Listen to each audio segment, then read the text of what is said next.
banks feel they can lend the government, but not me and you, because they consider us so risky.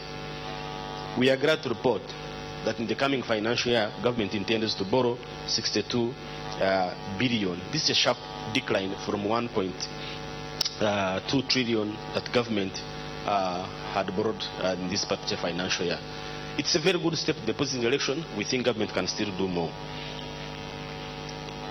Also, is that it was a year, if you recall, we also fought vigorously, engaged government, parliament, and everybody on the Public Finance Management Act.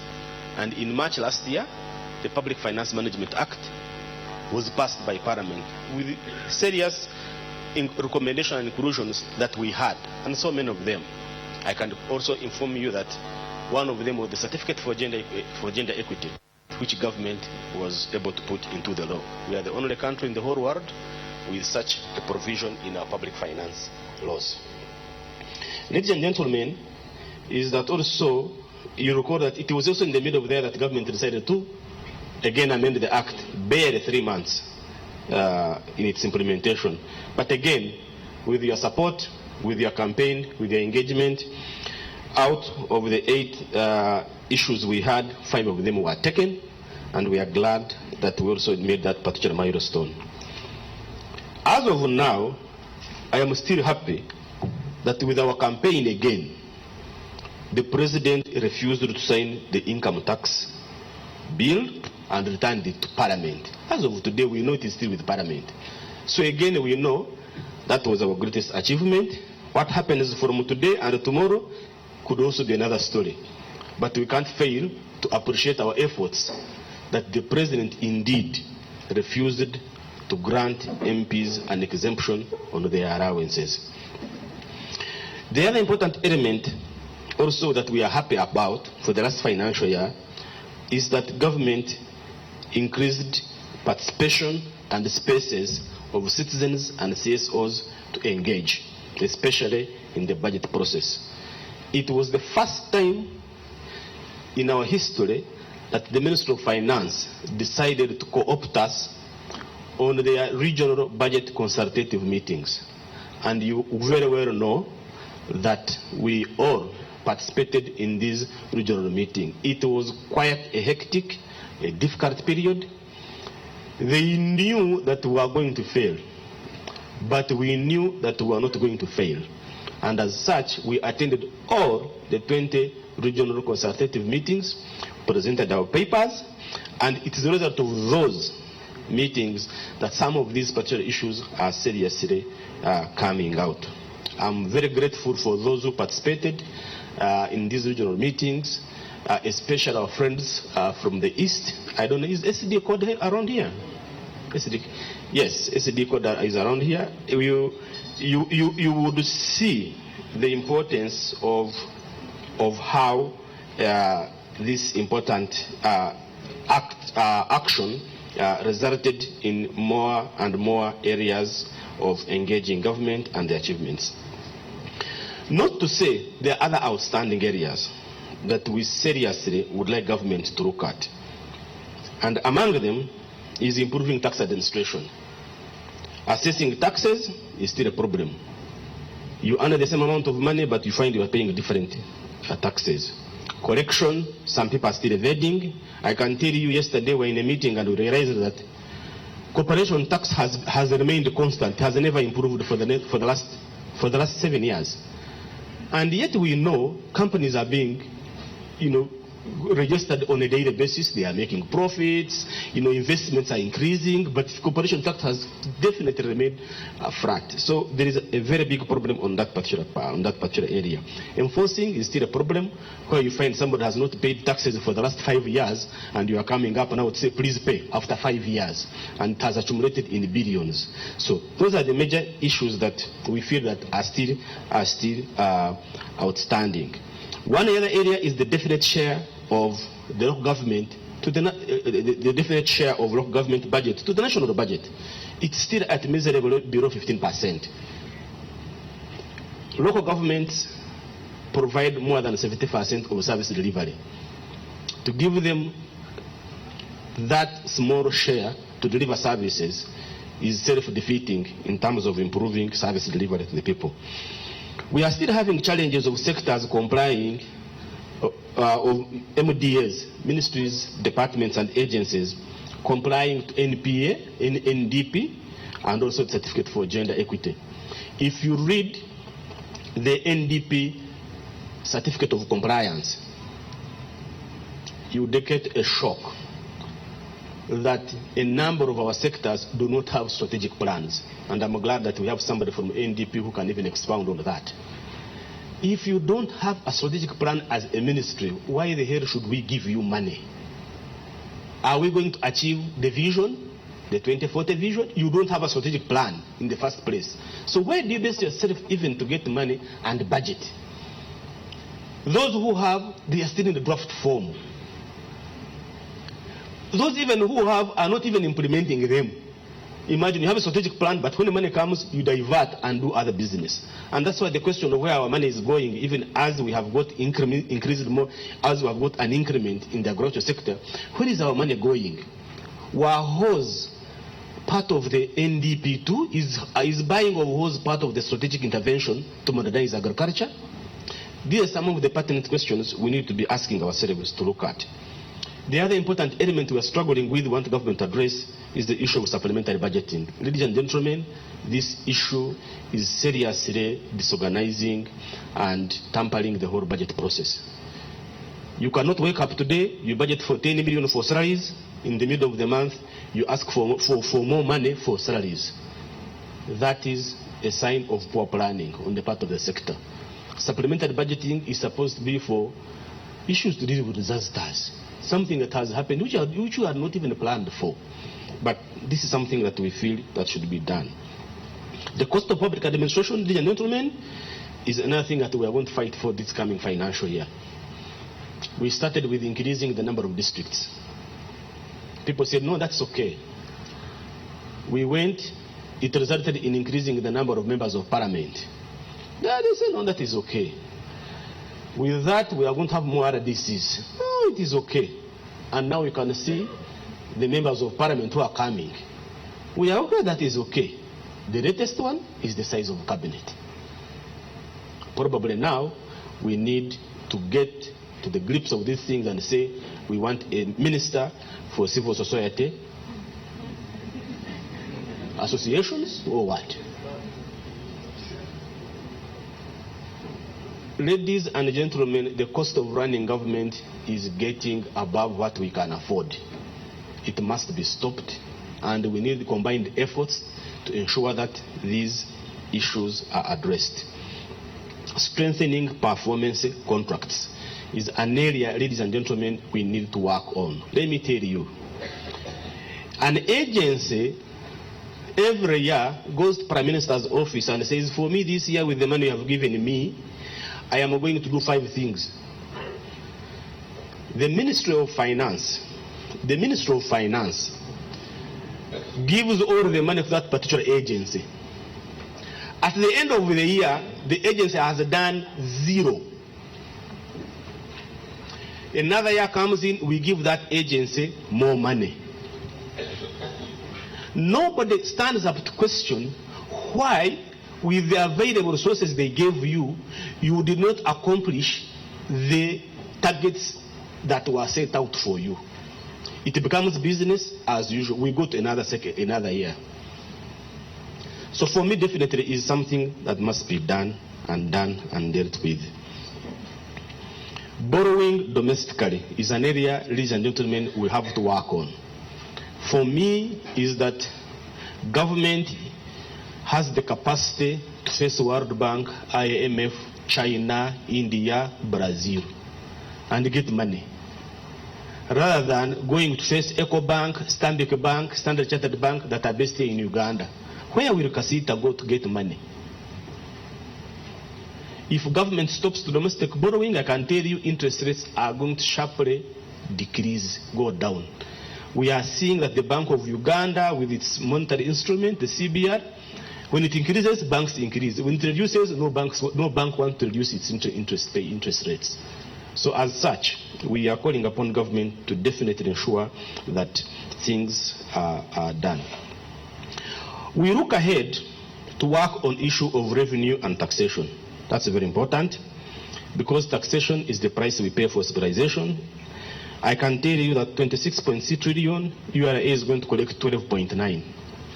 The rest, you know where it's going to come from. We are going to borrow it. And as such, as Ugandans, it's upon ourselves to pay a fair share of our taxes, but also to follow it. And that goes to connecting what our taxes are doing. It's very important for us to do that. And I call upon you, gentlemen and ladies, that our role as citizens, first, let's pay our fair share of taxes. Two, we're going to be responsible and follow each and every coin wherever it goes. And when it is missed, we will definitely ensure that we get it from you. Ladies and gentlemen, thank you so much. These are my opening remarks, and I wish you a nice deliberation.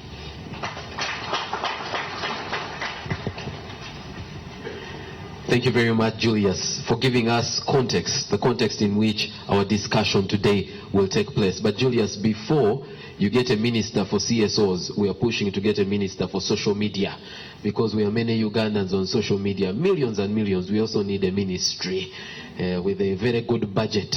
I can ensure that that budget is controlled. The money is spent well on selfies and hashtags. Ladies and gentlemen, I'd like to invite the person that's going to give us our keynote address for today. If you didn't take notes when Julius was speaking, you need to take notes when Dr. Muhumuza is speaking. Dr. Fred Muhumuza is a development economist, and he is going to prove to you why he's called that. Dr. Muhumuza.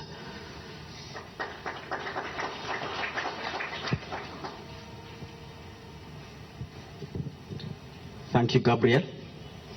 Development economics is about economics for development, and that's what we want to talk about. And I want to say, if you have a budget with no plan, that budget is planned to fail. And here I'm not talking about a document called a plan. I know each one of you came with some money in your pocket, but you certainly have no written plan to show us. But that's the plan we are talking about.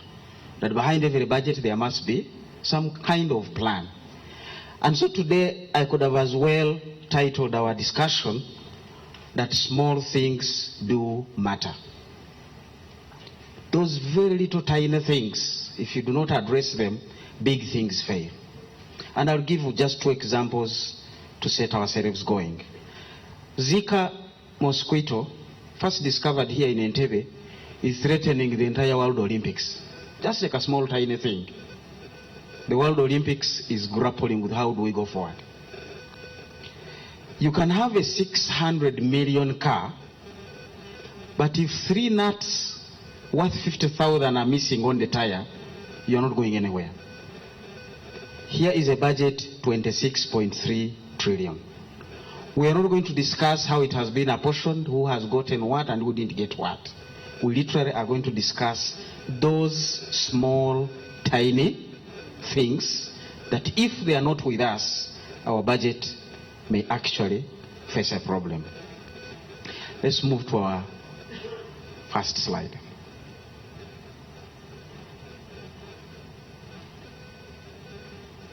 We're talking about a budget that each one of you will have as a country, and you may not have as a country. So the purpose here is to assess the ability of that budget to effectively and efficiently enhance socio-economic transformation, and we'll be seeing how the transformation has not happened over the last budgets, and we want to say how can this begin to be the turning point for that. It's not about criticism of anybody, it's about can we learn from history.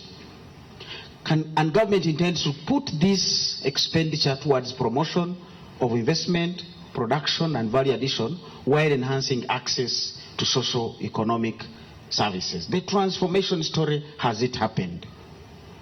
So we will review this budget in the context of the medium, because an annual budget is not isolated. It builds on the budget for last year. It sets a pace for the budget for the next year. So we're going to have a mid-term, medium-term kind of discussion. That's why I said the purpose is not specifically to discuss this particular budget in isolation. The sound macroeconomic policy framework is very important. Many people don't understand issues of macroeconomics. This is the big picture. In the National Development Plan, the other one, we related the macroeconomics to be like the shell of the egg. because that framework was built on the egg. If an egg cracks, it doesn't matter how many days the chicken is going to sit on it. It will never hatch. That's the simplest way to explain what macroeconomics means. So productivity and all those things, if you do not have the macroeconomics, the rest is going to be quite a loose talk. Julius here has just been talking about that borrowing. If government borrows at 25%, at what cost can Casita borrow? Now, the moment you have that distorted and Casita can't borrow, then all the promises of your investments in energy, your investments in roads, cannot give you the benefit you needed. So macroeconomics does matter. Next, please. So we review and discuss, the review and the discussion is premised on those sectors considered to be highly critical.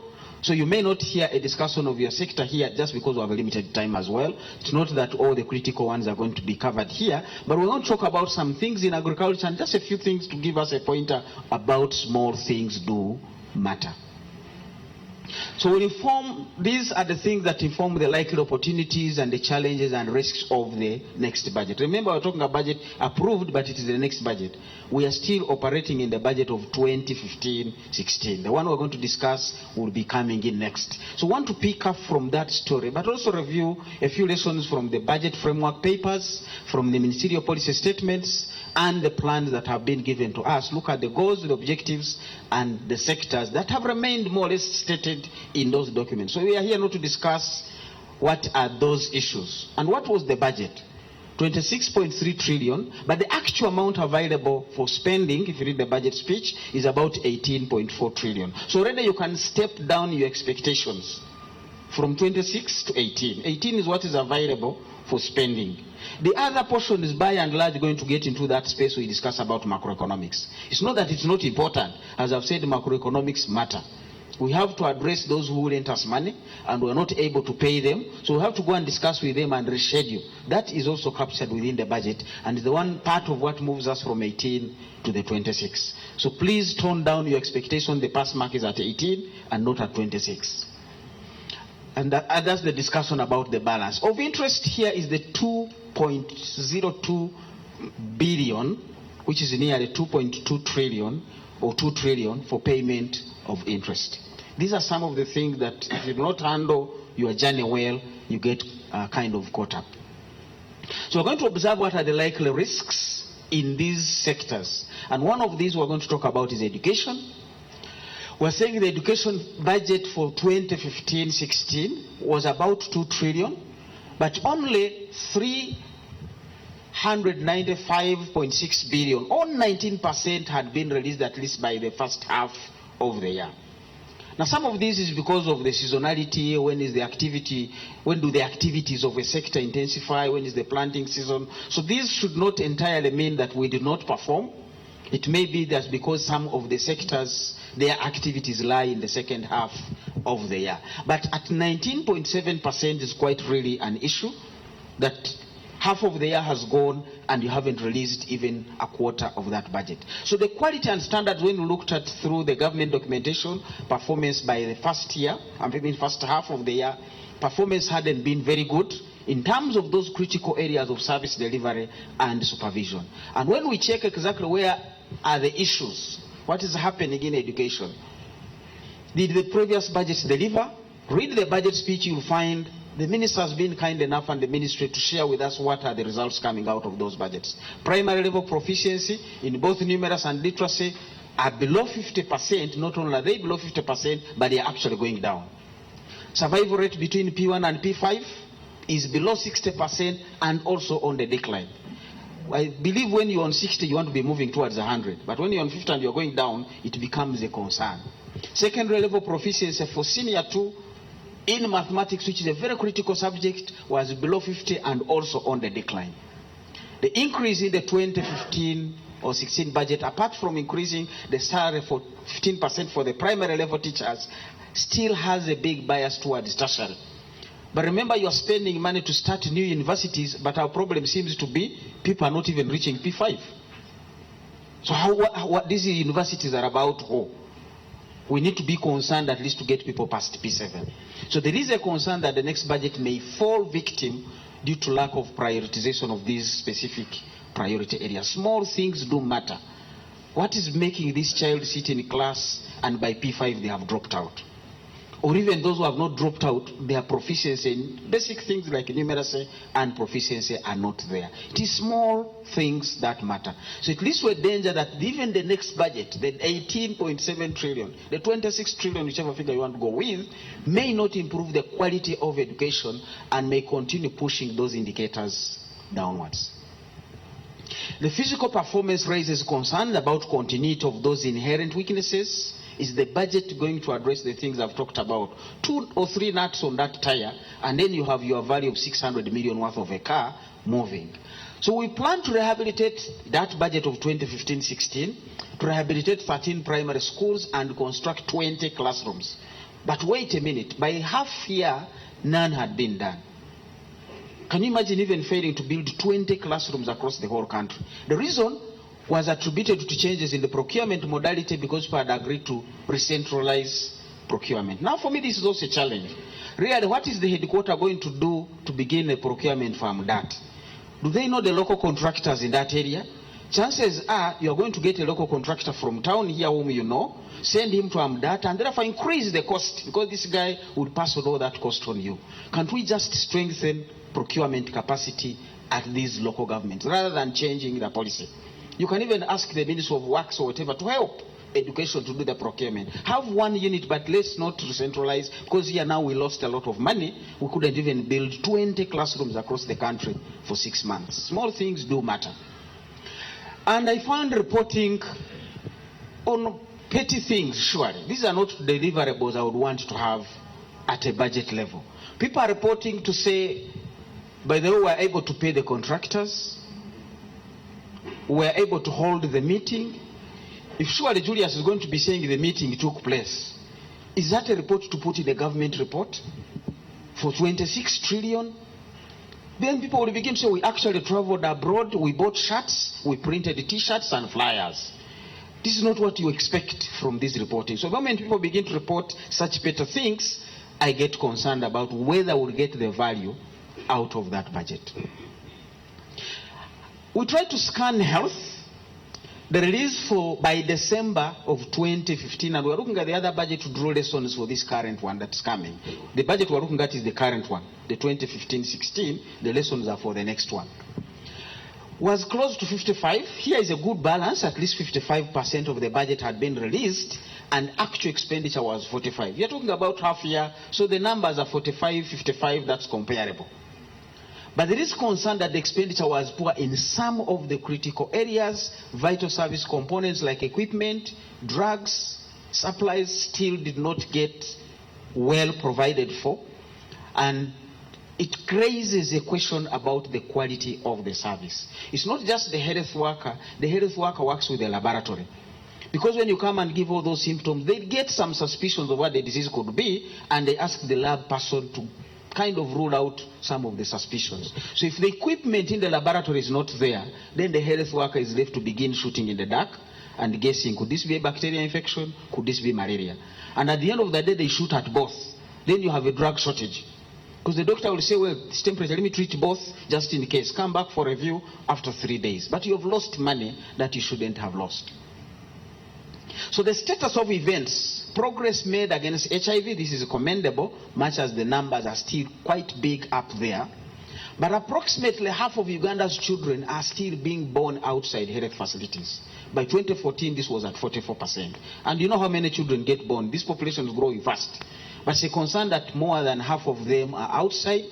146 mothers out of every 100,000 who go into the health facilities are actually dying there. So who is dying outside? Because if 146 out of every 100,000 are dying in these facilities, we should get concerned that those not even making the facilities, they are possibly losing more. The numbers may be small, but you don't want this to be your sister, your wife, or your mother. That's why I never like numbers when it comes to life. To this particular household, it is 100%. You don't tell them we have made progress, it's only 146 out of 100,000. This is all they know. Don't tell them about the others. So in critical areas that did not receive adequate funding, we have policy, planning, and support services. And we're going to raise an issue of going back to plans. I said plans are not just documents There are those things you are going to do and you are able to do. Pharmaceuticals and other supplies, mortal cancer services. These, by the way, when you see those billions, they were hardly released. These were areas listed that received the list of their allocated releases.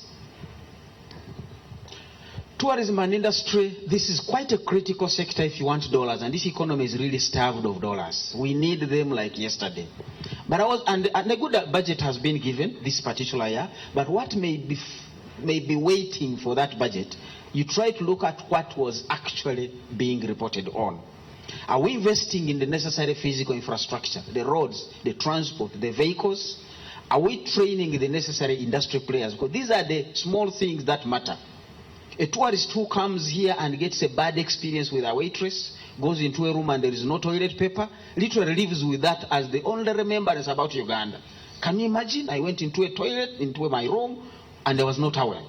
So training these hospitality staff, what is happening to Ginger Training Institute, those small things are as critical as even more than buying Uganda Airlines. I think we want Uganda Airlines to try and revamp the tourism industry. It will not. You need to address these small things. Let's get back to that other slide. So the critical things in the tourism, and I was looking at, let's move to the next. I was looking at what did people do with the tourism money in this year.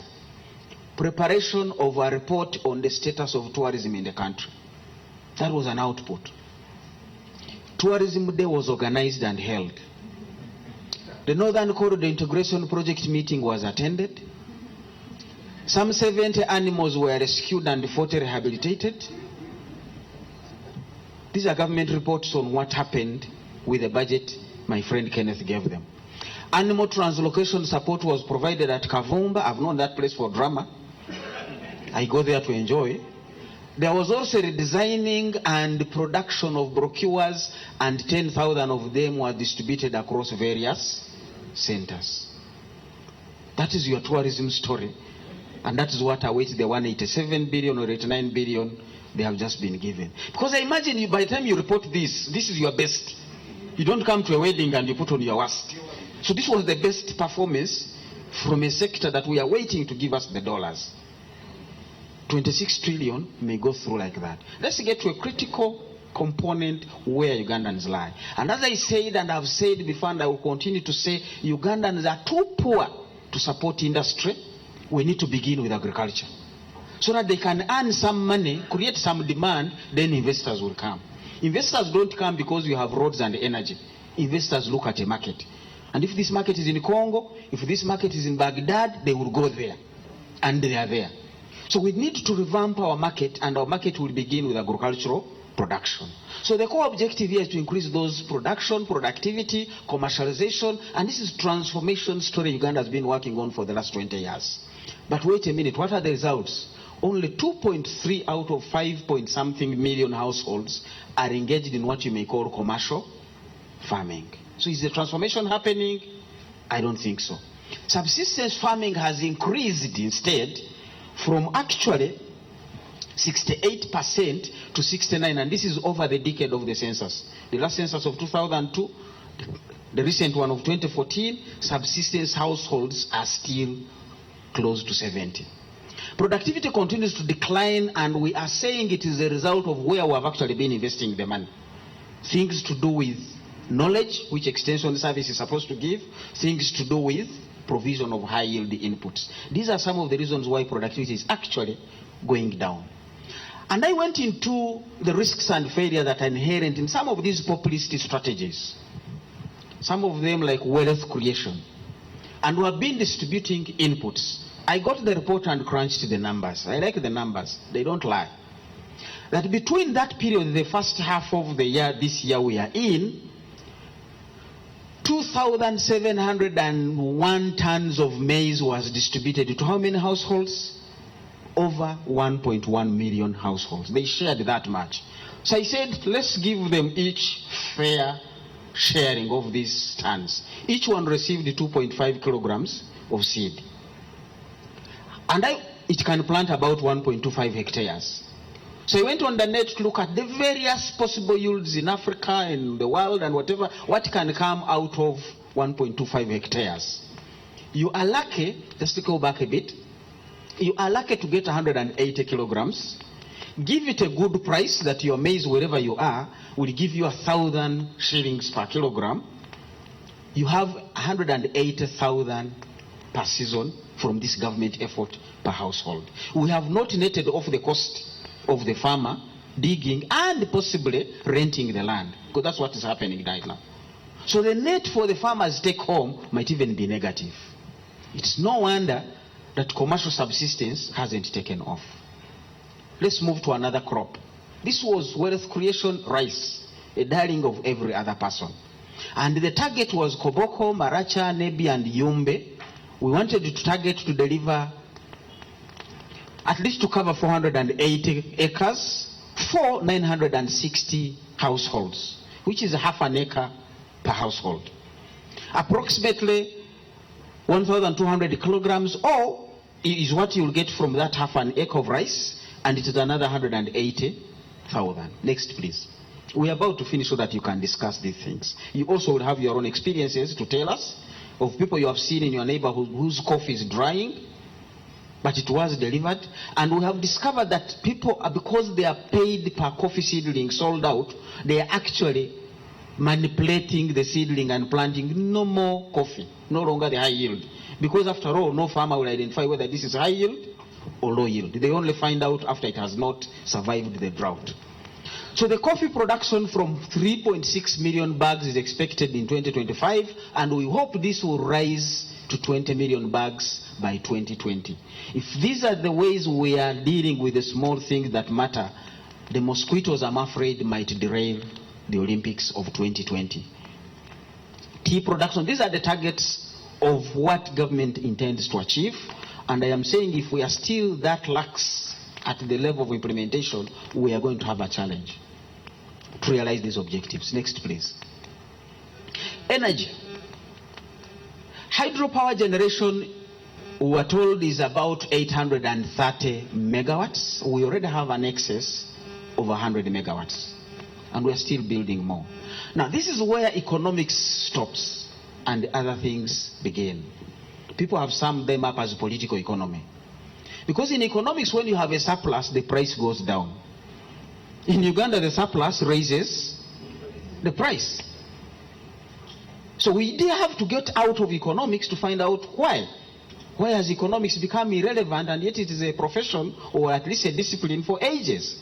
You have to go back in the production agreements. We guaranteed the investors like 19% return.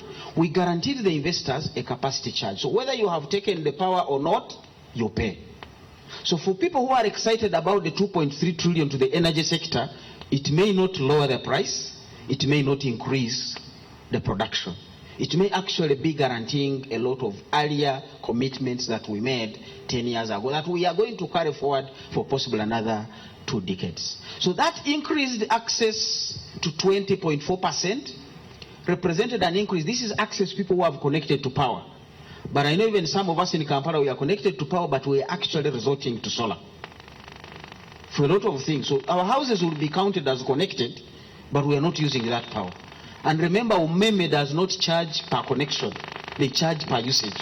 So Umeme is also in a problem of low revenues. Thank God for them, they have a guaranteed return. So they will be eating into that budget to keep their return going. Now, power connection, and we know the Kenya-Uganda railway was built specifically for an output to get copper out of, by that time it was possibly a gold for second place, Kirembe mines. But in Uganda, power goes to places just because there is a district headquarters. I would be interested in sending power for economic reasons. That I am sending power there to Kinyara, there is sugar to process. I'm sending power to Itosho because there is this, a hospital. I'm sending power to Whezu, there is tea to process. But look at our reporting that out of 112 districts, we have so far connected 108. And this is because the poles have gone there. I've visited some of these places. The only entity that taps into the power is not even the hospital.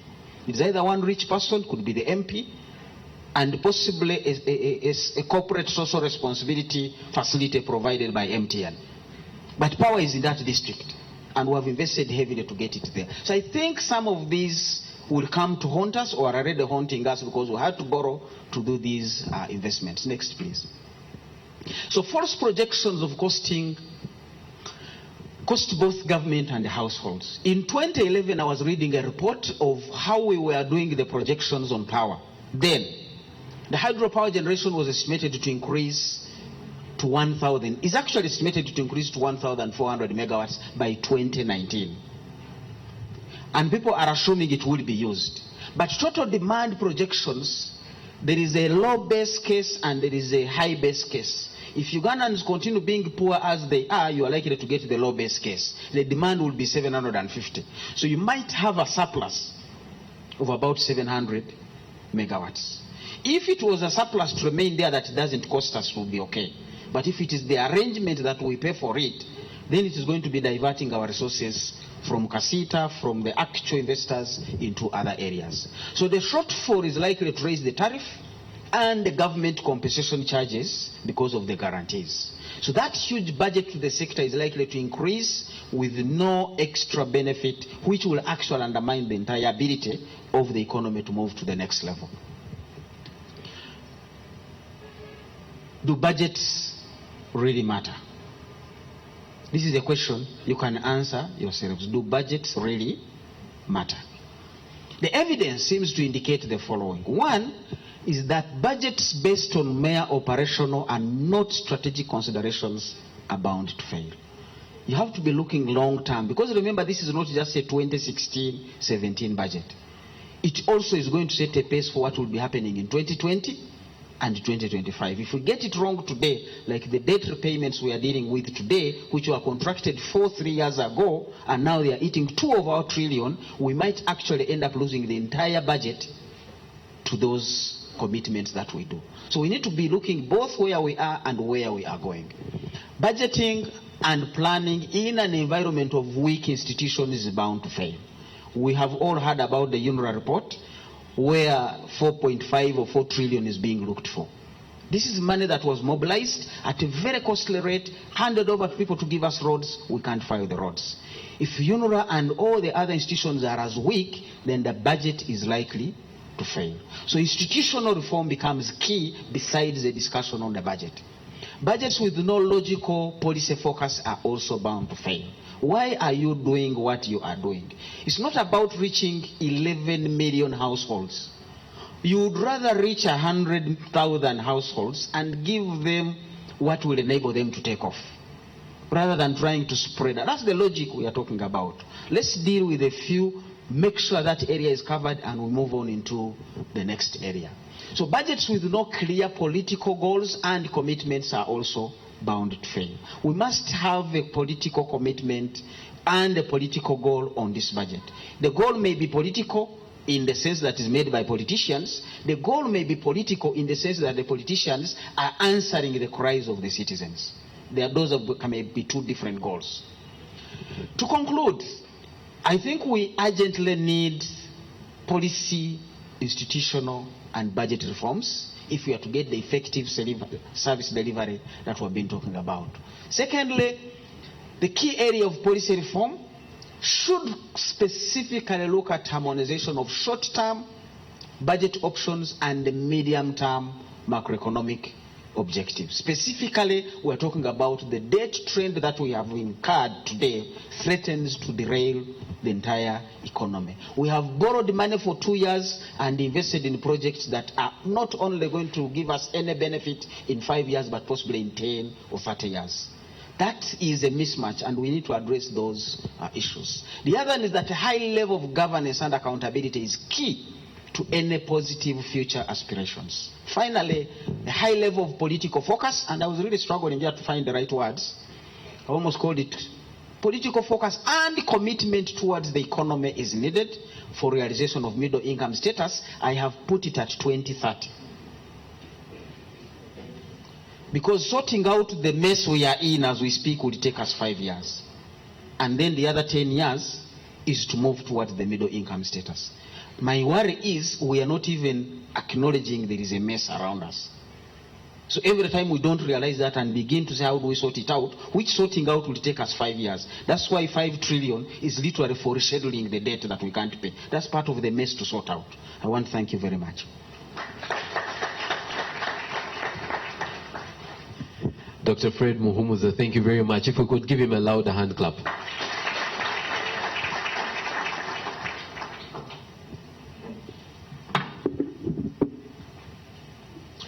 Well, now you have a clear picture of where we are. How the budget 2015-2016 performed.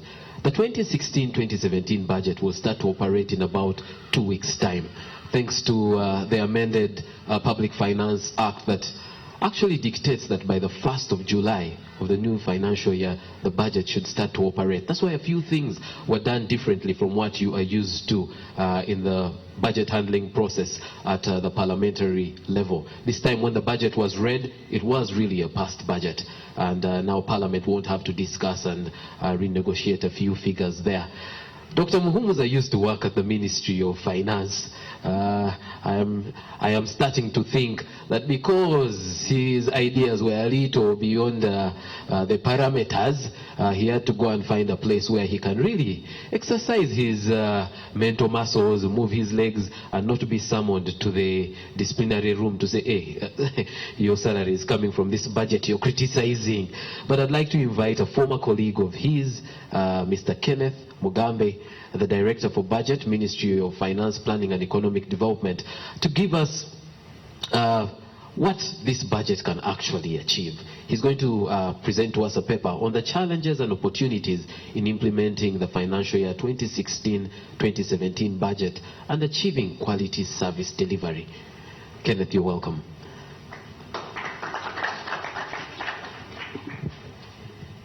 Thank you very much. Of course, I'm happy to be here. As you know, I'm a big ally of the civil society. Of course, one of the things the facilitator forgot to mention is that Dr. Muhumuza was not only at finance, but he was actually advisor to the Minister of Finance. So he was an extremely powerful person who I'm sure was very near the center of power, that he must have been influencing whatever was going on in the government. And that was just a couple of years ago. And of course, secondly, before that, he was a researcher at the Economic Policy Research Center, which is also affiliated to finance, actually. EPRC was specifically set up by Minister of Finance. It's a collaboration between the Minister of Finance, Bank of Uganda, and Makerere University to enhance economic research. So I thought I would give you that background so that you put the presentation in perspective. Now, before I make my presentation, unfortunately, I missed my friend Julius's presentation. So I don't have a lot of comments to make on his presentation because unfortunately I came slightly late. But I wanted to make a few clarifications on what Dr. Muhumuza presented, which puts into perspective my own presentation. First of all, I agree with Dr. Muhumuza in terms of focusing on the bigger picture, because like he did present, in a number of cases when sectors are reporting on performance, they report on some of the very small things, and even ourselves will find a problem with that, actually. So I agree that really we need to focus on the bigger picture. But unfortunately, there are also a number of contradictions in his presentation, because I think if you want to focus on the bigger picture, it is important that you indeed focus on the bigger picture, okay? Because when you are on a journey, okay, in some cases what matters is you reaching your destination, isn't it? Okay? Of course the time matters. Okay, if I set off to go to Mbarara now, and I want to go to Mbarara in 3 hours' time, of course I might get a puncture, okay, somewhere on Usega Road. But if I'm able to recover that time and reach Mbarara in 3 hours' time, at the end of the day, actually I have achieved my target, isn't it? Okay? So, but you cannot come and say that this man set off to reach Mbarara, but his car broke down. Yes, the car broke down, okay, in Usega, But at the end of the day, in the 3 hours, I reached Mbarara. So if you talk about the bigger picture, and I think it is important actually that as a civil society, you also look at that bigger picture. I think there's a lot of progress. And also going back to what we do present, we are not in the habit of hiding failures as well, actually. We do acknowledge, because unless you appreciate, where you are faulting, clearly you'll not be able to make any progress. And I want to refer you to even the household survey. If you look at the household, I know not the survey actually, the National Household Census, because I think census has much more solid, data. If you look at education, there are a number of areas actually where Uganda has made tremendous improvement. So I don't want you to just go with this picture of the small things. Clearly there are small things which are creating a lot of challenges. But I don't want you to ignore the bigger picture, because for me, as far as I'm concerned, I'm looking at the bigger picture. And I will also be coming even to the budget, where we are actually stopping monitoring the budget in terms of these small outputs, but actually looking at intermediate outcomes. Because at the end of the day, what I'm interested on, okay, are the outcomes. Now, if you look at education, our literacy is definitely improving. Okay? Literacy is improving at 72%. If you look at the pass rate at primary, it has improved, 88%. Look at secondary, 91%. There are a number of areas, of course, where we have problems. We clearly have problems in terms of the dropout rates. We have problems in the proficiency, numeracy, and there are some challenges. But at least in terms of the bigger picture, look at the health indicators. The biggest indicator is actually life expectancy of health. That's the biggest indicator. Because whatever you do, you want to ensure that you improve life expectancy. Life expectancy in Uganda has improved tremendously. Look at maternal mortality. Maternal mortality. It has improved from 168 to 146 per 1,000 women. Look at infant mortality. Infant mortality is improving, 87 to 53. Actually, our target now, as we move on, we will achieve targets of proper middle income countries. So I think it is important. Look at water. The coverage has tremendously improved. Rural water coverage is 71%. Urban water coverage is 85%. So there is a lot of improvement. So I do not want us to focus on the small things, we definitely need to address all the challenges that we have. Okay? But I wouldn't want a situation where we ignore the tremendous progress we are making because we are talking about printing small documents here and there. At the end of the day, I think what matters is the bigger picture, and that's one area where I agree with Dr. Muhumuza, that we need to focus on the bigger picture. So linking that to the budget, if you look at the minister's budget speech, we have this year prepared what we call a strategic results matrix. The strategic results matrix is based on the sectors of the economy. So for each of the sectors, we have identified what we call strategic targets and indicators to measure the performance. Now, these are not just targets at the output level, as I said. For me, I'm not comfortable measuring performance at output. Because imagine if you are measuring performance at output, take an example of education. Okay? When you measure outputs, essentially you are talking about the number of children in school. 8 million in the primary school. But of course you forget the fact that many of those probably drop out, okay, during in the course of the year. So when you are measuring outputs, you are talking about the number of teachers in school. Now you forget the fact that actually many of those teachers probably are not teaching because they are absent. So for me, I've actually moved from monitoring those small things. So what we want, our plan now is to hold the government officials, the people who deliver the services, on the bigger strategic level indicators. Okay, so if you are talking of education, okay, of course I want to ensure that the teachers are in school and teaching, that the pupils are in class and they are not dropping out. But at the end of the year, I want to look at your pass rate.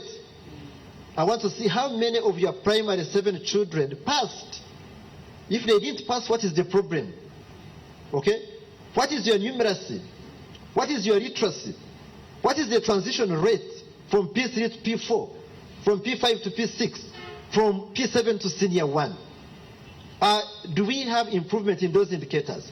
So that's why we have developed this strategic results matrix, and I would really like to encourage you as civil society to acquaint yourselves with this strategic results matrix, and we jointly monitor the strategic results matrix instead of focusing on the smaller things. Now, of course, it's important that I clarify some issues. It's not that I'm trying to be defensive, but I must clarify some issues. I've just sent Julius Mukunda the release of funds for half year. The half-year budget performance. You have it. You can even put it on the screen. So I wanted to know where the data which Dr. Muhumuza presented, he got it from.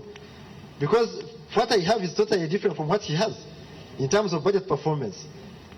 I have just sent it to him. So I think we need to compare and understand the source of information so that we are sure about the credibility of the information that is being... I'm not saying that his information is wrong. No. But I'm saying that the information he's presenting differs from what I have. And mine, you can actually go and check. I can give you access to the IFMS. Because as I said, we're not in the habit of cooking data here in the Ministry of Finance.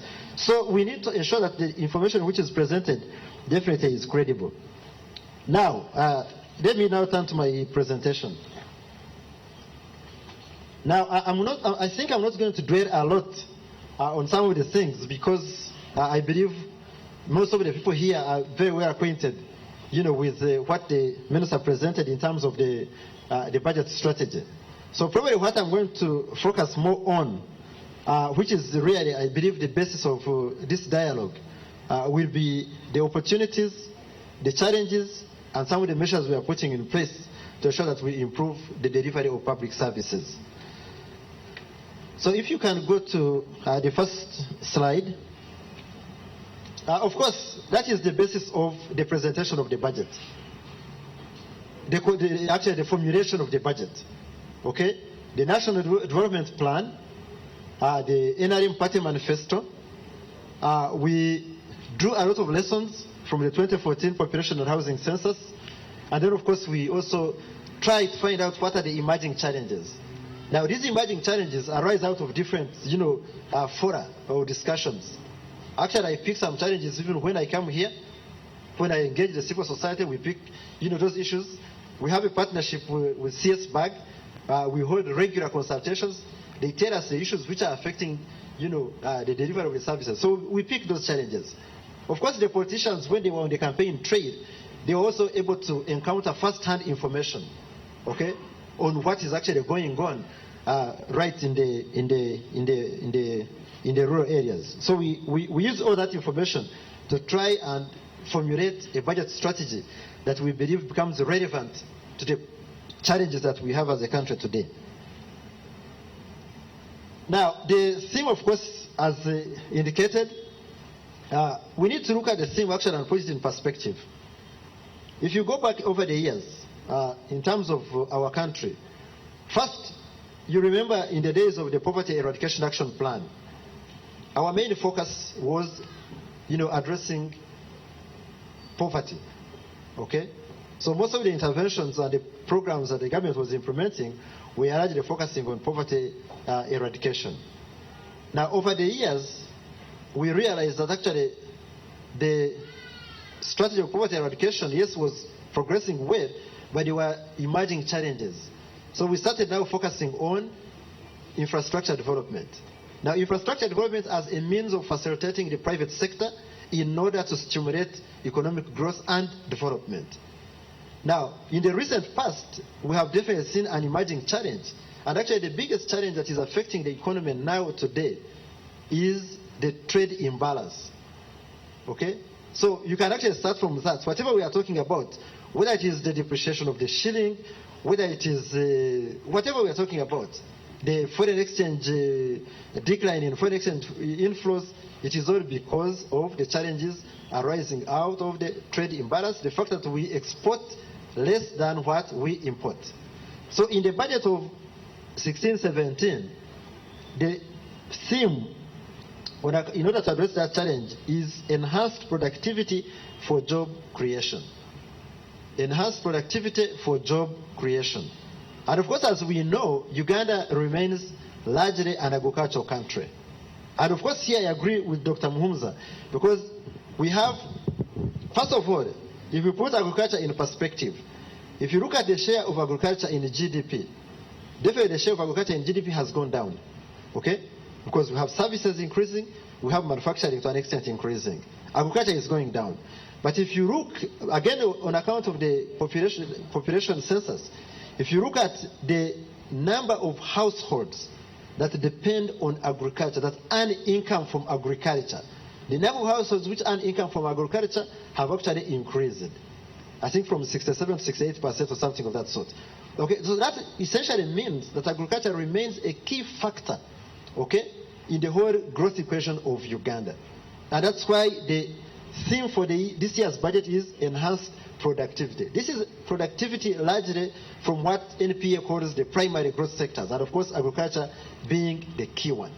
So the interventions, one of the things that we are trying to do next financial year is to ensure that we tackle the challenges which are constraining agricultural growth and development. Of course, against that background, you have to ensure that there is macroeconomic stability. So for us, macro stability and defense are a given, okay? Because those are fundamentals actually for the rest of the things that you are talking about. So the strategy is as laid out there. So you have macroeconomic stability, we have agricultural production and productivity, infrastructure development and maintenance. Now, the key factor about infrastructure development, if you talk about road infrastructure in particular, over the years, of course, I'm sure you all saw from the Commission of Inquiry on UNRWA. Okay, we of course, some of the figures were also put in maybe politicized, I should say. I don't know. I don't want to engage in that debate. But clearly, there's no way where one can say that 4 trillion was lost. No. In any case, and I'm sure as civil society, you are beginning to, you have competences now in many of these things. Okay? And I'll give you an example. When you just look at figures without digging deep, there is a road we are doing between Kampala, Masaka, Mbarara, Kabare, Katunda Road. Okay? A number of sections under that road were financed by the EU. Now, the EU was also financing a road from Katunda to Kigali in Rwanda. Okay, so one time, one day, a whistleblower comes to us, to Ministry of Finance, and says, how come this same EU, which is financing a road in Rwanda and also financing a road in Uganda, the unit cost of the road in Uganda is twice the unit cost of the road in Rwanda? So, of course, we were extremely alarmed. Now we said, yes, this is now one area where UNRWA, whatever it is, has been cheating and embezzling government funds. So we got in touch with EU and we commissioned a study overseen by EU and the World Bank themselves. Now, what appeared basic from a layman's perspective actually became much more complicated. So actually, the whole, just cut the long story short, the outcome of the study was actually that the costs in Uganda were okay as much as the costs in Rwanda were okay. And the reasons were largely two. One, the surface of the road in Uganda was different from Rwanda. Our base was different. The width of the road in Uganda, if you have gone to Rwanda, their roads are very narrow. Okay? So why the unit costs were different? The unit costs actually were justified by different factors that are factored in construction of a road. So when somebody at times comes up and says, okay, this unit cost is, you need to dig deeper than simple what you are seeing going on the surface, because it is not as basic and as simple as actually it appears on the surface. So, but the point I want to make on infrastructure is that yes, we have been spending a lot of money in infrastructure, particularly roads and energy. So going forward, in terms of roads, we are now going to start striking a balance between infrastructure and maintenance. Because we have definitely built a lot of roads, we don't want to see that asset going to waste. So we are going to start striking a balance between infrastructure, especially road infrastructure, and maintenance. Of course, access to critical social services, education, health, water is important. Economic empowerment of specialized groups, and here specifically we are looking at youth, women, as well as the affirmative programs under PRDP as well as the Ruero Rwenzori program. We are focusing on enhancing. No, you are fine. You are going. I'm still. They gave me time. He said, Julius said I can talk up to midday. That's what he said. Yes, that's what he told me. If he didn't want me to speak, now I'm going to be like the politicians, the Africans, when they got the UN. You know, the UN, they give you like half an hour to speak. And there is a timer.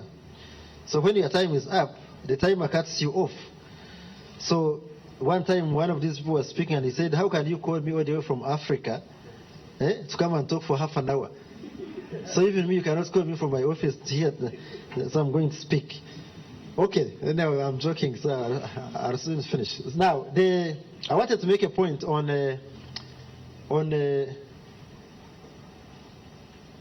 no, this is not where I am. Previous. Yes, I was still on enhancing domestic revenue mobilization.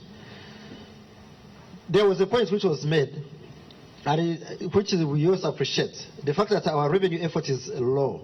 Okay, so the budget of next year is going to be emphasizing revenue mobilization. And on our side, actually, we are looking at it from two angles. The two angles we are looking at it is, yes, we need to finance more of our programs. Okay, we need to ensure that our revenue catches up with our peers in the region.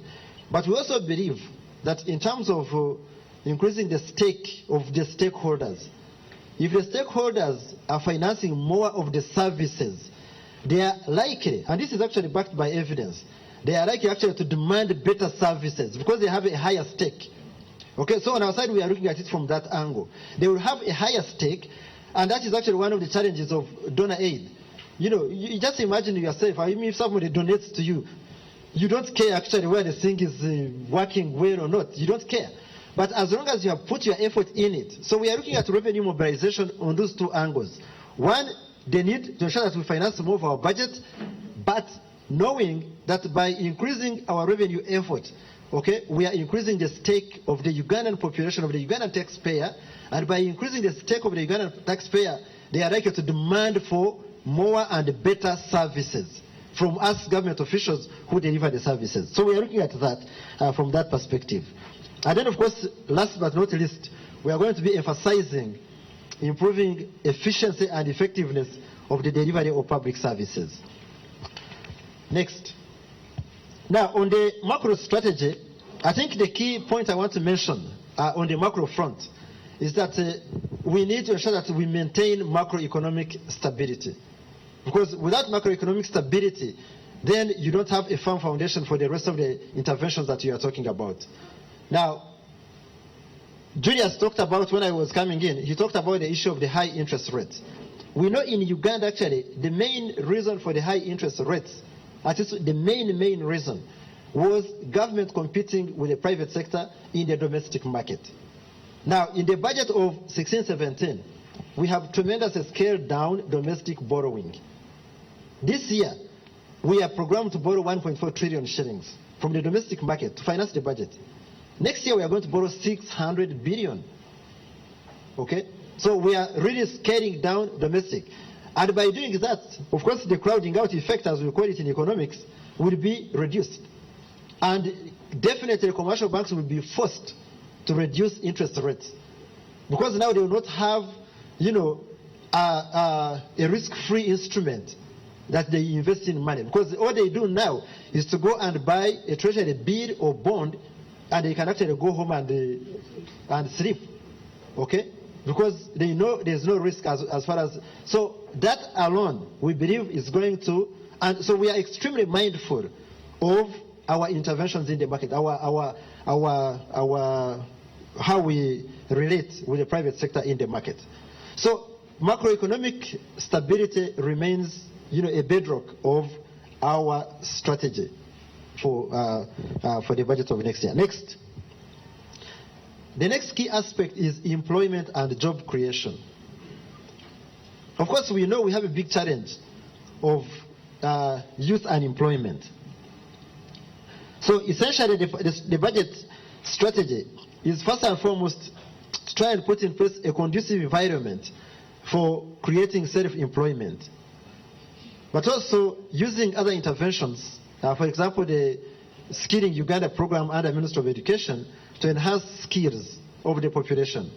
And then, of course, the strategy for promoting value addition. We believe that through that strategy of promoting value addition, we'll also be able to create a lot of jobs. And, of course, the whole program of infrastructure development. As I mentioned earlier on, the affirmative action programs, youth livelihood program, already we have seen some very positive outcomes out of the youth livelihood program. The small intervention we have just done, practically in 1 year, has already developed a lot of skills for the youth, and also created a lot of,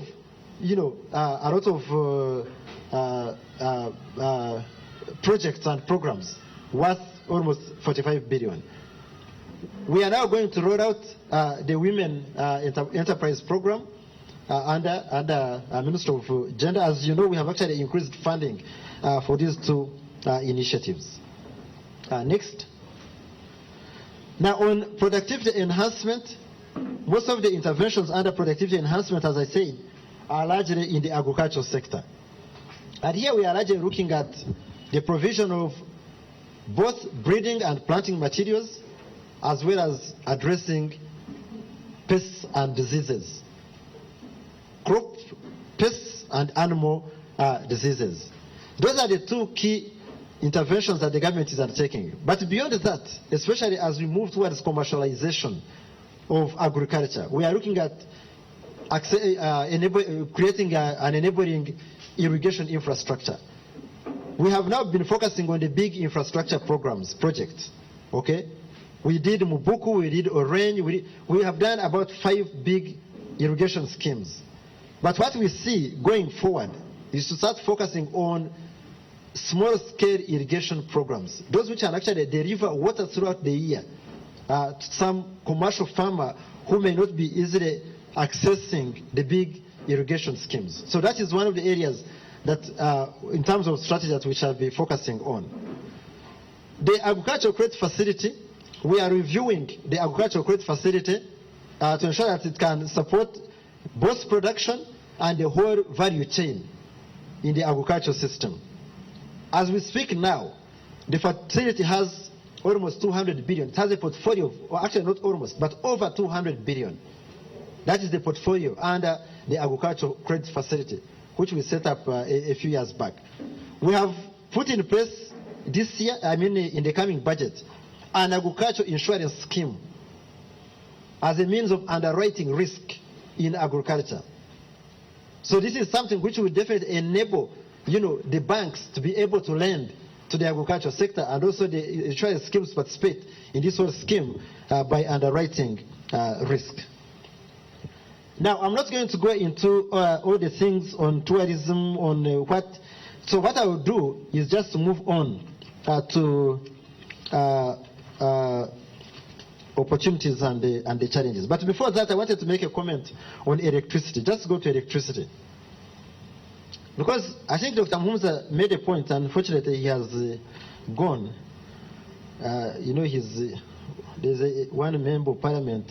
What her strategy was always to raise a controversial issue, and then she goes, because once she has gone, she will not hear what people have said. But at times she's also escaping from the fire. Anyway, when the fire is too much, then you have no choice but to escape because the fire is too much. But anyway, on electricity, the point he was trying to make, and I wanted to make this point when he was here, unfortunately he has gone. The economics of electricity don't work the way he's saying. It's not that when you increase production, then automatically the price goes down. No. Actually, the single biggest, the point he made maybe is renegotiating the contracts. Okay? Because the single biggest point about electricity is a power purchase agreement, especially when you're talking of an independent power producer. If you talk about an example, there are two aspects of power. Okay? One, and of course he was talking about these other things. No, let's forget about thermal, for example. Okay? Let's talk about hydroelectricity. Hydroelectricity, as it is in Uganda, is either produced by the government, or by an independent power producer. The independent power producer we have, the main one, is Bujagari Electricity Limited, or whatever it is called. And then you have government. Those two have different sources of financing the investment. Government finances the investment through you, the taxpayer. Okay, there are two ways actually. Government can borrow, of course, largely on the concessional, semi-concessional terms, or get money from you. Actually, even when we borrow, in fact, forget about it. It is still the taxpayer. So for government, it is two. It is you, the taxpayer. Now, when you get money from the taxpayer, you can decide the level of the tariff you want as government. Because it is you, the taxpayer, who is actually, essentially what you, the taxpayer, you are doing, you are subsidizing the price, the tariff. Eh? So what the government can decide is say, okay, since we are using taxpayers' money, let's fix the tariff at, say, 4 cents.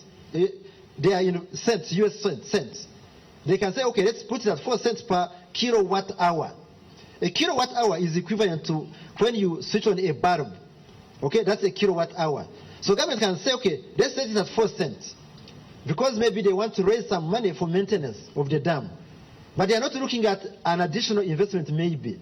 Because they are subsidized by the taxpayer. But the independent power producer, the tariff that he charges you, government, depends on the cost of his capital. So the moment you go into an independent power producer, and that is actually, that is just simply the logic.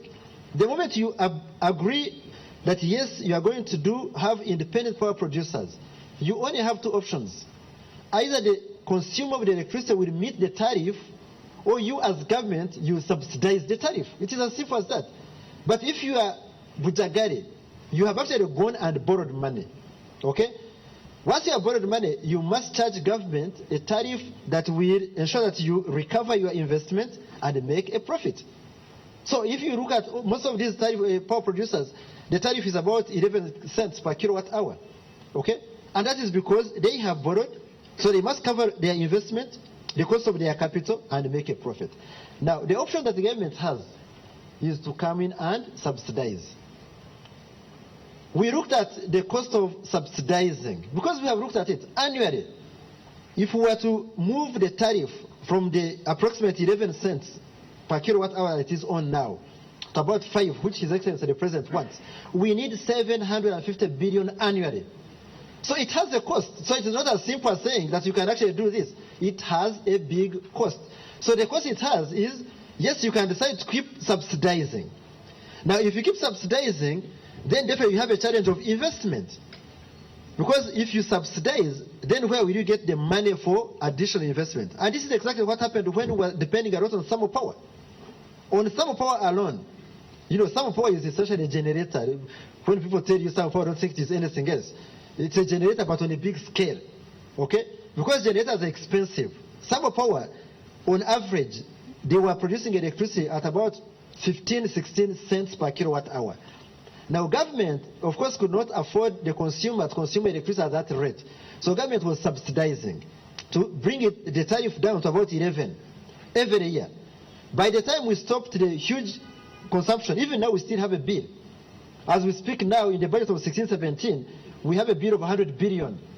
Yes, for Electromax and Jacobson, because of the capacity charges on the thermal power, because they still maintain those generators in Namal. So by the time we stopped the big consumption, we had spent over 1 trillion. So that is the choice. So essentially, government has a choice. So either you subsidize, in fact, the choices are two. Either you don't bring in independent power producers, okay? You keep producing it yourself. If you have the resources, you can borrow. Or when you bring in independent, you subsidize. That is the choice. So let nobody come and deceive you. It is as simple as that, and you can actually go and look at the facts. All this information is now available. You can even go on the internet, in fact. Even now as I speak and check, this information is available. It's like in the past when information would be hidden, and some civil servant will come and tell you all sorts of things. You just Google and you get it. All these are facts. So those are the dynamics of electricity. Those are the dynamics of electricity. So the cost, we are mindful of the cost. We know the cost. But we are between a hard place and a rock. They say what? Between a rock and a hard place or something of that sort. So on the one hand, if you subsidize, then it will constrain your budget. Because this budget you are talking about of 18 trillion, if I get 750 billion, of course it will be at the expense of some other service. Or it will be at the expense of us not generating more. In fact, on our side, if you ask us as Minister of Finance, when the government started, when we did the thermal generators, we should have taken a firm stand and instead invest that money in additional generation. By now, actually, the tariff would be much lower than it is because of that. But of course, everything has its own time. Okay, let's go to opportunities now. No, I think, yeah, opportunities. Yeah, No, madam. Opportunities. Okay. One opportunity we see is that we still have a largely stable macroeconomic environment. I think one of the key things that come out of the analysis of the Ugandan economy is that our macro strategy remains robust. 2 weeks ago, the IMF came and made an assessment, and I'm sure you got it. Huh? No, if you don't, you can get it from the World Bank. I mean, the IMF. They have clearly confirmed that we still have all the key ingredients of a stable macro economy. The exchange rate, which had depreciated, has now stabilized. We had a depreciation of over 30% between October and February. But now the shilling gained over 10% of its value, and we see it as being stable. Inflation, since 2011, has remained stable, since we had those challenges of the high inflation. We believe that the global economic outlook will also remain stable. Another key challenge, opportunity we have, is that we now have a very strong legal framework. The Public Finance Management and Accountability Act is a very strong law in terms of management of public finances. So we see that as an opportunity. Next. I don't have to labor the point on political commitment. At least if we go by what the politicians have been saying, on our side we see a lot of strong commitment from the politicians, both in terms of addressing the challenges affecting service delivery, but also committing to ensure that things can actually move. We have put in place some reasonable infrastructure, especially transport and energy, and even ICT. Combined, if you take road transport, clearly without any doubt, you can move now across Uganda fairly comfortable. So there is good infrastructure which the private sector now can take advantage of. Energy, of course, Mumza calls it a surplus, I don't know. But we have electricity. ICT, we have the backbone. Now, the third phase of the backbone is now being implemented. Because there are two sections essentially which were not covered. So, as a result of the third phase of the backbone, the Karamoja loop will be done, and then we shall extend the backbone from Masaka to Mutukura, and then Katuna connecting with Rwanda. So once we have done the third phase of the backbone, we shall have connectivity with all the neighboring countries and across all the regions of the country. So what government is now doing is also to do the last mile connection. So once you do the backbone is like a road, it's a highway, okay? So we are doing the highway, which we have done, and then also connecting the highway to the, like the feeder roads if you want. So we see that as a big opportunity. Our measures on budget transparency and accountability. This morning, I think I was listening to, was it radio or TV? Civil society itself was saying this is a big opportunity. Because they are saying actually on account of the budget websites, the call centers and whatever, you can actually, any civil society person can go in, pick information, and you can actually use that information to engage government, to engage the service providers at the different levels of delivery of services. And then, of course, our collaboration with the stakeholders, particularly you, the civil society, in trying to address, improve delivery of services. We see that as an opportunity. So what are the challenges? The key challenges. One, the trade deficit is a big challenge. Okay? Without doubt, it is something which gives us sleepless nights actually in the Ministry of Finance. When you look at our trade balance, exports versus imports, we get so much worried. Of course, we have opportunities in between. Okay? The opportunity, of course, like now, the trade deficit was also largely affected by the declining commodity prices. And actually, declining commodity prices arise out of the declining demand or consumption in some of the countries. If you take like tea, the bulk of the tea would actually be consumed in the Middle East. Our tea is consumed in the Middle East. Now, the conflict in the Middle East has impacted a lot on our tea. So for those of you, like Ugandans keep saying that they are praying, so if you are going to pray that the conflict in the Middle East can do what? Can go down so that our tea can get a market.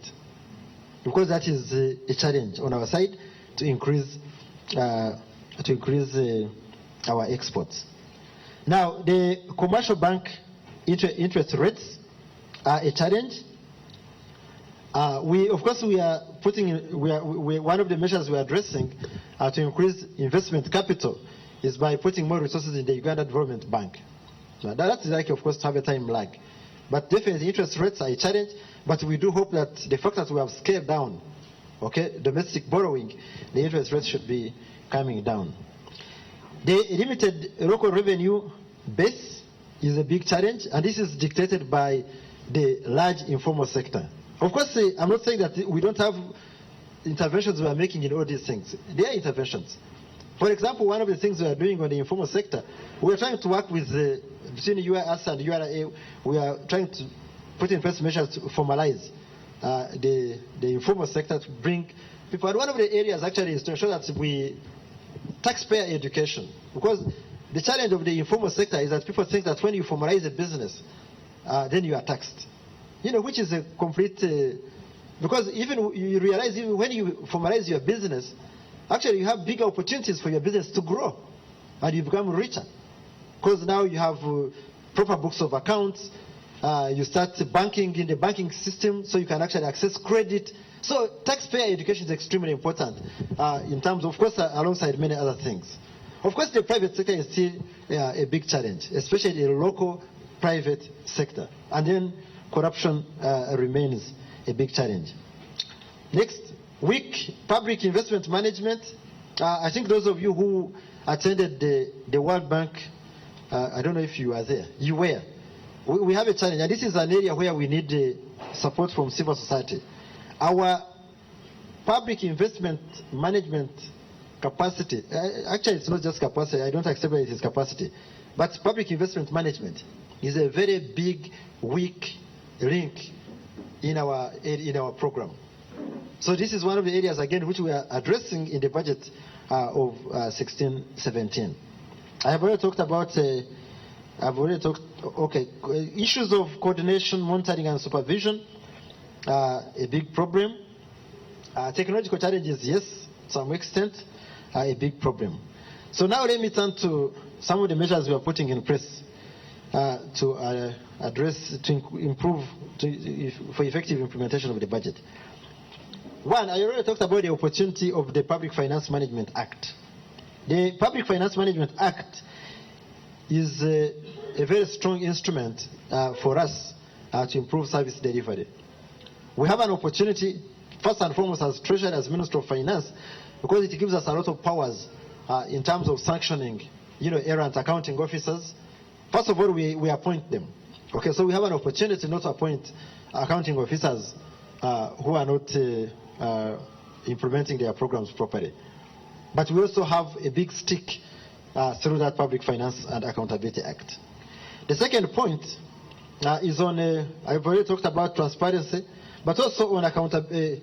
I think using transparency to address corruption, but also to improve the delivery of services. So here we need to strengthen our partnership beyond what we are doing. We believe last year or this year, if you want, it was setting the stage. So the challenge to you now is what more can we do? Because you are also hiding in processes. You have too much money from, I don't want to spoil your party, but if you annoy me, I will spoil it today. You have too much money, so somehow you get mixed up in the. So we need to sit down between us and you, the civil society, and agree on areas that we shall tackle, okay, to bring about improvement in the delivery of services. because that is where the change is going to. I think Julius was talking about enforcement of performance contracts. We have reviewed, actually we have revised it. If you haven't seen, we have revised our performance contract. One of the weaknesses in our performance contract, that's between the treasury and the accounting officer, was, first of all, it was difficult actually to evaluate. Since you are talking about the budget, and I'm sure you are conversant with the budget, if you take an example of an accounting officer of a ministry, his performance contract was the ministerial policy statement. Now, a ministerial policy statement has everything, rubbish, good, bad, everything is in the ministerial policy statement.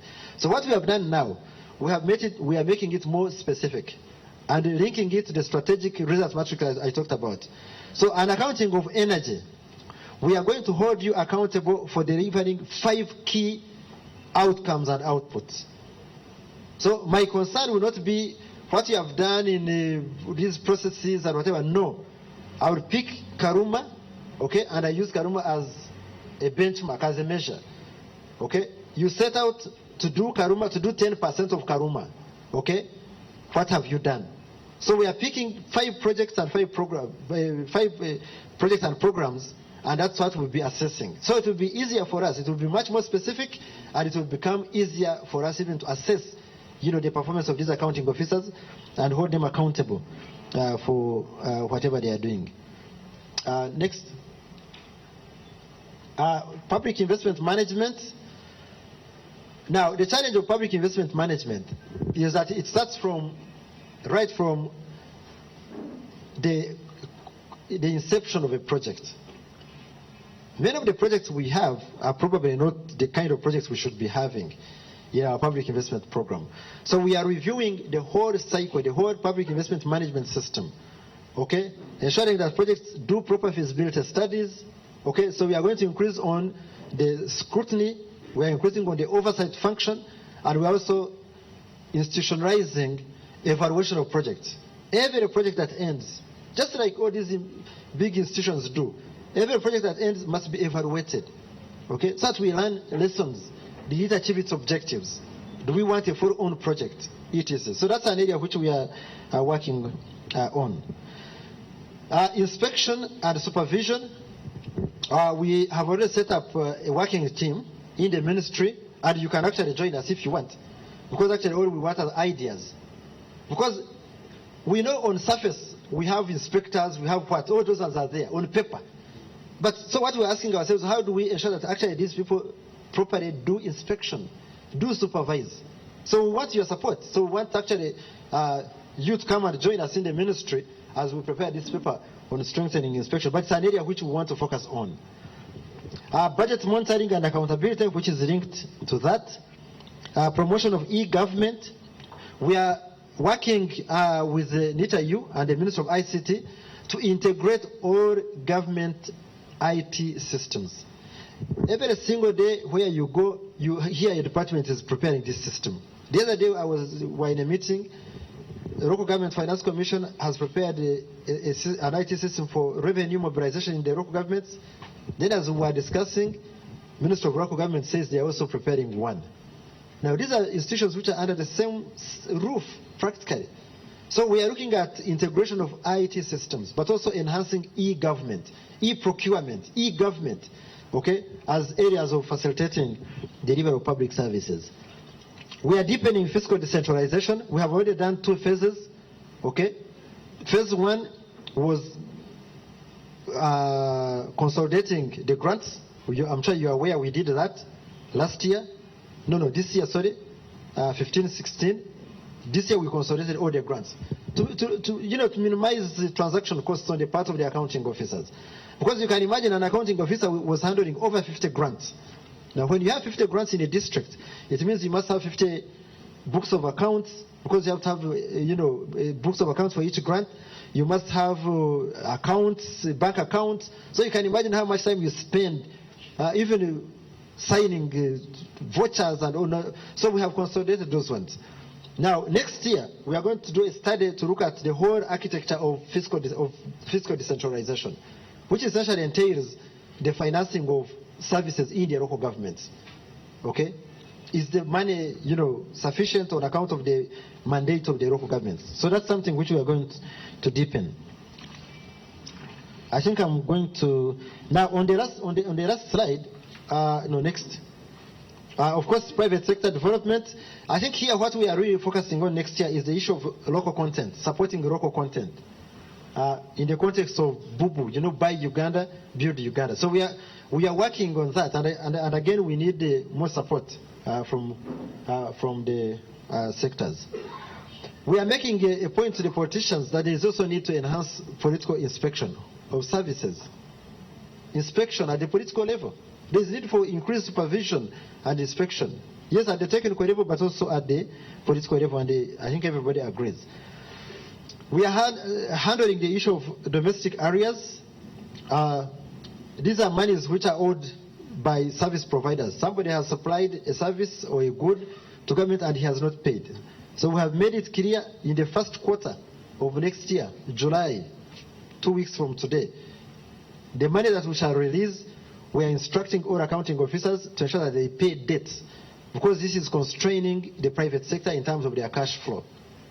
So we are addressing that. One of the challenges we still have is that the domestic areas bill is also big. We have on paper now 1.2 trillion as money which is owed. Now every single day, one of the things that now I handle is you find quota words, all sorts of things. So this is a huge, huge challenge, but it's something which we are now focusing on, which we want to tackle.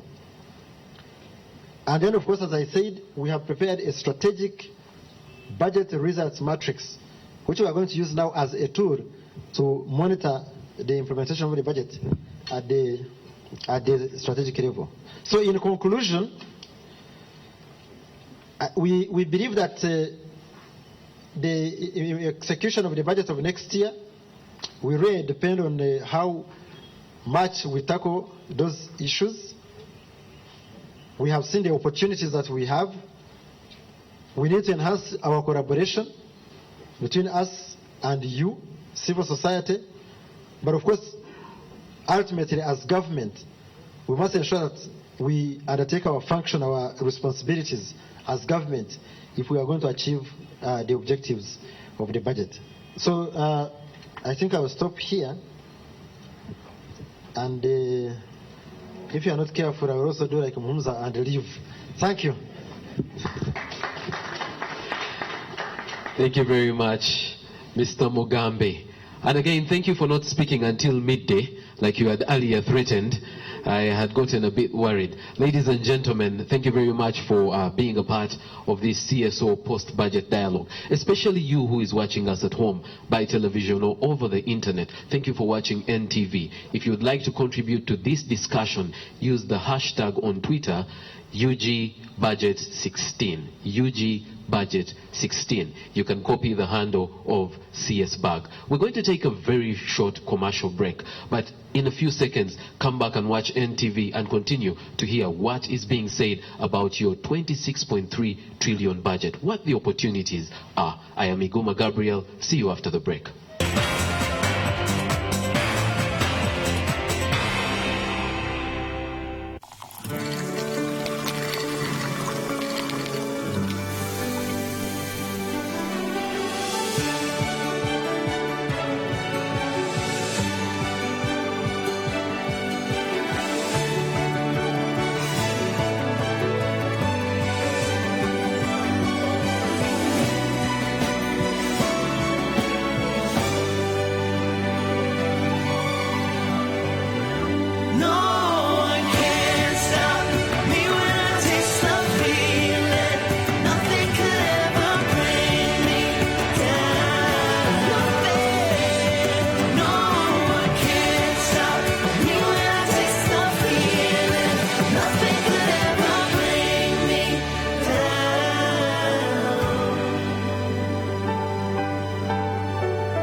Taste the feeling.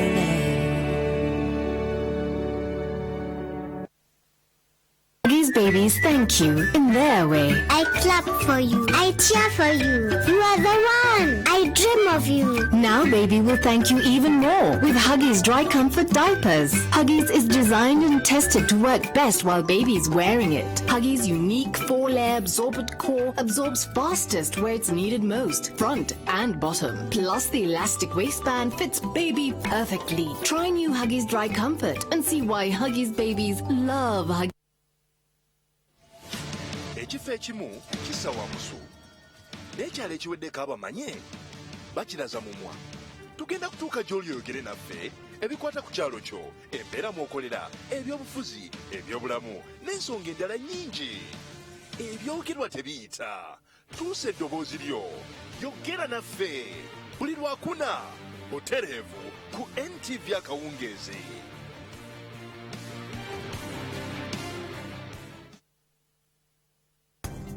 You know what they say about girls.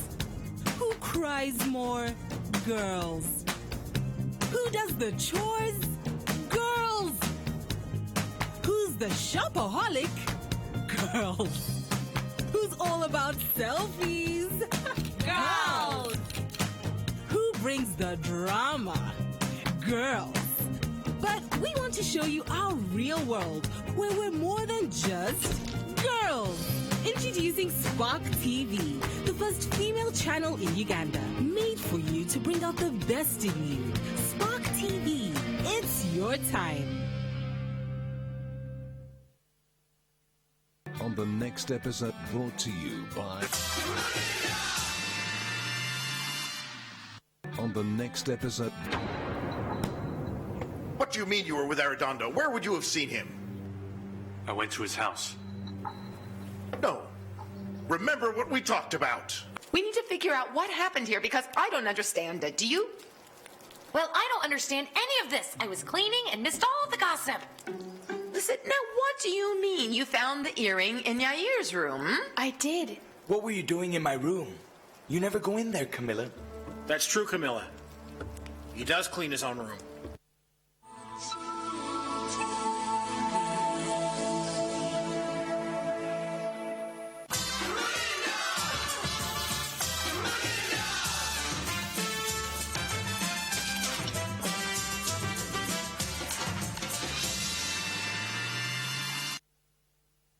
You can now become an exclusive MTV reporter on the go. With the NTV Go mobile app, you can create news by capturing and sharing content instantly. Simply download the NTV Go app on Google Play Store. Go to the N Reporter feature and start reporting as the news happens. We will air your story on a special TV program. NTV Go also allows you to watch news, instant live updates, and follow your favorite show from the comfort of your home, taxi, or your favorite kafunda. Download NTV Go app now from Play Store.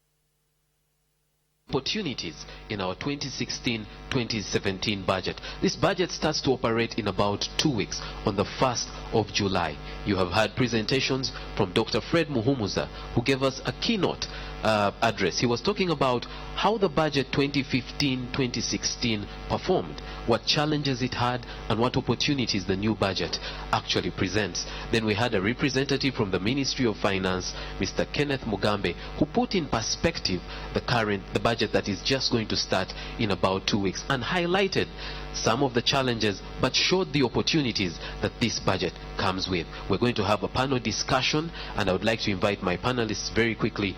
Mr. Julius Mukunda from Csbag, please take a seat at the front. Mr. Sally Godfrey, a policy analyst and advocacy officer from Uganda Manufacturers Association.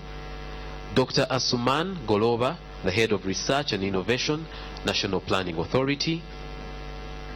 And Mr. Kenneth Mugambe from the Ministry of Finance. Gentlemen, if you could please take your seats at the front.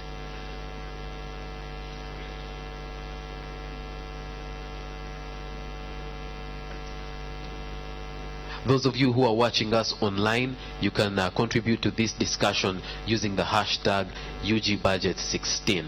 You can also copy Csbag in your tweet.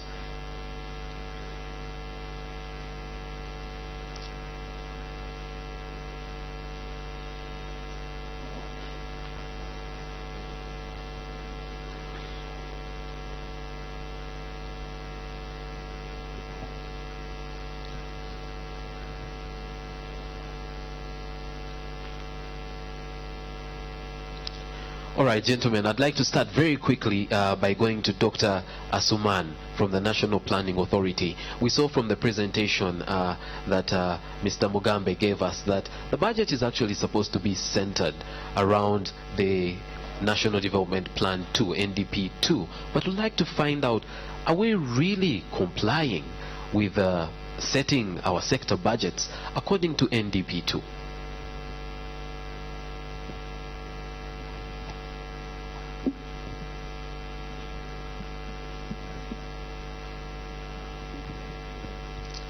If you could use the other microphone, please.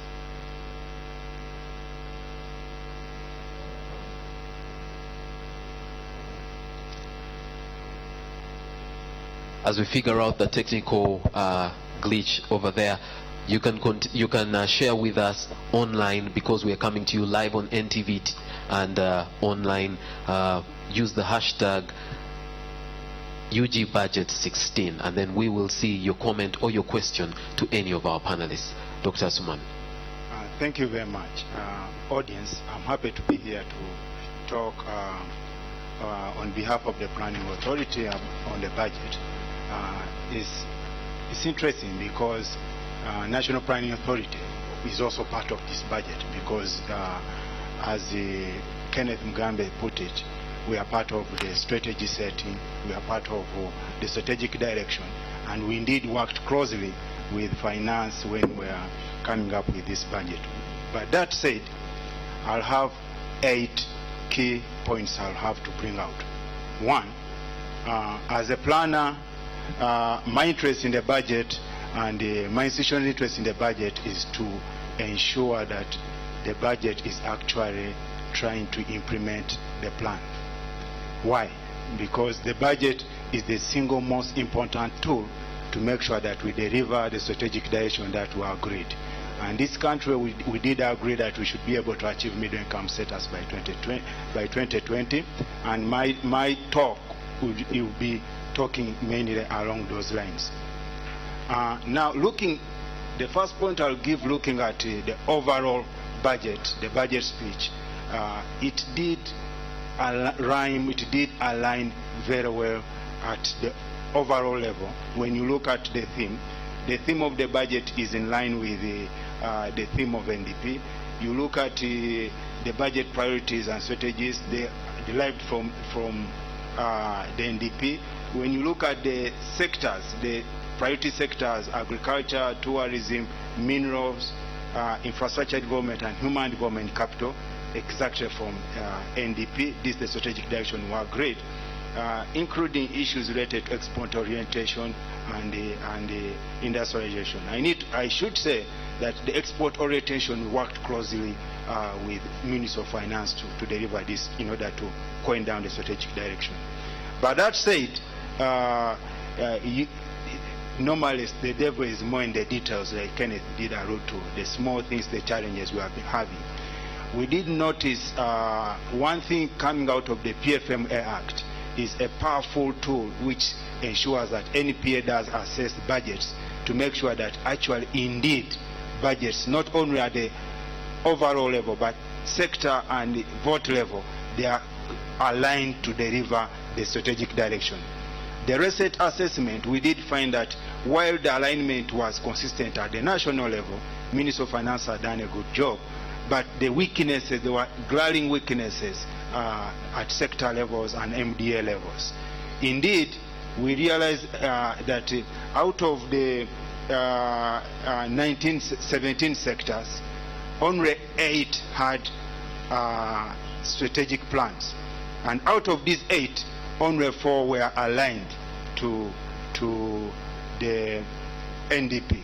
So the main question then we are asking that where are sectors getting their budgets from? Because these budgets should be fed by the strategic direction and approve the plans. So this is an area we are working closely with sectors to ensure that their plans are closely aligned to NDP. 3. Just before you go to 3, why aren't they aligned? You Why told aren't us they they are aligned? not, but why not? It's mainly alignment. What do we mean? It's mainly in content, timeline, and the priority strategic direction. In terms of timeline, the NDP is a 5-year plan. There should be 6 plans that deliver the vision. We have. But first, the main question we ask is the timeline of the plan consistent to the timeline of the NDP, the NDP. That's the sector plan. Secondly, in terms of content, is agriculture sector plan aligned to deliver what we agreed in NDP? Is infrastructure plan aligned to what we are going to deliver in NDP, the strategic direction? That's the second thing. Yes, we totally get that. You say 4, only 4 were aligned, right? Yeah. Why weren't the rest aligned? What was the problem? The problem is that either they were in the process of developing plans, others haven't thought through developing the plans, or they had plans that expired and they are here to develop the new plans. So but we are closely working with these sectors to ensure that they come on board, because the ensuring that the river, the NDP will hinge mainly on sectors having strategic plans that align to NDP. The third point I wanted to give, this is a sobering point, is that the budget did rightly. Uganda's economy has been resilient. If you compare it to the region, what is happening, actually it's growing well compared to sub-Saharan Africa. However, the 4.6 we are proposing, if we don't it in the coming years, then I'm worried we may not achieve the NDP goal of a middle income. Why am I saying this? Is that we have had a few challenges along the way in terms of the economy, but we need to look for ways to make sure that the economy grows faster, because the assumptions of delivering middle income status, we are expecting growth to have grown slightly higher than it is growing. This last financial year should have grown by 5.8%. This coming year it should have grown by 5.9%. So the main point I'm bringing out here is that we need as a country to look for ways to make sure that we deliver and be able to deliver the middle income objective we are looking for. So we need to grow a bit faster. And those are things we need to think through. And some of them we are looking at them. That means the infrastructure focus of the budget. These main structural reforms we require, we will have to propel this economy to grow a bit faster in the coming years. The fourth point I will need to talk about is we are very happy with in the budget that, as Kenneth alluded to, one of the biggest problems of private sector-led growth has been high interest rates. And one of the major causes of high interest rate is government borrowing. So from the planning angle, we are really happy that domestic borrowing has been halved. And this will go a long way to reducing interest rates. But as government, from a planning perspective, we need to do a bit more, because at the moment what's missing in the market is a lack of long-term financing, and this has structured the economy, because if most people are borrowing traders who are able to repay the quick loans, the high interest rates, what we are looking for is people who are borrowing, who are able to set up industries. And if you are going to set up an industry may make losses for the first 10 years. So at the current financing in the market, it's not available to be able to deliver that. Now, as government, we are thinking through this to make sure that we're able to deliver that development finance, which will be able to unlock the employment creation and the long-term and structure the economy towards the areas which are very important. The fifth point, in agriculture, In agriculture, again, the budget was okay in terms of increase, the strategic direction increase in financing. It did cater for the input side. But from the planning perspective, and most of these I'm bringing them from what NDP said, we need to balance a bit the institutional mechanism and the inputs. We need to balance this a bit more. But more importantly, when we are delivering agriculture, we need to get a different approach. The NDP elaborates this a bit more. We need to go through a value chain analysis, looking at starting where we are putting seeds and who is going to market. We do the marketing along that line. An example was there's a time one of the countries requested Uganda to provide a certain number of goats, and then we were able to provide those goats for in one period, and we are not able to subsequently deliver the next word. So we need to look at that whole complete value chain analysis to make sure that if we pick a product, we are able to make from the time of planting in terms of seedling input provision, in terms of value addition, and in terms of market, we complete that chain analysis in order to bring out what. So that would be a key thing to go into. The sixth point. Just before you move from that point, I'd like to find out very directly, did the budget for the agricultural sector comply with NDP too? It did in terms of inputs. But okay, what you are saying, more can be done. More can be done. And this what I need to bring out one thing, that NDP is a 5-year plan. Yes. And the budget is an annual year plan, a process to which. So some of the things that we are saying, we could be able, if we get them right in the coming subsequent years, we may be able to deliver what we expected in agriculture. But we need to reorient in that, in terms of just input, we need to have that right balance. The balance to make sure that we get the value chain complete, then to think through what's the right institutional mechanism to deliver issues in agriculture. Because inputs alone, if we don't think through that, may not deliver agriculture. All right. And for context, in what year are we in NDP2? Is this the first or the second year? This is the second year. We're going into the second year. All right. So 3 years left. Yes. Okay. Now, the sixth point I wanted to give is that from a planning perspective, again, in terms of NDP, we are happy again with the budget in terms of this education focus. It did bring out issues of enhanced teachers' salaries. These have been a key problem. But what we are thinking is that, again, we may have to do more if we are to improve the outcomes in the education sector. Of course, the outcomes have been improving, but we could do a bit more. What am I saying here is that in terms of budget, probably if resources permitting, we may have to look for more resources to support the policy and support nature of the education sector. That means if you give each thing related to inspection of schools, inspectors, enough inspection budget for schools, the biggest problem as NDP shows in education outcomes that actually we don't have a policy as a country for early childhood education. And this has implications for education outcomes throughout.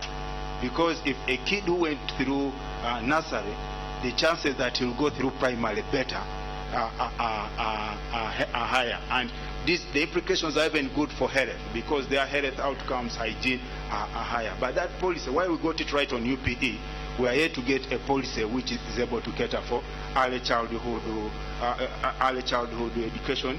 We need to expand a few community-based work. And these are not rocket science.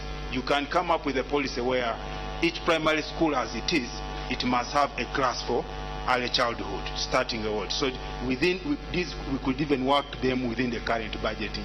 But these are policy issues. So bottom line, what I'm saying is that in terms of budgeting, there are several policy issues which could improve the outcomes in the education sector. The sixth, which the seventh, which I'll talk about, is and this we agree. We are talking the same thing with everybody, every economist, my colleagues in finance. Is we need to do more on domestic resource mobilization. Kenneth did mention this, elaborated on this. The reason is that Uganda, is one of the challenges we have, and a critical challenge, particularly in light that we are planning to join the East African community. The East African community, once we join the East African community, the implication will be that while we can afford 6% or 7% of deficit, a deficit in GDP, it will be capped when we join the East African community. That means if we are the government is able to deliver the things it is able to deliver, it will require to more domestic resources, its own resources. Why? Because the main focus, if you look at the theme of NDP, we are trying to improve competitiveness of Uganda, but we are competing against our neighbors. Our neighbors' budgets, Kenya's tax to GDP ratio is about between 21 to 24% of GDP. So if you allow it another extra deficit of 3% of GDP, it will be able to have a budget of about 27% of GDP. It will do a lot. For Uganda, if we continue at the rate we are continuing, at 13% of GDP or 14% of GDP in taxes, it means once you join the South African community, if you add on 3% of GDP compared to Kenya, your budget will be only 17% of GDP. What does that imply? That you won't be able to compete on infrastructure development the level Kenya can. So in competitiveness, they'll have gone way ahead. So that's one of the challenges, not only for government, but for everybody, that we have to think through. And how should we think through this? I believe that government is putting several policies in place for tax, but people can do much more in terms of compliance. And I believe Ugandans are able to pay taxes. The example I'll give is that most communities, at least in Kampala, the roads are built by the people in those communities.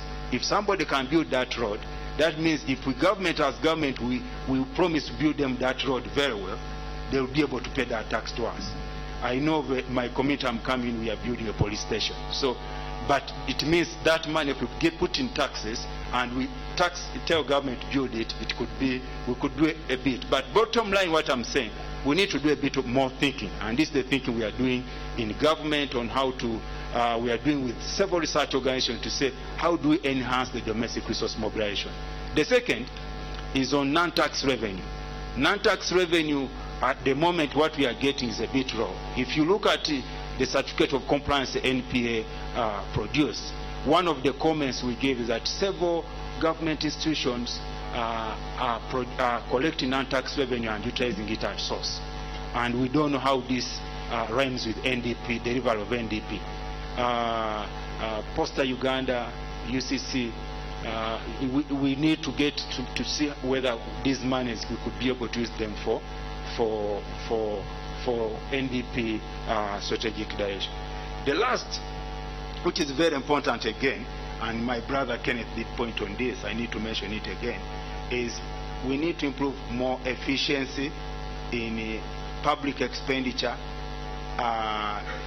utilization, basically get more value for money, and more critically in terms of public investment management. And why is it key now? It's key now that because Uganda has matured as a mature reformer, the world banks of this world and African development banks are no longer giving us concessional financing. Now, if you have the point of just giving low domestic resource mobilization, the only way you are going to finance the Kaluma and what, you have to borrow on non-concessional terms. But it's okay if you are getting the right value from the public investments. Now, as Kenneth alluded to, and last week we had the World Bank, a complete report on World Bank. It did point out something clearly, that out of every dollar we invest in, we are getting less of a dollar from that. So if we are going to pay these non-concession loans, then this actually still we need to solve it today. And that's why I'm happy that the budget did put in, it's putting in measures to say that the whole public investment management is going to be revamped. But you colleagues who are here, that's something you need to look out for. That you as CSOs, you monitor infrastructure work, because all our economy is hinging on that. If we are to repay back the debt, we need the economy to grow faster. Secondly, we need to get more value for money from every road we want. It shouldn't be business as usual in delivering these investment projects. We need to know that the whole cycle, starting from how the project is identified, how it is appraised, how it is financed, how it is managed once it has been completed and evaluated, we get it right. Otherwise, we will not be able to go it. My final word, this implementation is very key. So without good implementation, then you may not achieve what you budgeted for. Thank you very much. Whose duty is it going to be to ensure that there's good implementation? It's a duty of every citizen. Why? Government starts this, but if every citizen you are going to take it as business as usual, roads are not being, the road which was budgeted for is not being done. You have to do the monitoring on your side, also CSOs. But from government side, it has identified, and actually, I'm saying it, Kenneth said it, he said out of the challenges we have, this one of the challenges, and it's something we are thinking about. Now, in terms of that, the budget did rightly put it, that it's going to revamp the whole process of public investment management. So from the government side, that's its role. But from the private sector, from every citizenry, this is an area you have to ensure that government gets it right. You engage the CSOs, you have to engage us to make sure that this is an area we get right. Thank you very much. All right, thank you very much, Dr. Asuman. I'd like to come very quickly to Mr. Mugambe. Mr. Mugambe, one of the huge issues has been budgeting discipline. In fact, we thought the issue of supplementary budgets was solved when we passed the Public Finance Management Act of 2015. What's being done to ensure budget discipline? Okay, thank you very much. Can I another two if it's possible? Because I had for him, some extra two. So that you can also Let's do finish this one and you come to that. Okay, thanks a lot. First of all, it is true supplementary is a result of budgeting discipline. Okay, but it is also true that the law allows supplementary. For example, the Public Finance Management Act, as amended, allows the Minister of Finance to provide up to 3% of supplementary expenditure without approval of Parliament, and then he reports to Parliament. But there's also a contingency fund. Okay, so the challenge we have had in the past is when supplementary becomes excessive and actually ends up distorting the intentions of the budget in terms of the budget allocations. And that is actually the issue that we are trying to address moving forward.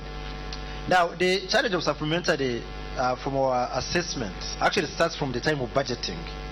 So the indiscipline actually doesn't start at the time when the budget is being executed.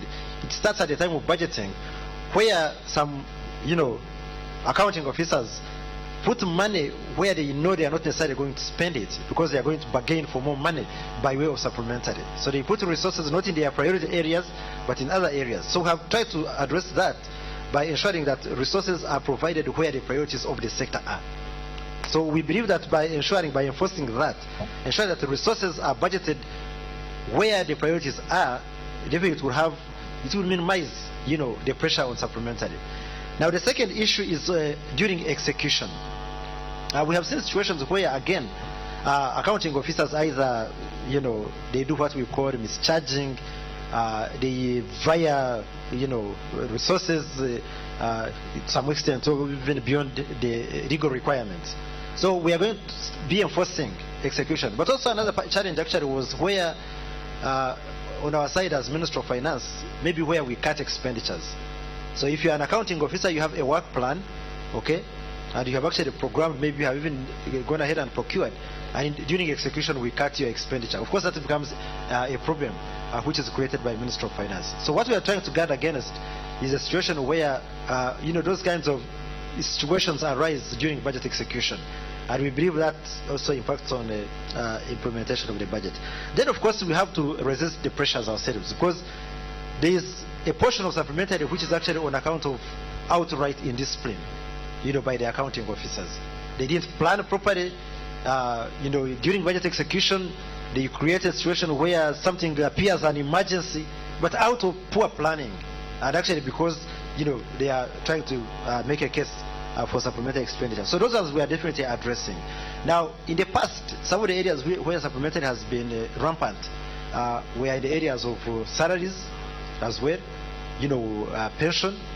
So those as we have cleaned up. We have cleaned up the payroll to a very large extent. We can now comfortably say that we have a clean payroll, almost maybe up to 99% now, both the active payroll, the salary payroll, and also the pension.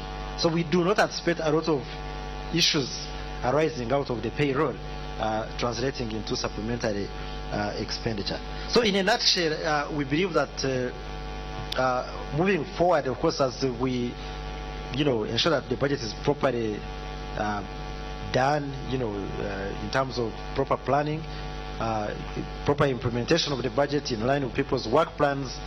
Of course, as I said earlier on in my presentation, we have a good opportunity in terms of the law. The law is extremely strict. Environment is only 10% from an item, so that limits the extent to which you can actually distort, your work plan. It puts actually the burden on the accounting officer. So essentially, as an accounting officer, you're expected to properly plan, before you start, before the budget is approved actually, and you start implementation of the budget. So I think a combination of all those measures should be able to help us, minimize the distortionary effects of the supplementary. Thank you. Thank you very much. For the budget to achieve what it should, a number of sectors actually have to play their part. We need the money for starters, and we've talked quite a bit about the trade imbalance. I'd like to go over to the gentleman from the Manufacturers Association, Mr. Sally, and basically you manufacturers should be manufacturing to deal with this trade imbalance. What's being done to ensure that this imbalance is dealt with, but also that we're creating jobs in the manufacturing industry? Thank you very much. Now, with regard to your question, what has been done is purposely to boost industrialization. And what I can say is that I'm happy with the government of Uganda, because as manufacturers, we noted the strength of any economy is industry. The Germans of this world, if you look at the EU, if you look at Japan, if you look at China, it's purely industry. So what I can say I'm happy about is that government has listened to our call. And our call was upon government to give us a waiver on raw materials, machinery and spare parts. And I can comfortably say I'm happy over that the government has listened to it, because we noted there's a great deal of unemployment, and the best way to balance, actually to do what we could call the import substitution, was, if you take note, years back most of the items consumed were coming from Kenya, Dubai, China. There is now a high rate of import substitution by way of boosting industrialization in the country. Only that it's found its challenges, for example, by the cost of energy, the status of the infrastructure in the region, the competition from the imported goods and the cost of production. So basically that is what, but like I've said, the industrialization going on in the country is one very important step we believe could balance the import-export ratio of goods and products in the country. Right, I don't disagree with you, but I had somebody say boo-boo, something like buy Ugandan, something. Usually when a person sees made in Uganda, it is a clear sign, run away, don't use low quality, because of the problems that we've had with our manufacturers. It's been said over and over again when Parliament was debating getting rid of importing of second-hand clothes. Even the MPs said, why would I go for a shirt from Nightil that I will buy, use for 6 months and it's torn, yet I can get a cheaper shirt, forget how it comes, and I use it for 2 years. It seems like the industry is the one creating these problems. Well, I would like us to put the myths away from the reality. The truth of the matter is that we've got a Bureau of Standards, who's the Uganda National Bureau of Standards. At regional level, we've got various standards bodies. With Kenya, also we've got CAM, Kenya Association of Manufacturers. In Tanzania, the same. In the ES and all other countries, there is no way these goods could be exported if they don't meet the quality. But like I've said, we've got more myths than what meets the eye. The goods and products made in the country are of good quality. The only challenge has been on cost. That very nice suit you're wearing could be made in Uganda, but because of the high energy tariffs, it could be ending at 800,000. But because of the low costs of production in China you can get a very nice suit like that at 100,000 shillings. So it's not an issue of quality, it's an issue of costs of production that the private sector is finding in Uganda. So often at times, once you find something made in Uganda, you would say it's highly priced, the quality isn't doubted. But I mean, there is no way the Bureau of Standards could have vetted these goods and products if they don't meet the quality on the market. Right. Quick disclaimer, my suit wasn't only 100,000 shillings. No, not yours. No, I was just joking. All right. And however, yes, the measures. There are issues I felt needed to be brought forward.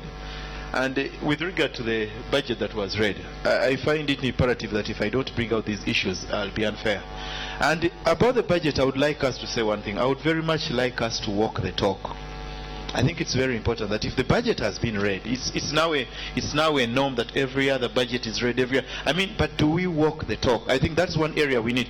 And if you're looking at the sectors that got more funding, agriculture got more funding, education got more funding, but if you tell me that you're giving handheld hose in 2016 to farmers, handheld hose, that isn't after announcing industrialization. Exactly. So if we are to boost industrialization, when the president and mechanization of agriculture, when he mentioned the modernization of agriculture, he mentioned the campaigns that will be supporting the agriculture sector. We had expected that pool of money was going to go into roofings or one of the steel companies to manufacture the hose and the agricultural equipment to supply the farmers.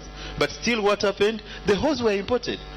It was mentioned in the campaigns, but before the campaigns were over, the hose were being distributed. On asking the manufacturers, who of you made the hose? None had made the hose had been imported. So like I said, I would very much like us to walk the talk by saying if we are supporting industry, let us say we need clothing for the army. At night he'll provide the clothing for the army.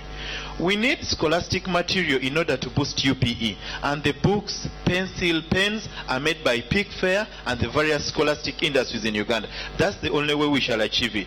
But if we are to look at scenarios like you're having a cabinet of 80 plus, you're having a parliament of 427, you're having districts of 120, now something still counting. It's now out of the primary exams on how many districts you have, and they are still counting. Then that tells you we shall never walk the talk.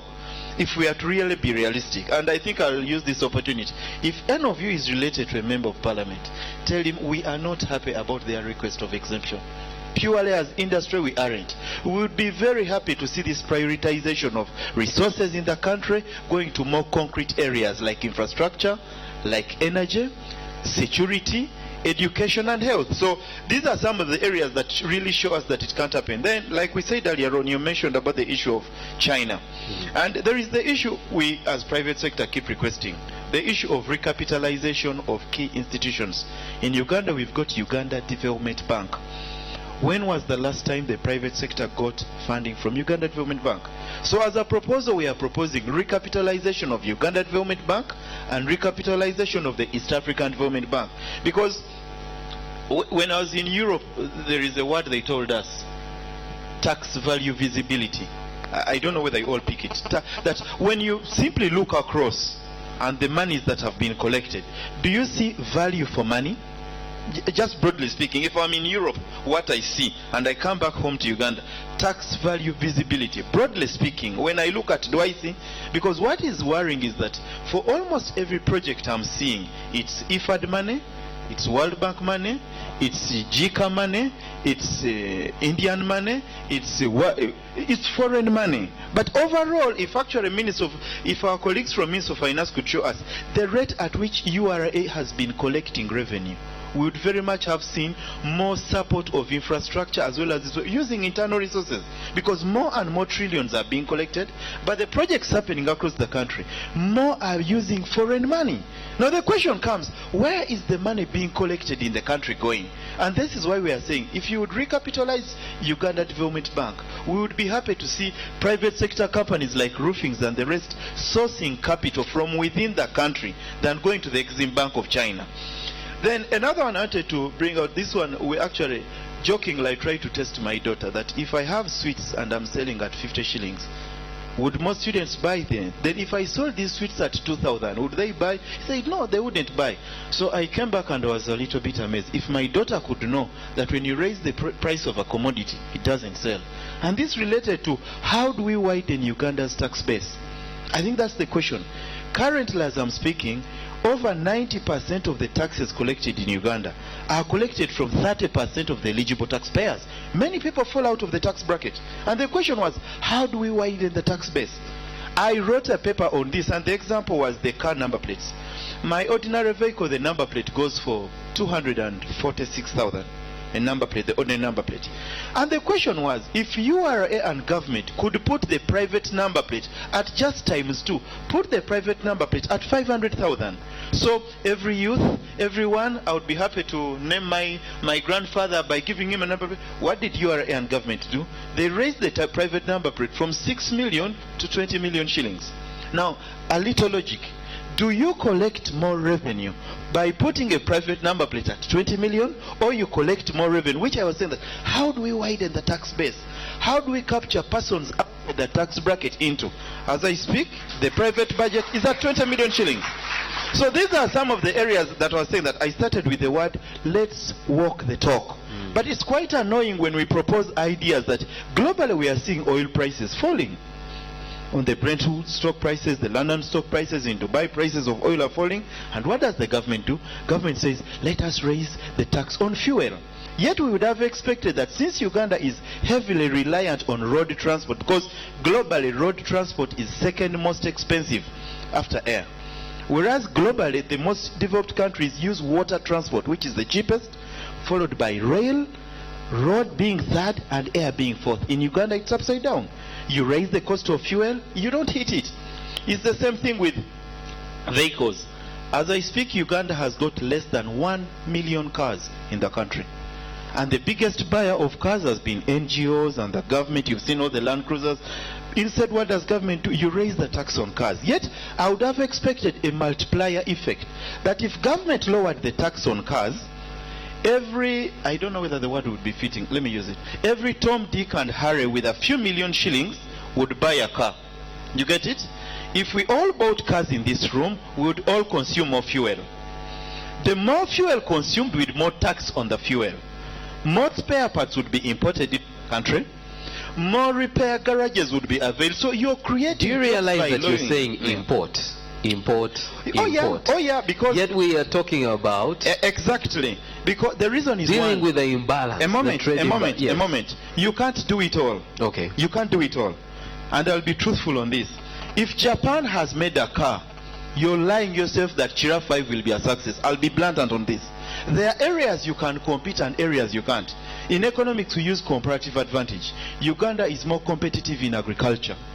If Uganda decided to use its comparative advantage of the weather, the soils, and the large numbers of youth, Uganda could feed Africa and the world.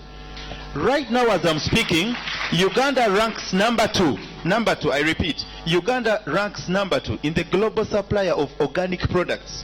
If you see the global market and demand for organic food, that is minus use of herbicides and pesticides. Uganda is number 2. If you drive all over, it's the naked bush. So Uganda could have used this comparative advantage that we are number 2 and there's a great demand of non-GMO but organic foods and compete. But if you tell me Uganda wants to go to the moon, I think our priority is upside down. Actually, so Mr. if I tell you that we import, it matters. Okay. We can't import, rather we must import cars. If we lie ourselves that we shall import cars, we're lying ourselves. I'll give one simple example. Toyota company that manufactures cars tells you that they don't know what a power outage means. Now, if you know what industrialization means and you know what they call a power outage, you don't tell me you'll make a car when you've got total automation and you've got power blackouts every day, whereas even the quality of power fluctuates. So we can't make it all. We'll import what we can, but equally export where we are relatively comparative. Thank you. Right. I like that you talked about walking the talk, and I am very glad that the audience present here at the Uma Showgrounds likes your presentation. I'd like to ask the audience, how many of you believe that agriculture is the sector that's going to spur Uganda forward? Just put your hands up. Perfect. How many of you are going into agriculture? We're already there. I can see you're currently in your gardens right now digging.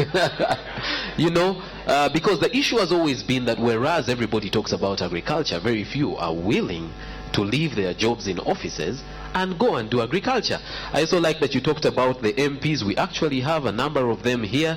I see Honorable Komakech Leandro, the MP for Gulu Municipality. I know that the Honorable Oda Jonathan from Erute County, Lira District, is here.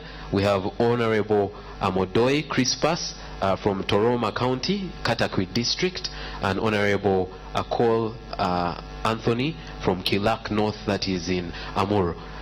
You can clap for your MPs who are here. You might want to ask them if they are part of the ones who want a tax exemption, and please don't get violent on them if they say they are. Just convince them that let's all pay our fair share of taxes. If your car is registration number UAK 948B, please go to your car. Someone is trying to export it. No, that's not true. Just go to your car. UAK 948B. Please go and attend to your car. Julius, we've had very many things. One of the last things I picked up was we make many of these suggestions. And I know Csbag and Kenneth mentioned it, that the Ministry of Finance has regular meetings with Csbag to discuss the budget and issues related to that. But are your suggestions taken into consideration, and can we see them in the budget that was passed for the coming financial year? Thank you so much. I'll definitely be brief because my colleagues have really exhausted most of the issues. I need to say this because if I don't say it, then Kenneth would have to reprimand me immediately after here. Is that there has been a definite attempt, a definite encouragement by Minister of Finance to expand spaces for citizens and civil society organizations to participate in the budget process. This last year really was very, very unprecedented. As I mentioned, we participated in the 20 regional government budget workshops, but on a quarterly basis, and we have not missed. We have met his ministry to discuss various issues. And out of that, a number of issues I mentioned in the morning that have definitely come up. We are happy that the grants were revised. We are happy that we saw so many things really have taken place, as I mentioned in the morning. So for me, is we are really progressing. Ladies and gentlemen, we had Kenneth talking. He was actually replying a number of issues I raised. So I would like us to note them down, because next year at the same time we will be here to see the work, the talk that my colleague is talking about. And for me, the issue of corruption is very important. He mentioned about it, which I mentioned. The local government share of the national budget we have been clamoring for. He has also mentioned about it. Expanding the domestic revenue base, he has also mentioned about it. However, two things still stand out that we definitely need to the government address. Number one, we know in the financial year 2013-15, there was a mention of the establishment of a cooperative bank in a speech, and even amount of money was allocated to have a study on that one. We don't know where it ended, and probably Kenneth could definitely tell us what happened to the idea of establishing a cooperative bank. The other part also, I think, which has missed is the debt. The debt problem, we are saying we are sustainable, but the rate at which we are running, we are likely to again be a highly indebted poor country. For two things. One is that if you look at the allocation to service our debt, 2 trillion. The next financial, that's what we have budgeted for. An indication that it is really, encroaching on other sectors, because 2 trillion You have agriculture budget is 800 something. That's now twice the amount we are allocating to agriculture, 3 times the amount we are allocating to the water sector. I think the debt question, we need really to see how to address the debt question to be able for us to know that at least you can sustainably fund our setups, but not to mortgage the lives of our grandchildren. I definitely want to stop there. Thank you. Okay, thank you very much, Julius. Let's go over to Kenneth, because that debt issue, in your presentation, you actually said we need to maintain prudent debt levels. And how exactly are we doing that? Are we going to achieve it? If your microphone is not working, you can borrow mine. 100,000 per minute. Okay, now the issue of debt. First of all, it is okay to borrow actually. I don't think there's any problem. Whether you are a private sector, whether you are a household, whether you are an individual person. Now what matters is, there are 2 things which matter. One is the extent of the borrowing, okay, and how you use the resources.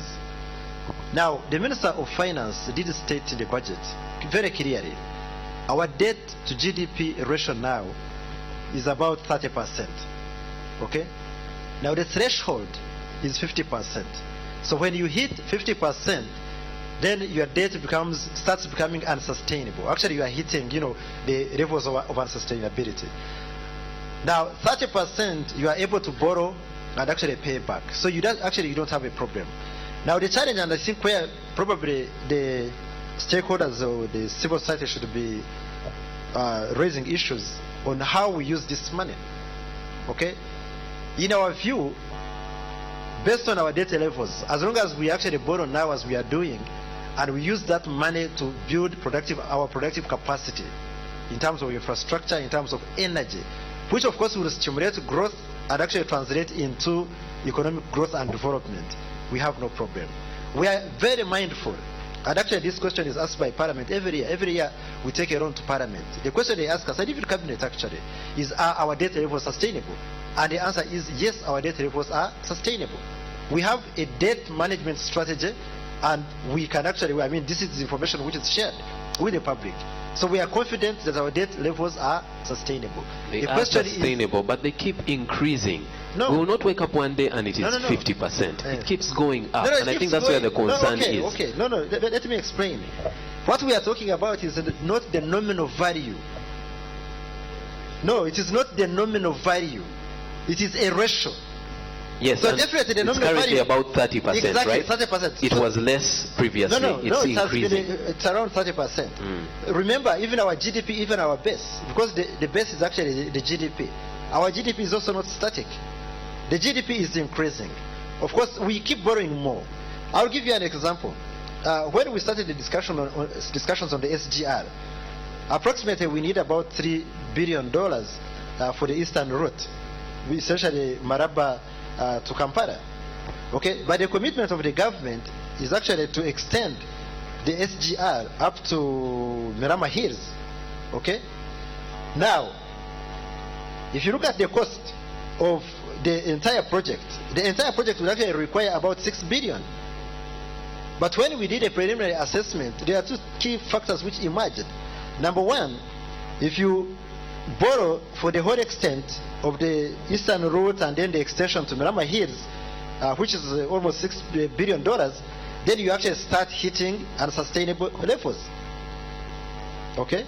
But also there's also a fact that some of the sections are not viable probably when you consider the feasibility study, the basic feasibility study. So our advice to government was, based on our current GDP, it is viable for us to borrow up to Kampala. And it's actually profitable. Okay, it makes sense to borrow up to Kampala, even in terms of business sense. If you look at the cost that he was talking about, in terms of the cost of doing business. So what we have advised government is actually that we should borrow for the section from Maraba up to Kampala. And this is actually what is in the budget.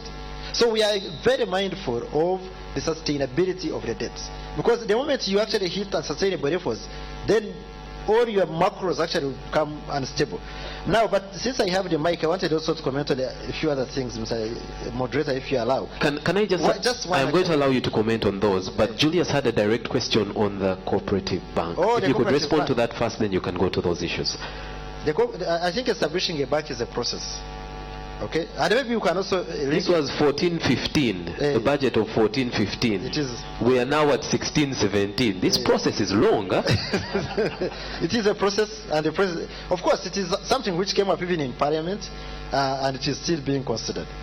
But it is definitely a process. But the gentleman from private sector mentioned two areas which I wanted to comment on. One, in terms of capitalization of key financial institutions. Last year, the ministry made a very clear statement that we are going to be focusing on capitalization of Uganda Development Bank. And we committed to provide 500 billion shillings over the medium term in terms of capitalization. We are still committed to the capitalization of Development Bank, UDB. EADB, actually, for information, the capitalization of EADB is actually ending this year. Because capitalization is not just in the air.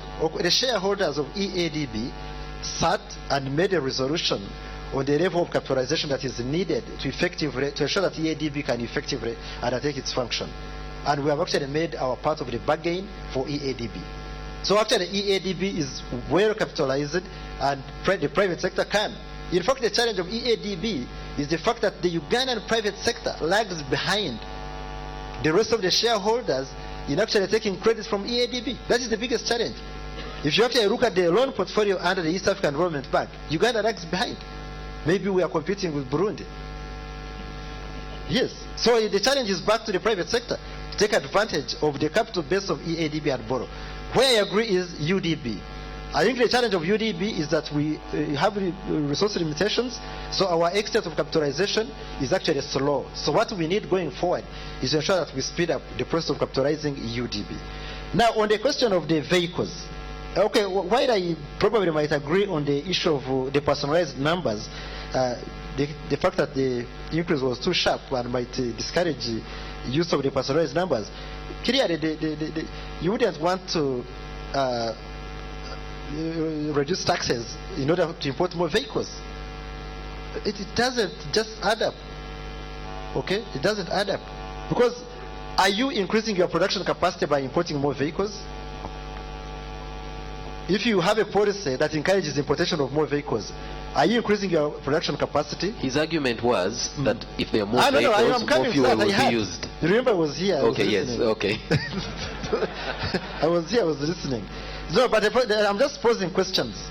Okay, if you have a policy that encourages importation of more vehicles, there are three key fundamental questions you need to ask yourselves.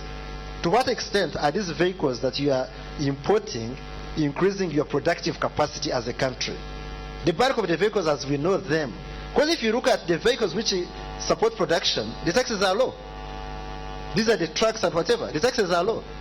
So the vehicles we are talking about are these the small vehicles. So do they increase your production capacity?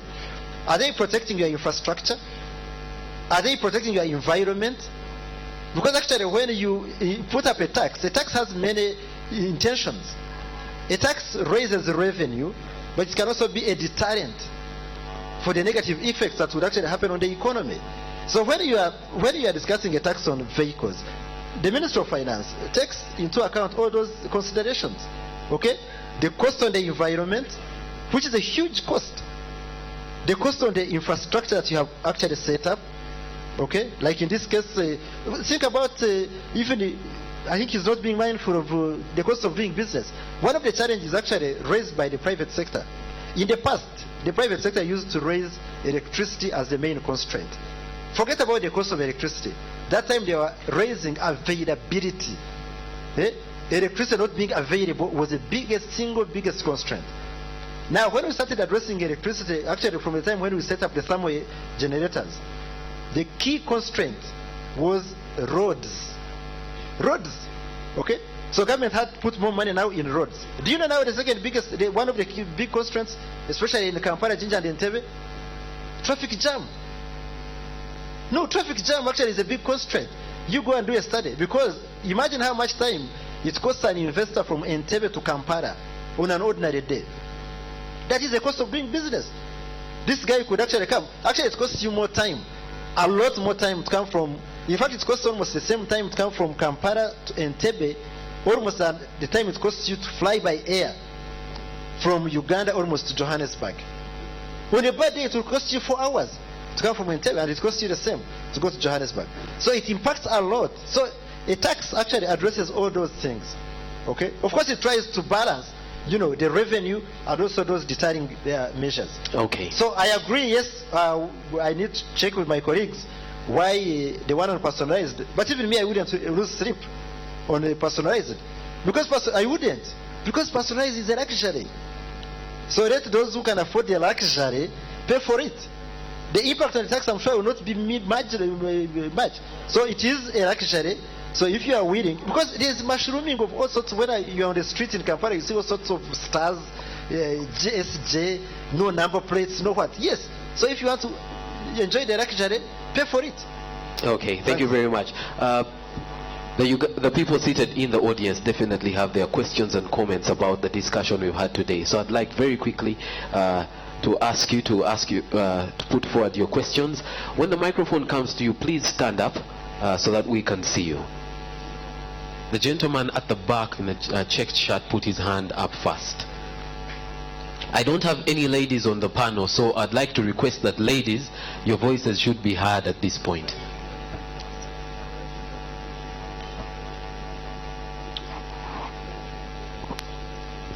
Tomujuche Oke Emerito, my name is from Uganda. I have one comment. In Uganda, we are talking about agriculture thriving on land, and yet the land question, especially on ownership, is not answered. The gentleman from the Ministry of Finance says we should not mind about the small things that do not matter, and yet we are purchasing horse. Well, thank you. You're going to Mbarara and the car breaks along Busega, but you still reach there in 3 hours.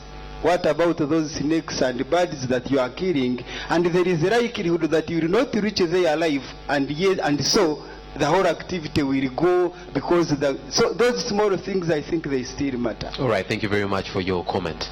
Let's take another person. I have a gentleman at the front.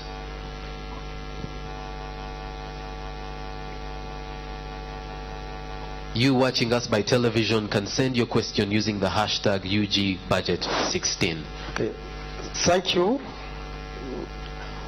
First of all, I am a small-scale farmer working for a community organization, community-based organization known as the Chikando Environmental Association, which is a member of Food Right Alliance. One thing I want to comment first is that as farmers, we are just scared with such a budget. The budget would be looking so good, but there is so much of animal farm. That's our most worry. That is one.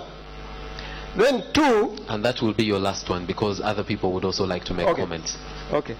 Then two, as a farmer, there's something which has not been mainly focused on, and although the percentage of allocating the budget to agriculture is 72%, but we cannot celebrate because we are looking more on productivity, which is also still again very low, and we are forgetting this value addition and then post-harvesting, which is also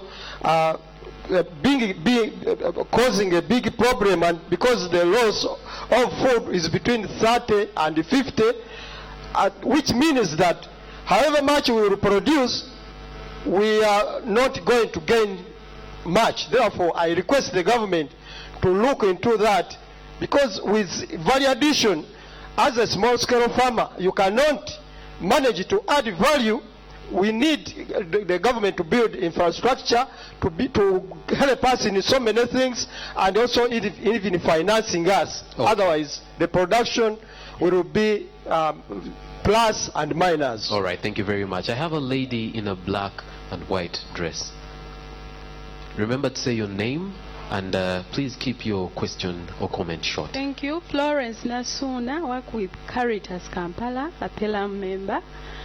My issue is on procurement, delays in procurement, and we've always talked about this. It's not only affecting agriculture, but I've seen it's affecting education. What is the government take on this? Okay, thank you very much, Nasuna. If everybody could be as brief as her. There's a gentleman next to you with an orange t-shirt and brown jacket. To your left. Thank you. And I'm Magabri Francis, a smallholder farmer from Bugiri District, Pelham member. My question is about agriculture credit facility. This issue was launched in 2009 and it wasn't popularized. Few farmers accessed this financing due to the terms and conditions which are attached. For example, writing proposals, and also they focused on mechanization. What mechanism has been put in place this time to ensure that smallholder farmers can access this financing in order to improve on agriculture? Thank you, Francis. But just before you sit, are you suggesting that there should be no conditions for a farmer to get those loans? To me, I think so, because so the farmer should just get the loan, no condition. Should yes, just be so given. long as he's a farmer. Okay, all right. Let's take. I have Honorable Komakech at the front.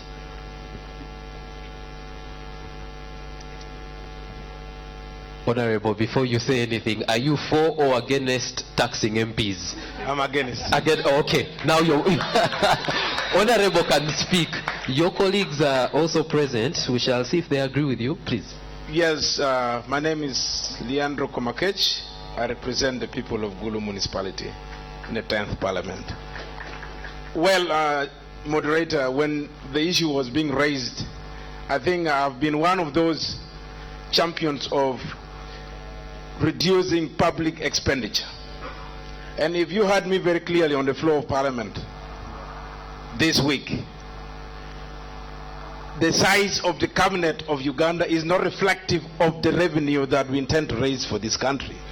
That's why we said we need a very lean cabinet which is within the constitutional limit that allows us to use some of these resources for other things. We are very clear on this. And to come to this, I would like to raise one thing. I think at independence, there was a very serious logic on budgeting. I would like to agree with the director, Mugambe, that while UDB is being recapitalized, I think there is a great need to look at the logic of bringing back the thinking of Agricultural Development Bank for Uganda. Yes. We appreciate the views that are ongoing here, and we shall take these views for debate in Parliament. That is why we came here at short notice. Thank you very much, Honorable Komakech. I'd like to very quickly also say that we have the Honorable Akamba Paul from Busiki County, Honorable Ntende Robert from Bunya South, Honorable Musoke Robert from Budiope West, and Honorable Veronica Nanyondo from Bukomansimbi District. I'll take the next question from a lady that's wearing an African fabric dress. She's over there in the middle. Oh, it's actually a Gomesi. Thank you. I'm called Chomkama Sandra from Kaware, under Peram. My question goes to the Ministry of Finance. Mr. Kenneth Mugambe, Director of Ministry of Finance, Yeah. yes. In his measures to the challenges, he has talked of inspection and supervision for further delivery and of especially schools and health centers. I haven't heard anything like inspection and supervision in agriculture.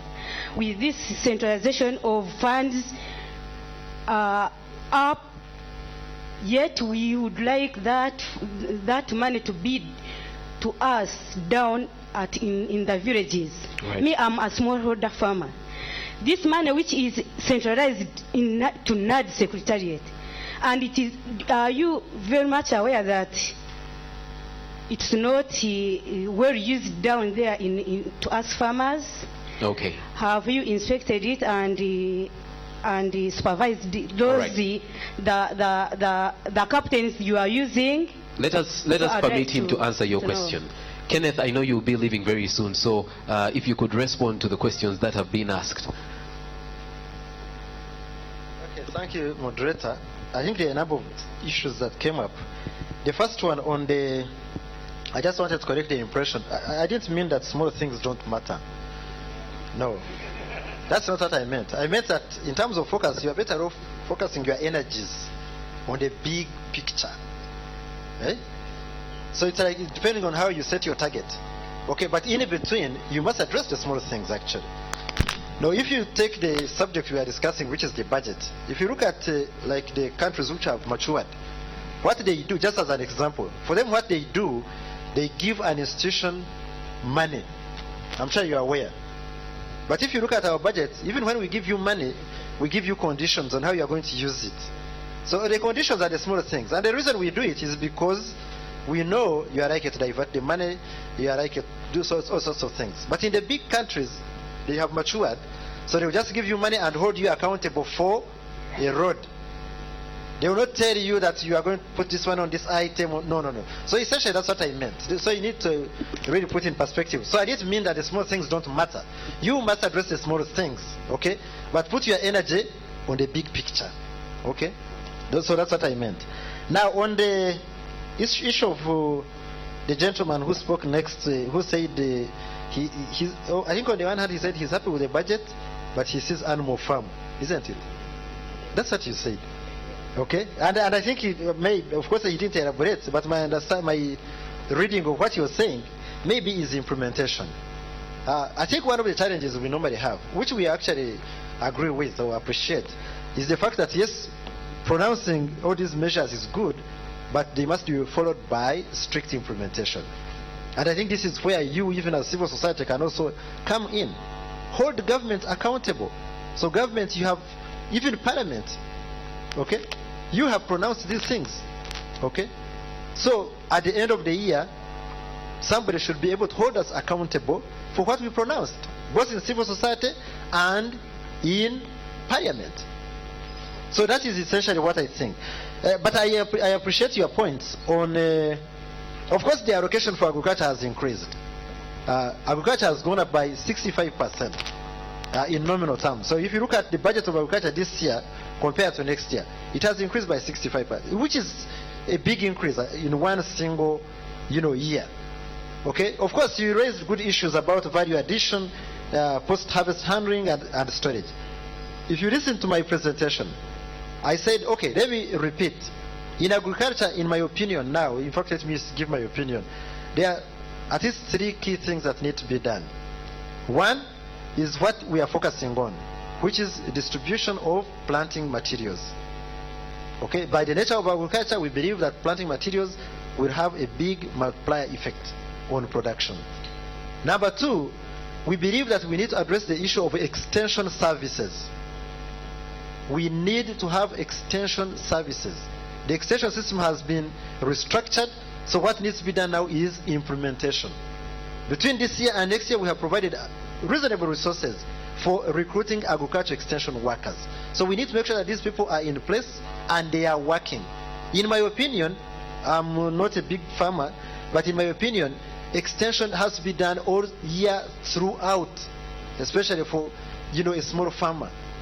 You need to come at the beginning, even when this person gets the seeds or the planting materials. you need to explain to him when, how to plant the materials. You need to come before he harvests. Okay? You need to go to him at the point of harvesting and even post-harvest. So extension, in my opinion, is extremely important. Then, of course, the other important point in the loop, of course, the disease control, all those ones have to be done. But post-harvest handling. Because actually, I think according to studies, we almost lose maybe 50% of our produce in post-harvest handling. So we have talked about it, post-harvest handling and storage. We still have challenges on the proper strategy. Because you are aware in the past, many of these things were done through cooperatives. Okay, if you look at coffee, for example, actually post-harvest handling of coffee was done through cooperatives. Then, of course, we reached a point where we set up silos, okay, as storage facilities. Now, those ones were privatized.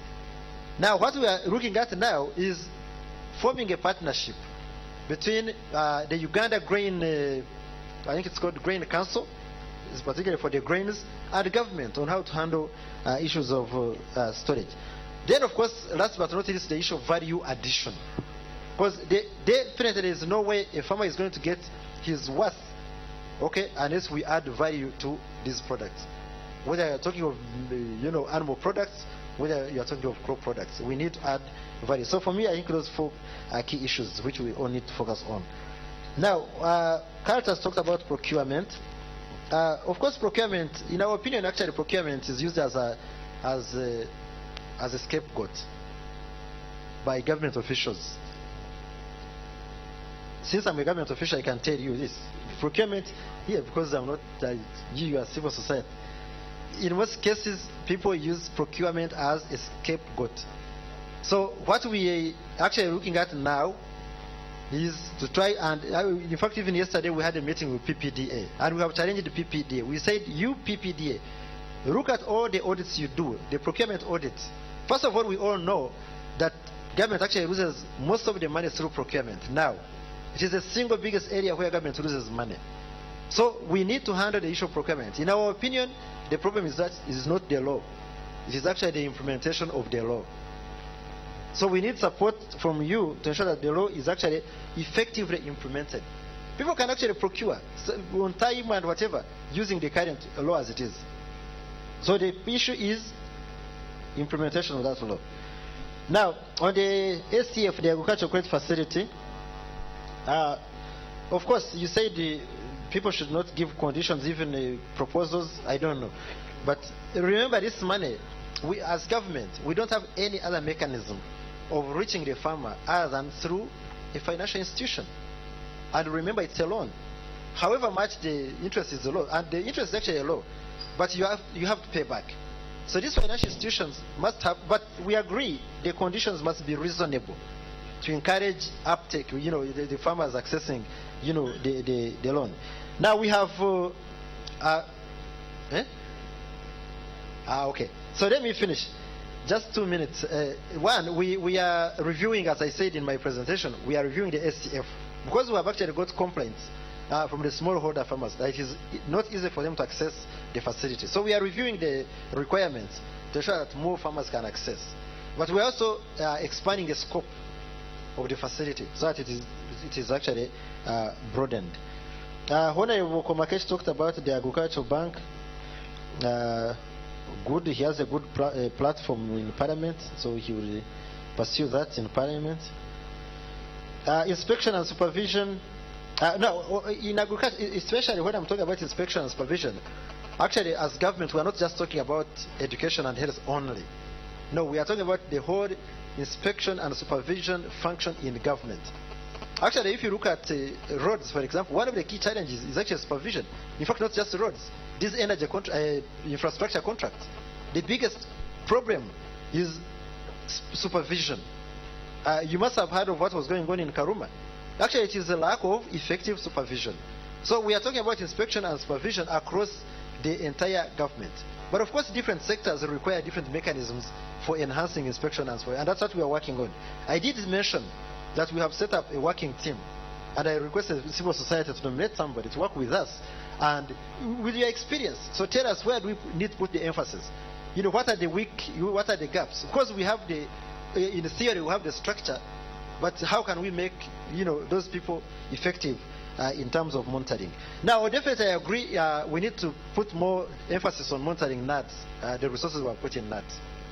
Okay, we know actually it's not only the resources, but even the materials that they distribute, because in distributing materials, it's a whole chain. Okay, you can actually buy the materials, but if they go late, so it depends on the timeliness of the materials. They must be properly timed with the planting season. They must be at the right age. So I agree, there's a whole range of issues that we need to be mindful of as far as NADS and agriculture is concerned. Thank you, moderator. Thank you very much, Kenneth. I apologize for rushing you, but we need to say goodbye to our online audience. We'd like to thank you very much for watching us on NTV and following online as we discuss the CSO post-budget dialogue. What will the 26.3 trillion budget do for you as a Ugandan? The discussion here at UMA continues. But for those that are watching us on NTV, would like to say goodbye to you, but also inform you that we have Macho Godfrey, the MP for Busia Municipality, Honorable Abbott Geoffrey, the MP from Bukoli Island. This discussion continues. It is your budget, so you need to monitor it, just like everybody else has said. Thank you very much for watching us. Until next time, continue to monitor your budget. It is your money.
Something. Stay right where you are. I wish, for your sake, Leonard, I could be happy in this quietness. One day I'll fly away. I don't know if this is such a good idea, you know. Today, birthday. Happy birthday. When this war is over, there will be a reckoning.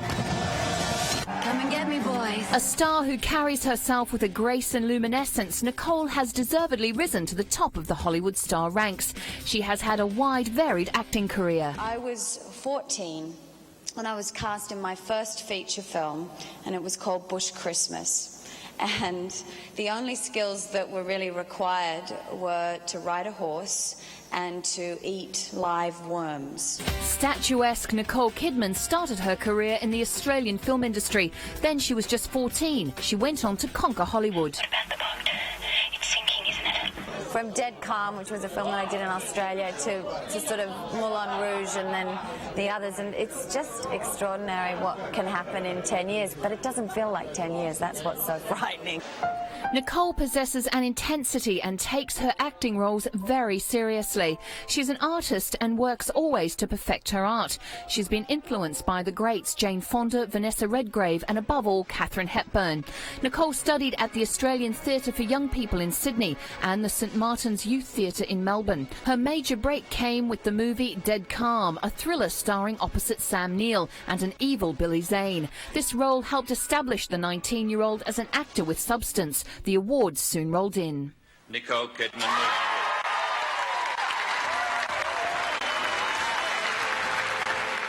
Nicole was born June 20, 1967 in Honolulu, Hawaii. Both her parents are healthcare professionals. Her childhood was marked by the social activism of her parents and can be seen in her clear-sighted strength she exhibits both on and off the screen. Nicole attained her A-list status in 1995 with her powerful portrayal of the murderous TV reporter Suzanne Moretto in To Die For. It won her a Best Actress award at the Golden Globes. Moulin Rouge, a musical, enabled Nicole to combine her love of film and theatre and dance. From there, she went on to have a hit song with singer-songwriter Robbie Williams. Nicole went on to walk away with an Oscar and a BAFTA for her role as Virginia Woolf in The Hours, co-starring with Meryl Streep and Julianne Moore. Nicole has also retained her link with theatre with her stage role in London's Don Mar Warehouse production of The Blue Room. Attended by doctors who inform me of my own interests. By a nose, Nicole Kidman. The thing that makes the Academy Awards special is that it has such a tradition. You know, it has such a history. You see all these photos of these icons holding these gold statues through the years, and there's something, I mean, I quite like tradition, so it's nice. It's nice to be a part of it. Nicole was rewarded with a Hollywood star. This talented and attractive actor continues to make waves with her performances. Growing up in Sydney, Australia, this is sort of amazing to be standing here. News updates brought to you by Sadolin, Color Your World. KCCA Councillor Sarah Kanyike appointed to deputize Kampala Lord Mayor Arias Lukwago. Also coming up, the last batch of ministerial nominees to be voted by Parliament's Appointments Committee on the final day.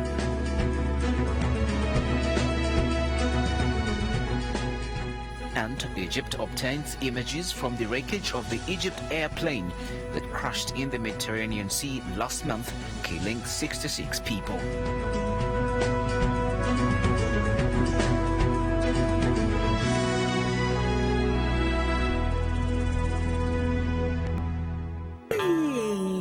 Tifan Salida, give your world a Sadolin makeover today. Sadolin, color your world.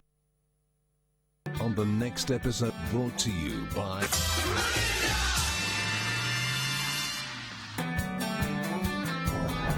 This week on Tinish.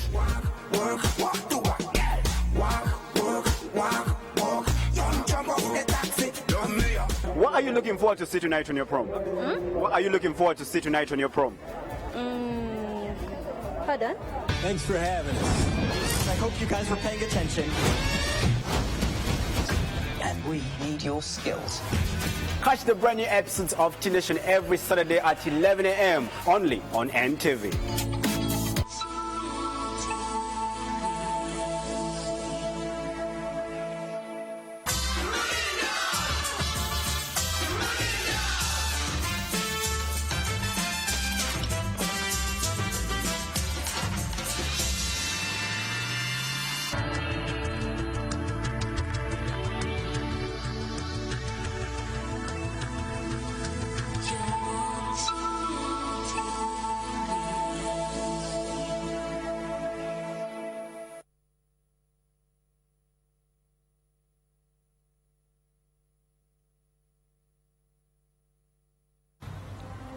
Close your eyes. What do you see? Stop. Let's try this again. Close your eyes. Now, what do you hear? In the physical world, our biggest motivator is our eyesight. It is our eyes that lead. Our eyes are our point of contact. Now, it is when we close our eyes that our point of contact changes. It is now our hearing that paints the picture for us. A calling literally comes from hearing. It is the voice that calls you to that purpose.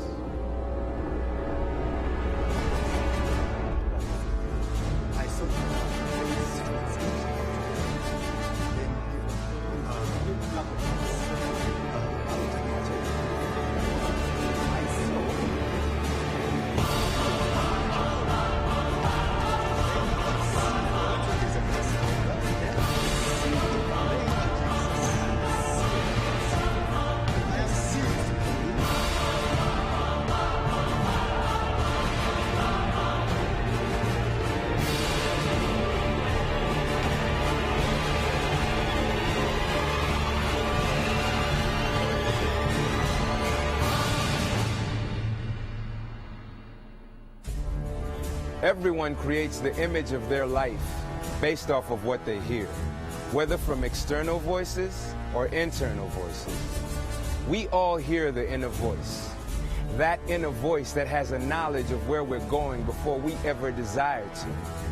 Something in the deep consciousness of men and women keeps calling for their attention in a number of ways. Are you listening to the inner voice that is calling out your destiny? Or have you silenced it with the cares of the world that are forcing you to fit in? I do not remember a time in my life where I have not been aware of a dimension that is way beyond the physical. I've always been aware of the supernatural realm. I've had encounters when I was young. Some of them were quite heavenly. Some of them were not quite heavenly at all. Actually, some of them were very demonic. But this gave me a perspective to life that not any books, not any teachings would have given me. I encountered the supernatural world. I encountered angels. I related with them. I encountered the Lord himself. I related with him as a child. Now I remember growing up and the cares of life got a hold of me. And as a young youth, I got involved in a lot of things that the ordinary average youth would get involved with. I remember during those times, these experiences gradually grew fainter and fainter and fainter. But there were those moments that, if I recall in life, those moments that actually would awaken me to the things that I used to experience as a child. I remember at some point there was a girl I was going out with. I remember her, she received a letter, not in my presence, but I remember as she came to see me, we had an appointment. I remember staring straight at her and knowing that there was something she was hiding from me. So I remember gazing into her and then telling her, you received a letter from a guy and you do not want to show it to me.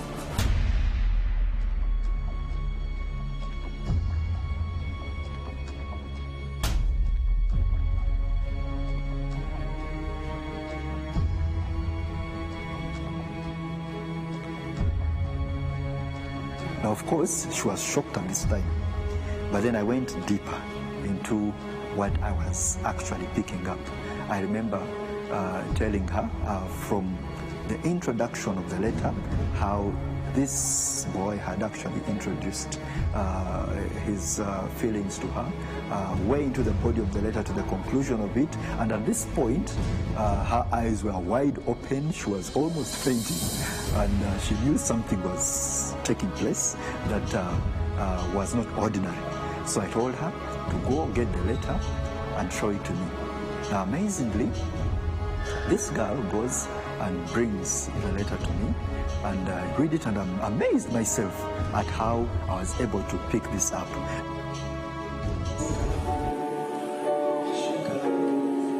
Okay, give her the mic.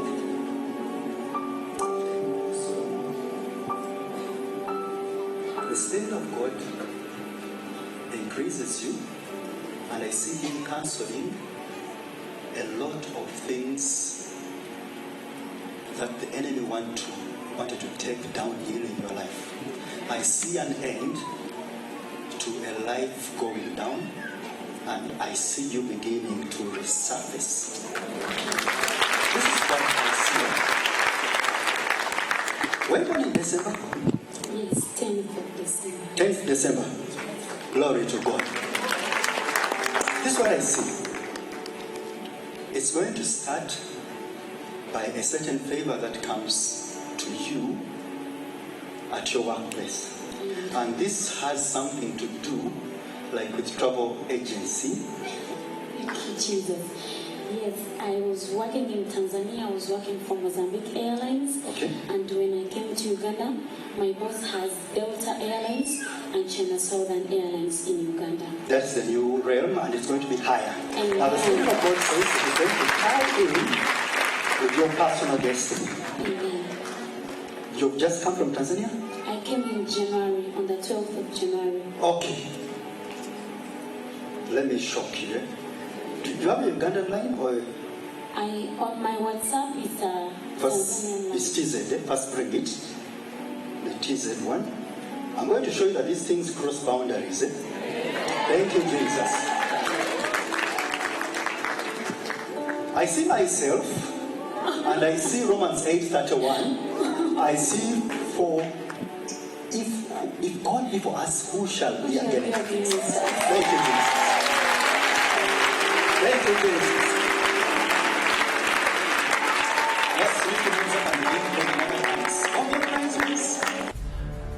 In the physical world, our biggest motivator is our eyesight. It is always our eyes that lead. Our eyes are our point of contact. Now, it is when we close our eyes that the point of contact changes. It is now what we hear that paints the picture for us.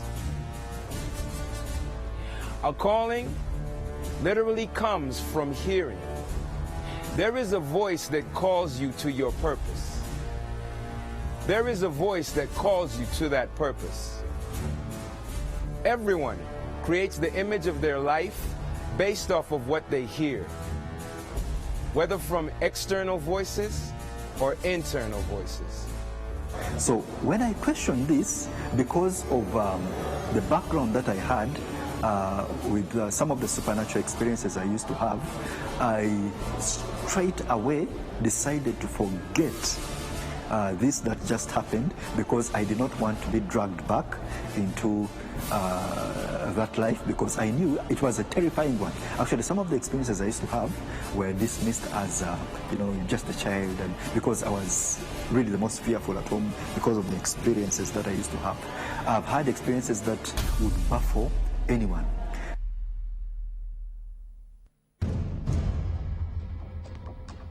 As he was closing, he held my hand and he was like, ownership. He said ownership 3 times. Ownership, ownership, ownership. Then he closed the service. Then when he moved to Imperial Royal, it was the 22nd of September 2015. Prophet Elvis calls me, but then this time he calls me by Patricia. And when I went to the front, he assured me of my birthday, which is the 27th of November. We said you're born when? Glory to God. The Spirit of God blesses you. Bring your hand. In the name of Jesus. What's your name? Patricia. In the name of Jesus, the Spirit of God increases you. Amen. The Spirit of God increases you. Now, thank you, Jesus. I see you in a place. And this is like a shop having like crafts. That's where I've been working. Crafts and clothes. The Spirit of God says you're moving out of that place. Amen. To a place where you are actually going to be honored and received and respected. Says the Spirit of the living God.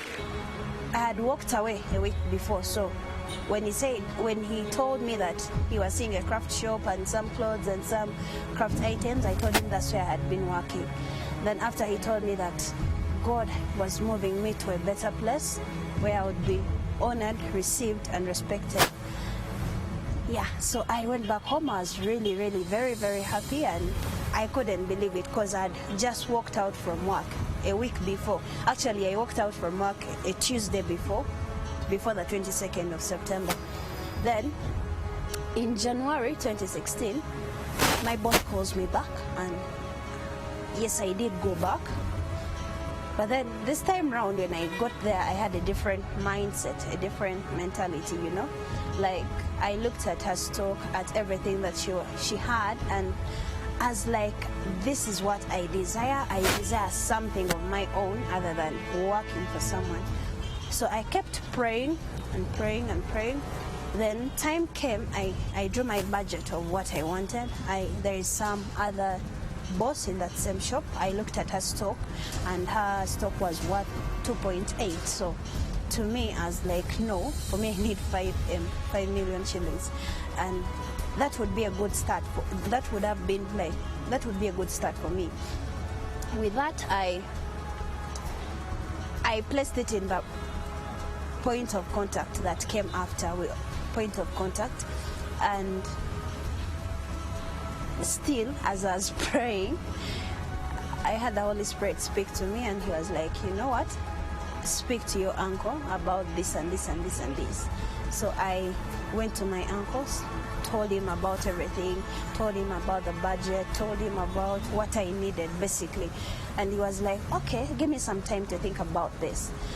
Then after, I told him in Feb, in March, he gives me a call after Prophet Elvis had released an anointing of receiving phone calls, special phone calls that would usher us into another level, another glory. And the next day, it was a Wednesday, I received a call from my uncle, and he told me that it was okay and it was fine for us to start. And I was so amazed because everything just happened like that. Like I can't tell how everything happened, but it just happened just like that.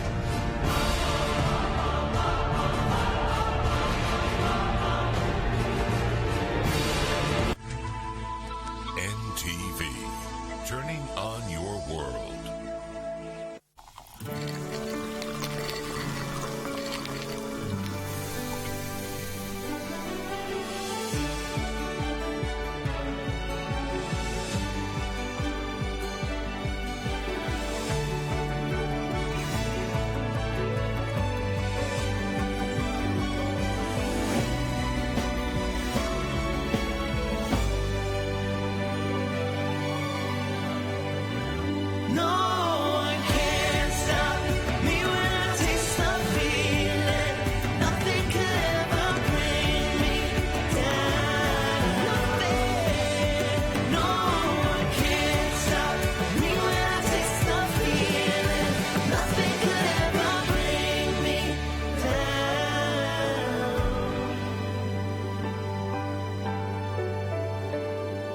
Taste the feeling.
On the 17th, on the night of the 17th,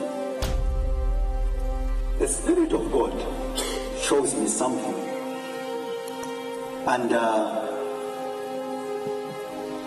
okay, first lift up your hands. In the name of Jesus.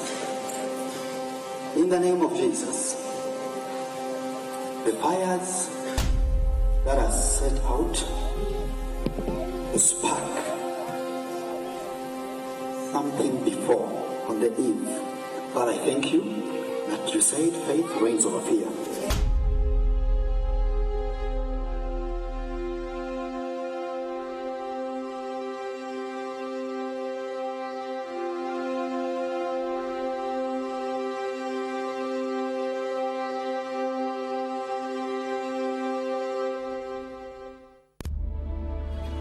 I just want to talk about one special testimony. I cannot leave this one out. It happened last year. In September last year, I decided to quit my job. I felt like, I was not being treated the right way. I needed to be treated better. I deserved a promotion that was not coming through. So when we discussed with my supervisor, I told them, you know what? If all these things can't happen, if I cannot go up, I am leaving. It was a sudden decision. I had not consulted anyone. I just told them on a certain Friday that, you know what, guys, I am going to leave in about a month. But after I had said that, I felt like maybe I made the wrong decision. Maybe it wasn't the right move to make. I had some doubt about this whole decision, so I decided to pray about it, and I told God, I need a sign. I need to know that this is you really guiding me, and it's not me just, overreacting or wanting too much all of a sudden. So I quit my job on Friday, and on Sunday, the 6th of September 2015, I was in town at church, at Spirit and Word Church, and the prophet was at another church, Last Adam Tabernacle. And I got a phone call. My phone rang the first time. I ignored it. It rang the second, the third, and the fourth time. And I was like, you know what? Maybe this is an emergency. I need to take this call. So I picked. When I picked the phone, the person on the other line just told me, I'm at a meeting at Prophet Elvis, and he just picked up your number in the spirit. Glory to God. Write down something. There's a number that I'm getting. Just lift your hands up and begin praying in other tongues. Who are you talking to? Rita, does she have something to do with HIV/AIDS? Yeah, she works at HIV/AIDS.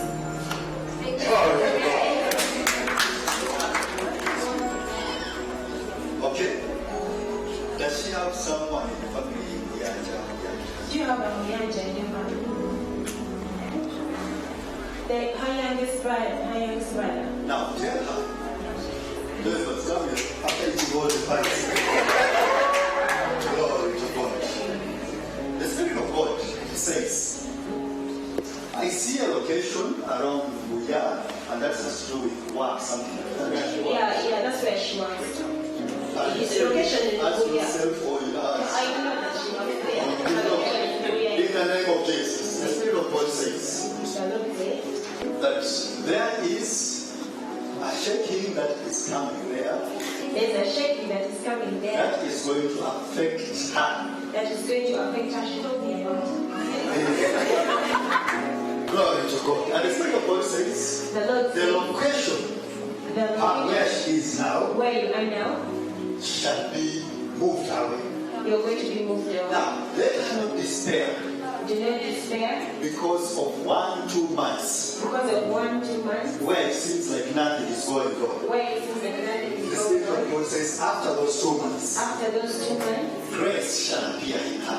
Grace shall appear in your life. And the Spirit of God says, her family shall also be organized. And your family will also be organized. And her young one, her child will stop experiencing sickness.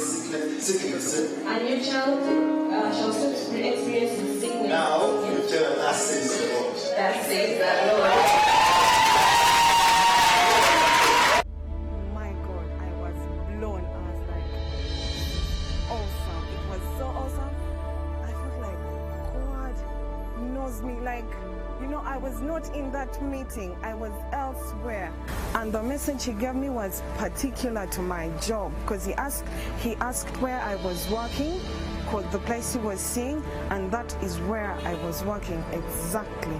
And he actually told me that I was supposed to be moving, which is what I had decided to do. I was so blessed. I was like, God, you know me, you are mindful of me, and you are guiding my very step. He actually also told me that I would get a job soon, so I shouldn't worry about leaving so soon. So by the end of Feb this year, 2016, I actually had 2 job offers, and I chose one, which I thought was the better job. But the miracle in this testimony about getting the job, the job I chose to get, we were 140 applicants. All good people, all doctors, all the same experience. We were 140, and I was the best. And I was given the job. I cannot credit that to anything. That is really God.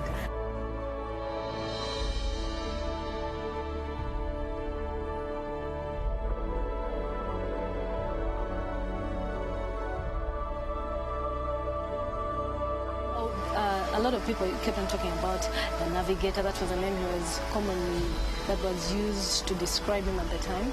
So I was so curious to find out who this navigator. They always kept on saying, when he's prophesying to you, he starts from either the back door or the present or the future. So I was really curious, yet nervous, because I'd never had a real encounter with a prophet. So when I met him the first time, when he came and preached at our church, I was fascinated, and I was like, oh yeah, this is really serious stuff. So we had a camp meeting, and which I attended, and he was invited to actually prophesy. That was the very first time I had a prophetic message from him.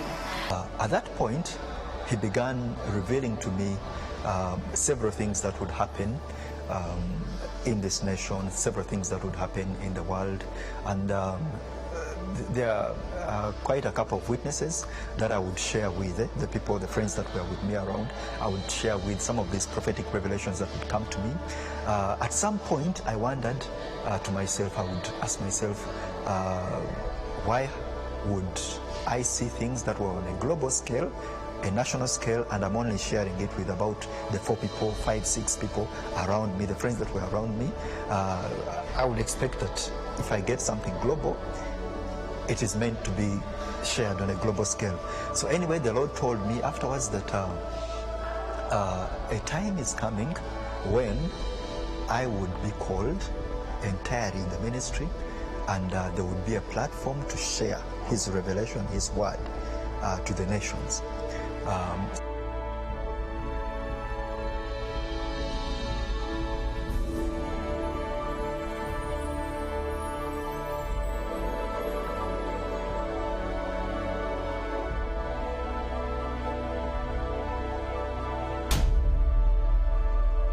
Another thing, I saw the nation of Cuba, and it was in the news once again, and something unexpected had happened, and it was almost like something that was short, almost we're taking this direction, and then it's like short-lived. Now, this one, I didn't see it as clearly as the others, so I will leave it until it unfolds, then we shall know what it is.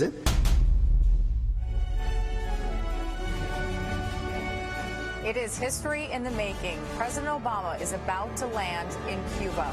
As President Obama will be doing while he's in town. You can see that all the media is lined up there, ready for the president to come off Air Force One. In March 2016, U.S. President Barack Obama arrived in Cuba.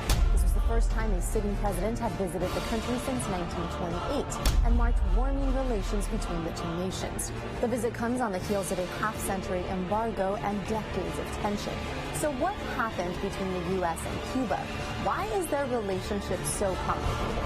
The U.S. has all protests today, as often happens on Sundays in Havana. And there are those who fear that by opening up and outstretching a hand to Cuba and the Cuban people, that the administration may be empowering the Castro government. So that is a concern.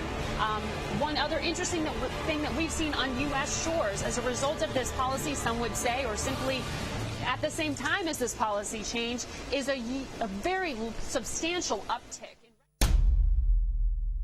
These forces are so strong, you don't even know they're pressuring you to conform to this vacuum your eyes call reality. An example is gravity.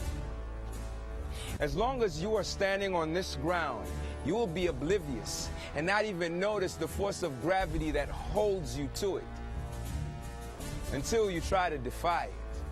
The physical world works the exact same way.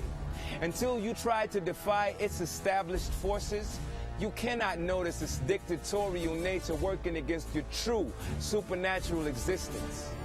But one man has defied them all. Elvis.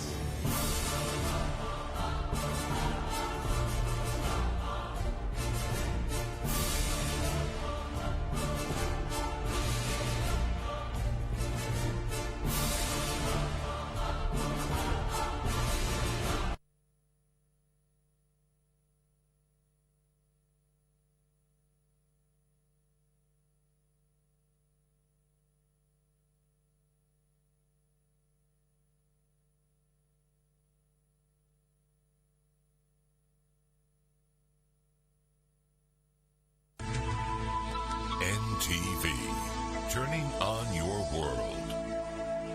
Program Guide Is brought to you by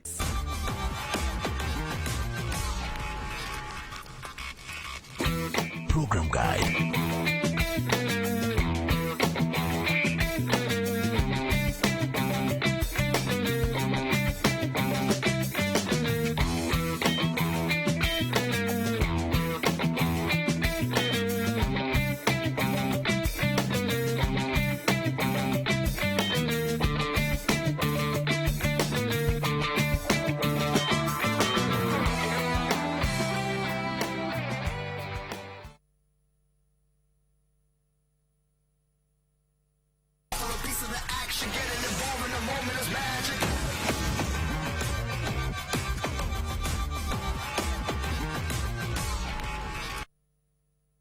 Business tips brought to you by Barclays Bank. View your account history daily. Save your receipts and double check the charges on your online banking. There's nothing worse than a hefty overdraft fee due to negligence. The rewards are greater when we come together. With the Pamoja Bonus Save account from Barclays, as the number of people opening an account grows, so does the interest rate. Find out more. Speak to us today. Street Live is brought to you by Riham Cola. Taste it, believe it. Amanya gange tiriwa mkulu Mustafa Muchivi nga tundenga tenkade mupaka ya market. Jagale nyinyi jagale yosebo mugala. Ari mu Africa nokaba kasente. Akojja ko emitwalo 12 kajja kumala. Omulimo guno ngumazemu emyaka 8 era nga ngujjemu ebirungi bingi sobodde okuzimbamu akayumba n'okwera abaana bange ne famire yange. Abavubuka abo nandibadde mbakubiriza basobole okwenyigira mu mulimu obutonotono obusobola okuvaamu ssente ze bayimirizaawo bave mu kulera engalo wamu n'okwagala okubba obubbi.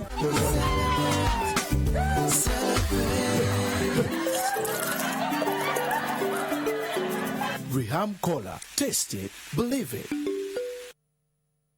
Insurance tips is brought to you by ICEA Group. In the event that the insurance company has rejected your claim, first of all, go back to the insurance company, discuss with the insurance company, because nothing is absolute. Everything is up for negotiation, depending on the understanding of both parties. If that does not work, however, there's the Insurance Regulatory Authority. You just write to the regulator. The regulator will call both parties. There will be a mediation of some sort, and we'll reach an amicable position, usually. At ICEA Group, we believe in promises that last a lifetime. That is why our insurance, pensions, and investment solutions are tailored to support you through life's changing moments.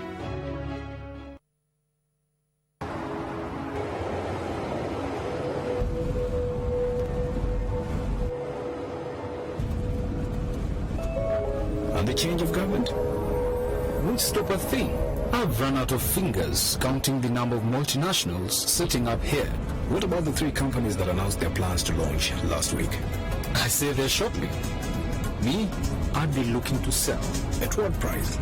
More. Much, much more.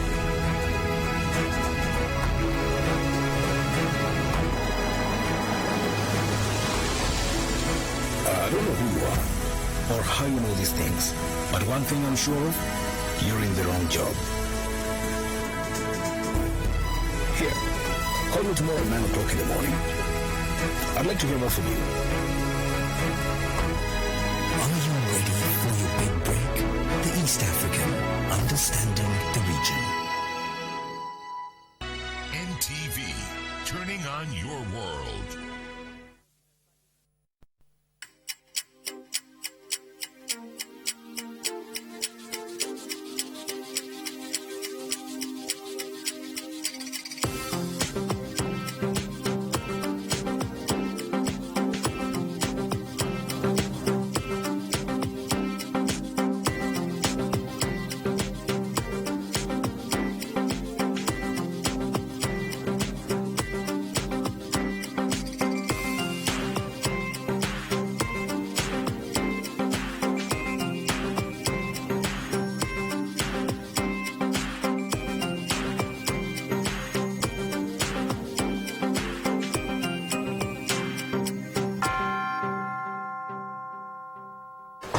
Hello and good afternoon. This is NTV and this is NTV at 1. My name is Malcolm Sime. Today, the 16th of June 2016, is also the day of the African child. You can do something today to honor the children of Africa and the world, by the way. Let's have a look at the headlines as we kick off NTV at 1 this afternoon. KCCA Councillor Sarah Kanyike appointed to deputize Kampala Lord Mayor Arias Lukwago. Also coming up, the last batch of ministerial nominees to be vetted by Parliament's Appointments Committee on the final day. And Egypt obtains images from the wreckage of the Egypt airplane that crashed in the Mediterranean Sea last month, killing 66 people.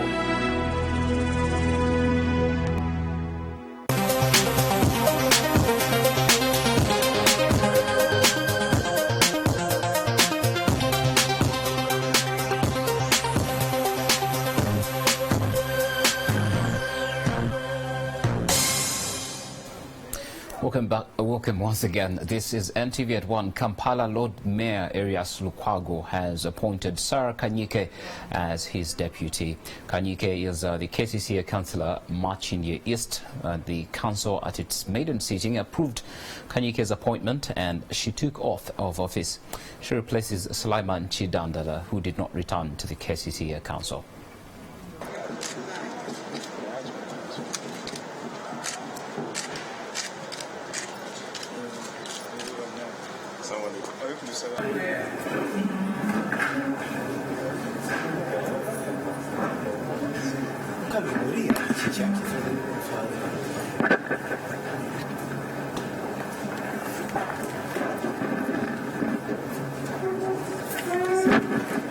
Our future in thy hands, united.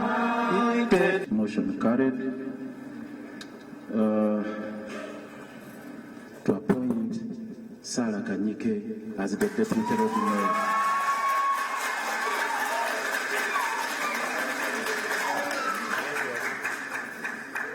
And I have to appeal to you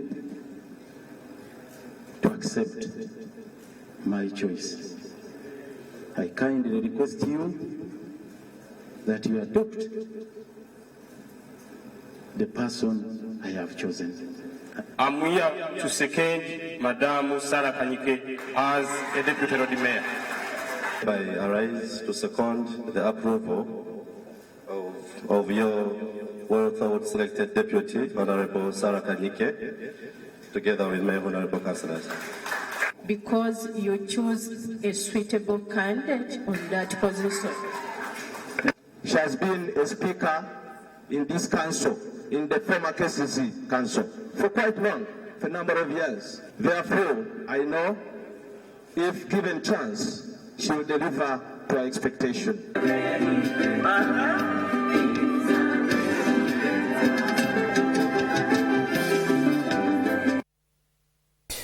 Parliament's Appointments Committee has voted a number of ministerial appointees on the third day and final day of the exercise. Among those who appeared before the committee this morning are Rosemary Seninde, Charles Bakabulindi, and Kahindo Tafere and Musa Echeru. President Museveni named his new cabinet on the 6th of June. The members of Parliament qualified to be ministers. And many Ugandans in their millions qualify to be ministers. But for me, to be given the privilege to serve the country in the capacity of Minister of State, I must first thank my God, then thank the President, the appointing authority, and just do my work diligently. I don't want to subject my mind to asking questions. I should be here, not there. I think mine is what work am I going to do? Of course, like any interview, you leave the examiners to tell you what has happened, but I enjoyed the interaction I've had. They asked for a few questions, which were on my fingertips. You very well know that I've been put back on the Ministry of Education. I want to say a big thank you to His Excellency the President for the trust he has in me, a man from Bamunanika in the Wero district. And I want to thank him for the gift of the First Lady to be our senior minister. I've always loved to work with her. I am going to this ministry, first of all, to finish my programs, to make a contribution. There are quite a lot of things we still have to do to ensure that our justice dispensation system is respected. New ministers now a day after they were involved in a motor accident along Entebbe Road. 7 members of parliament from the West Nile region are receiving medical attention, and reports indicate that they are out of danger. The MPs were travelling back to Kampala after meeting President Museveni at State House in Nakasero. They're being treated at Nakasero Hospital here in Kampala.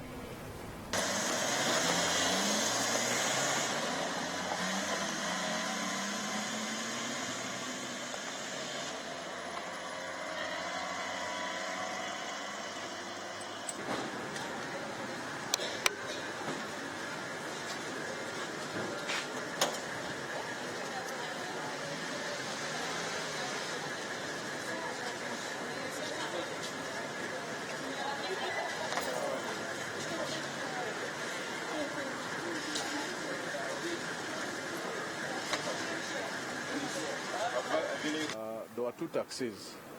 One was parked and the other one was behind the vehicle in which those of honorables were. And I think the taximan saw a passenger, so he attempted to overtake the vehicle in which those of honorable was, and in the process ended up knocking their vehicle. So as he knocked the vehicle, the front tire burst. Now after the front tire burst, I was told the vehicle rolled and slid on the tarmac. Our doctor, our parliament doctor, plus the medical people at Nakasero Hospital reasoned well that they needed to be observed overnight, because with accidents there is always time for observation.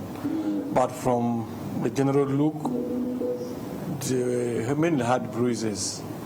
Honorable Maureen Osoru was feeling a bit of back pain, but she was talking. And Isaac Etuka was equally talking. It is Honorable Jessica Abibaku who, among all of them, sustained more wounds.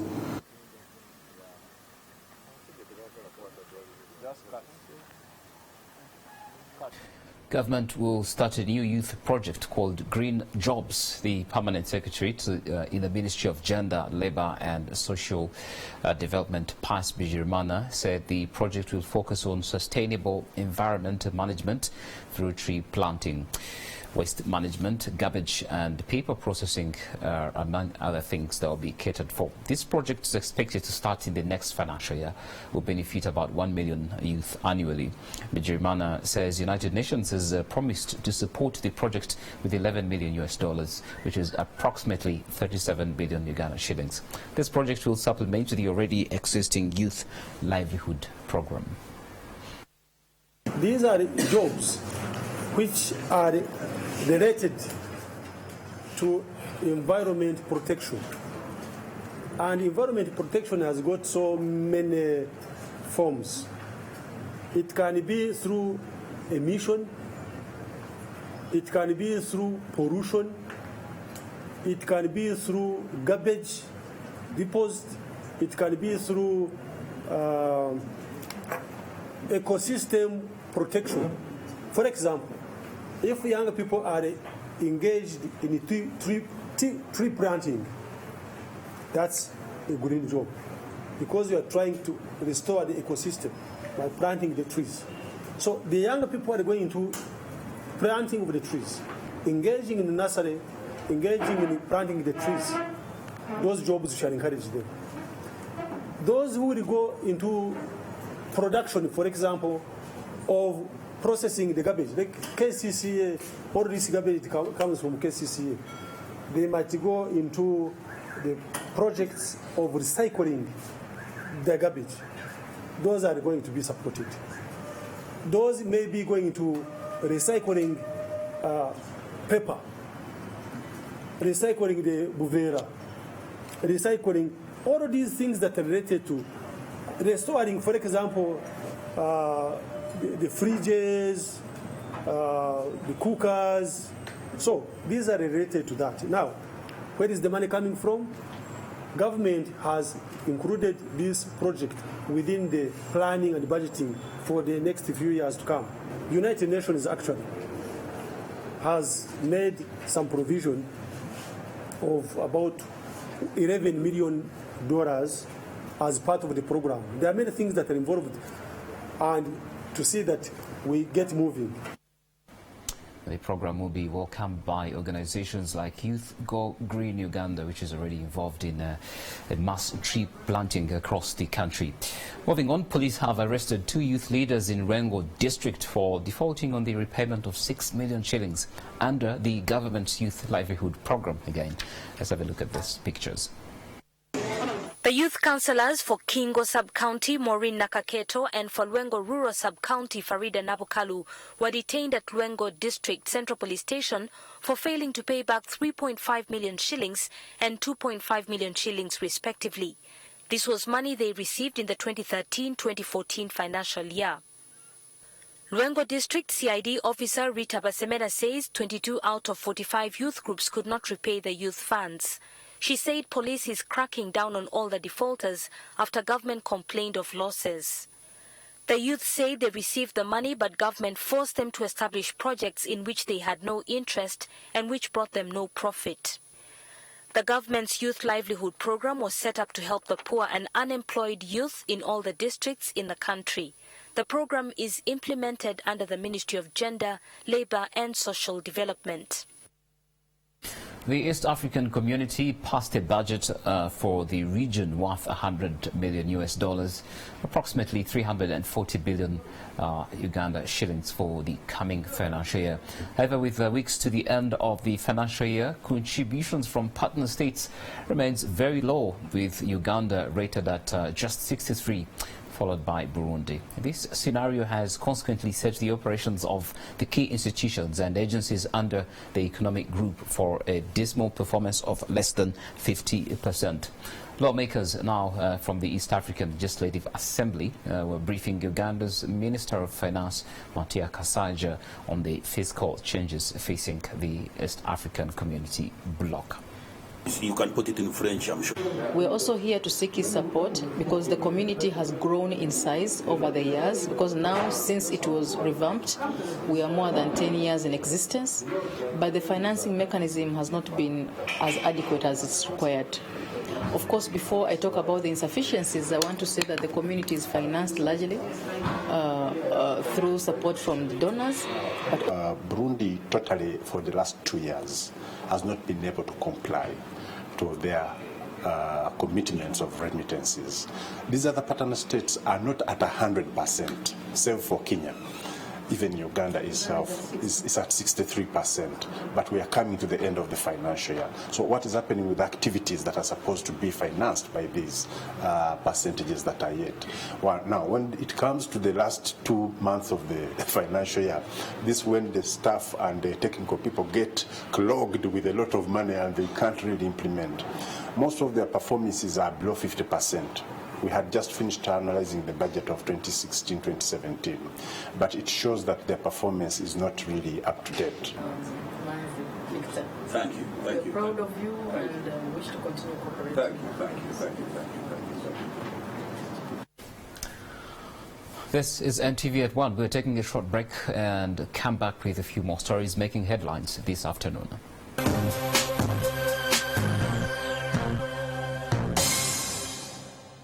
Uganda Investment Week. Come join us as we celebrate 25 years of the Uganda Investment Authority facilitating investors in a private equity and venture capitalist conference at the Kampala Serena Hotel 21st June, and followed by the Investment Opportunities Networking Conference and Investor of the Year Awards Gala and Exhibition at the Hotel Africana from 22nd to 24th June. Come meet over 600 SME business leaders, corporate business leaders, and government policymakers in this great networking environment. The Uganda Investment Week, organized by the Uganda Investment Authority in partnership with the Uganda Investment Review. Proudly sponsored by Reham, Kingdom Rice, Toronto Cement, and NTV.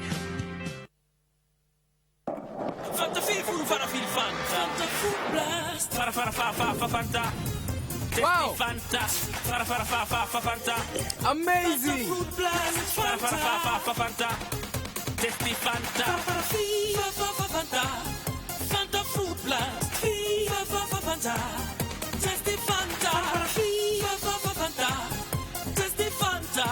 New Fanta Fruit Blast with honey. Wow, what an amazing taste! Everyone is talking about and spending so much time and money online and on social media. But do you understand how it all fits together to support your business growth? Well, the 5th Daily Monitor Thought Leaders Forum under the theme Digital Footprints Telling Your Story is here to help you do just that. Daniel Csbag, a renowned digital strategist working with Google in New York, will be our keynote speaker. This will all take place on July 12, 2016 at the Kampala Serena Victoria Hall starting at 7 a.m. to midday. For more information, please call 0774-853-187. Powered by Prosper Magazine and sponsored by... On the next episode, brought to you by...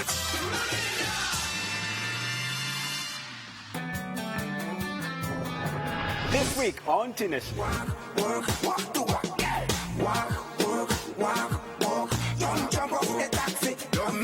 What are you looking forward to see tonight on your prom? What are you looking forward to see tonight on your prom? Pardon? Thanks for having us. I hope you guys were paying attention. And we need your skills. Catch the brand new episodes of Teenage every Saturday at 11 a.m. only on NTV.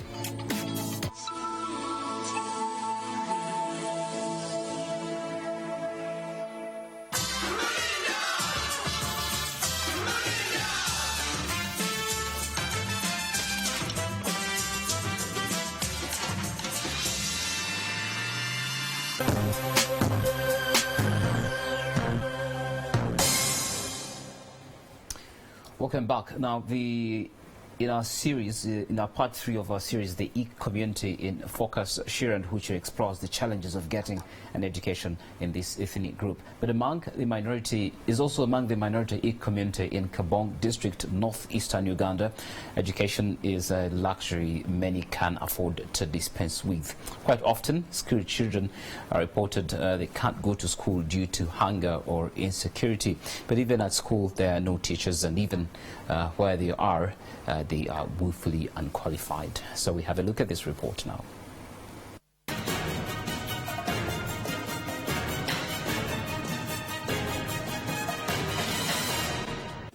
There's a large number of girls dropping out from school because there's parental neglect to girl child education. Those are the conditions that pupils in the Ikk community must overcome in their quest for education. As such, many are forced to skip or even abandon school altogether to hunt wild animals and or till people's gardens for a pittance. This teacher at one of the only 2 government-aided schools tells us that his school has registered high dropout rates. Whenever there's drought, there's no food. So in this area, people are registered, they're 2-legged. Others of them are registered at Kenya refugee camp, Kakuma, while as citizens of Uganda. So whenever they see that, they hear that there's food distribution at the camp, you see all children going away to receive food. That's why I stopped in senior 2. Even now, I'm still struggling for going to school. Community schools have been set up to address the education challenge. Simon Peter Ochen is the head teacher in this community primary school that so far has only P1 and P2. And to aptly capture the dire state of affairs here, Ochen is a senior 3 dropout, a scenario that best represents the each one, teach one adage. We who came back from school as school dropouts, we are the ones again giving poor knowledge to the community people. This volunteer teacher says they have been marginalized for long. largely because the Ikk community did not have a voice in key decision-making bodies locally here and nationally. For example, a chalk for writing, we go and borrow from the neighboring schools like Kalapata. When they refuse, we go after the district. They give us only 25 pieces of chalk, whereby when those ones get finished, we use the charcoal. But his presence at the school is not guaranteed. It depends on many factors. The teachers in the two schools here are barely paid. Ochen does not even qualify to teach, so he does not expect a salary. And because of my garden work also, since I'm single, I have to go and cultivate also. Because tomorrow when others are showing maize, it could be too shameful for me to go and beg from others. Children want to study, but no teachers. The teachers which these people they brought here, they are mulevi,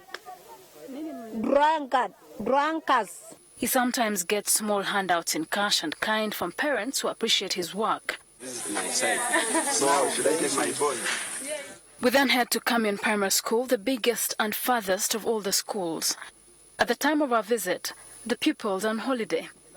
These toilets caved in many months ago, and there's no plan as yet to fix them or construct new ones. The male pupils is the one existing, which is 5 standard, and still have an opportunity of sinking down. Another promise that the First Lady Janet Museveni made in 2012 as Minister for Karamoja then is beginning to be implemented. So that's why you can see these tracks, the foundation being made, and these blocks being laid here. So soon, I think the accommodation sector for the girls will be solved. There's no secondary school here. Therefore, whoever completes primary must go elsewhere, and the nearest school is about 30 kilometers away in another constituency. Only 2 people have acquired a degree in the history of this community. One has since died, while the other, Hilary Lokwang, was recently elected as the first member of parliament for Ikk County. This classroom was formerly a church. Churchgoers would come here on Saturday and Sunday, and pupils would come and study here on Monday to Friday. And this is the same environment they will be coming to on 6th June when they start their second term.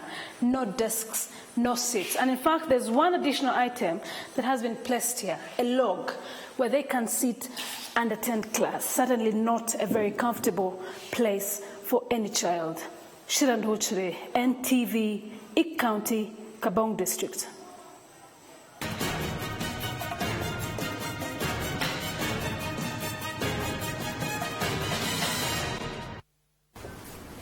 Thank you, Sher, for that report. Definitely not a place to go to school, very bad at all. Look now at what's happening across the borders. Egypt says that if it has spotted and obtained images from the wreckage of the Egypt airplane that crashed into the Mediterranean Sea last month. It killed 66 people on board. The country's investigation committee said on Wednesday as a survey vessel, John Lethbridge, had identified several main locations of the wreckage. The John Lethbridge has been contracted by the Egyptian government from the Mauritius-based Deep Ocean Search Firm to join the search for flight MS-804 debris and flight data recorders. The committee said the vessel obtained images of the wreckage located between the Greek island of Crete and the Egyptian coast, and that the next step will be drawing a map showing the wreckage location. The John Lethbridge is equipped with sonar and other equipment capable of detecting wreckage at depth of up to 6,000 feet. The Egyptian Airbus A320 en route to Cairo from Paris had been cruising normally in clear skies on an overnight flight on May 19th when it crashed. The radar showed that the aircraft turned 90 degrees left, then a full 360 degrees to the right, plummeting from 38,000 feet to 15,000 feet before disappearing at about 10,000 feet. Leaked flight data indicated a sensor detected smoke in the lavatory and a fault in 2 of the plane's cockpit windows in the final moments of the flight. Ships and planes from Egypt, Greece, France, the United States and other nations have been searching the Mediterranean north of the Egyptian port of Alexandria for the jet's voice and flight data recorders, as well as moral bodies and parts of the aircraft. Wednesday's announcement came nearly 2 weeks after the French ship Laplace detected signals from the missing aircraft. Since the crash, only small pieces of wreckage and human remains have been recovered in a search that has been narrowed down to a 5-kilometer area of the Mediterranean. Locator pings emitted by the black box, that is the flight data and cockpit voice recorders, can be picked up from the deep underwater. That's it on NTV at 1. But before we go for sports, I've got something for the fathers here ahead of Father's Day on Sunday. You can win a full course meal for 2 at Serena Hotel on Father's Day. That's a bounty from NTV. Send us a message or video and let us know what fatherhood means to you. How do you get in? Visit our Facebook page, NTV Uganda, for details on how you can participate. Told by the digital desk that you can actually inbox NTV on that matter. Coming up, you get all there is.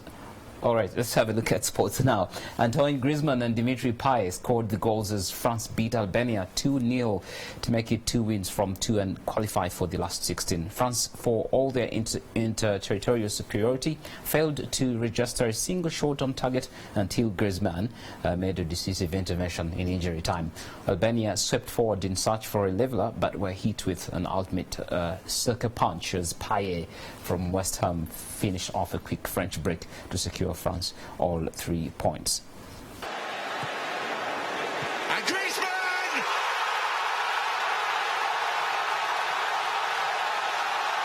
For France, Euro 2016 is becoming the late show. Wide to get the cross into the box. And there's Griezmann between the 2 centre-backs. And he takes it really well. No chance for Berisha, and heartbreak for Albania, who've defended so well throughout the game.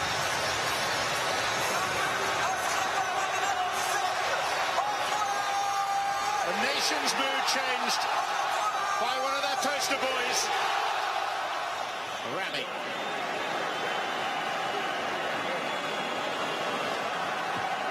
To Mabrai, the centre-back. Drilled it against Sanya and could do no more.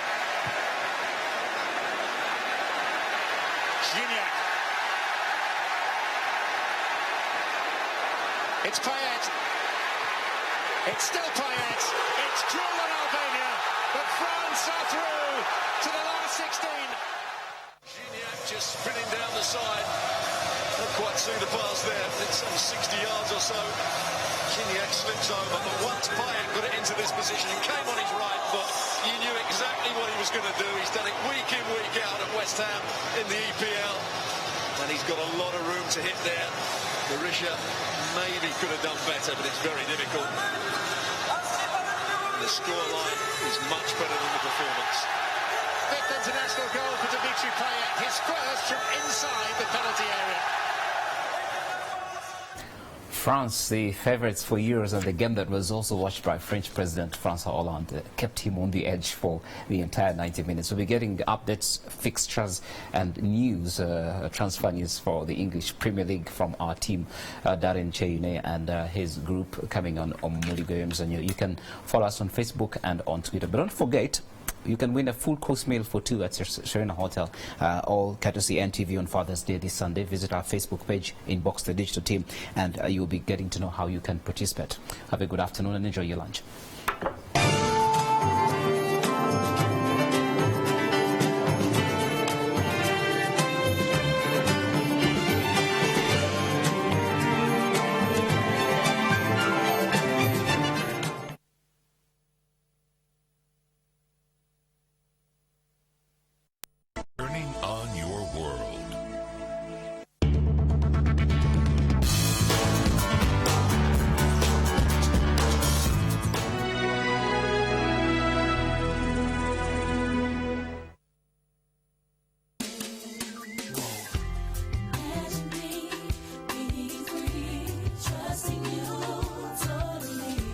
Raise the praise. You're a good, good father.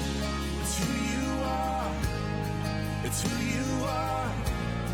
It's who you are. Get inspiration.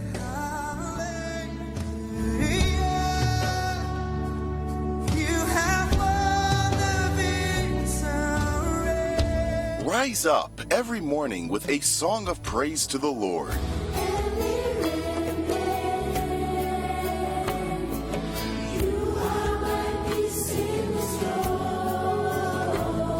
A day in your courts is better than 1,000 elsewhere. Soul Moment, every Monday to Friday at 6 a.m.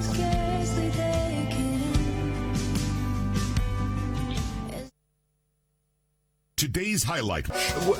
Look, darling, this cannot be good for the baby. Honey. You should have thought about that before you negotiated with my mother. No, I can't do this anymore, really. Everybody's staring and talking. Don't worry, let's take a little break. Come. Today's highlight.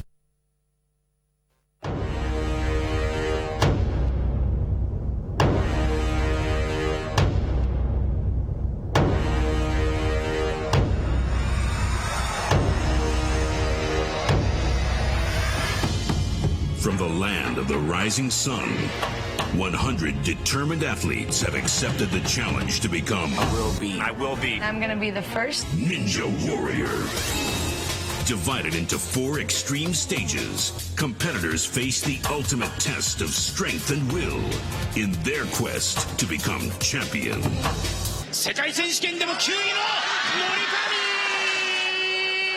Many are called, few are chosen. Demonstrating incredible speed, strength, and focus, Levi demolished the second stage. Makoto Nagano achieved the near impossible by becoming only the second man in history to complete all 4 stages of Ninja Warrior. Now, let's find out who's tough enough to become the next Ninja Warrior.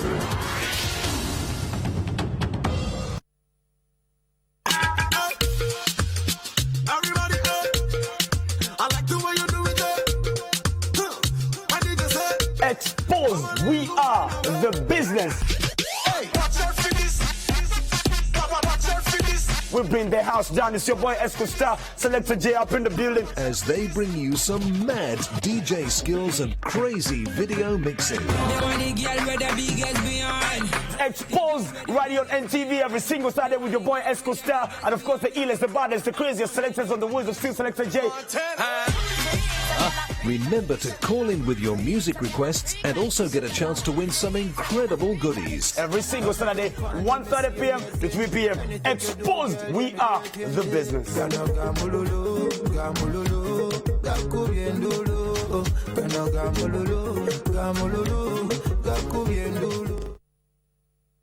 What do you have to tell me about my wife? What were you two talking about? Nothing. Calm yourself, Gerardo.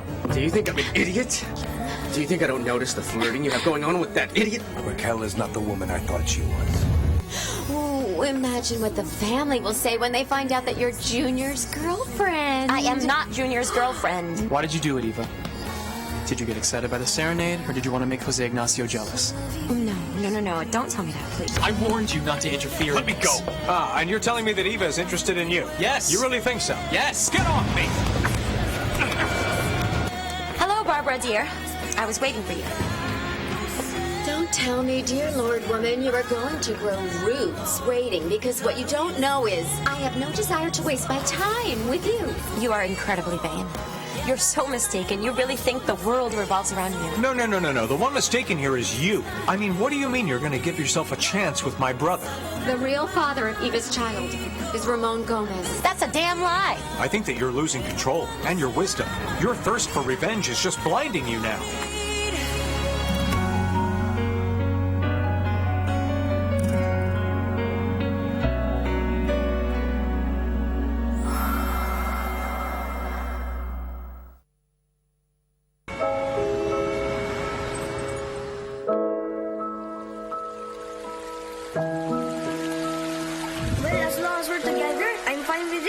A promise of brotherhood.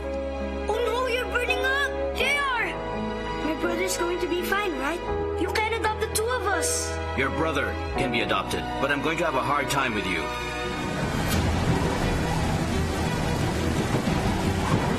Bill! Are you selling me, bro, huh? Yes, I am, because you were such a burden to me.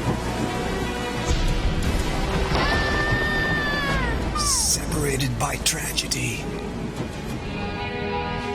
Life will push them farther apart. One grows up in wealth and power, and the other strives hard for his family. Coming through!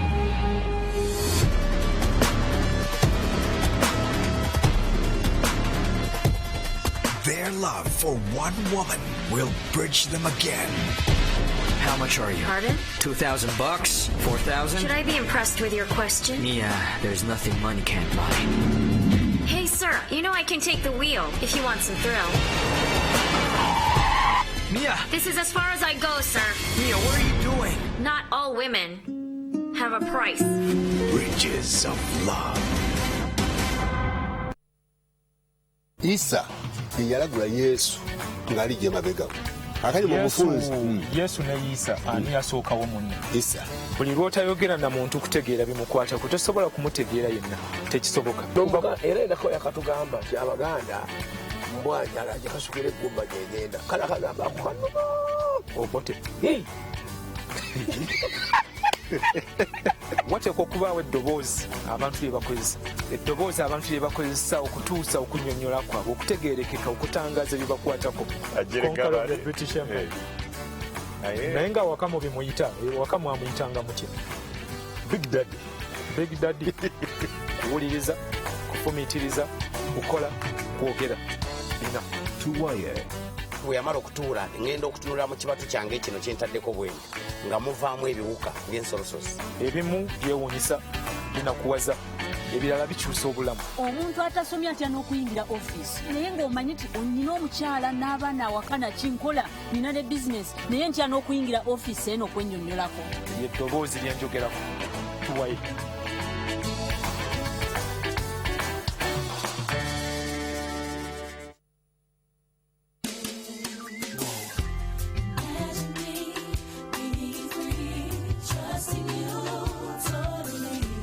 Raise the praise. You're a good, good father. It's who you are. It's who you are. It's who you are. Get inspiration.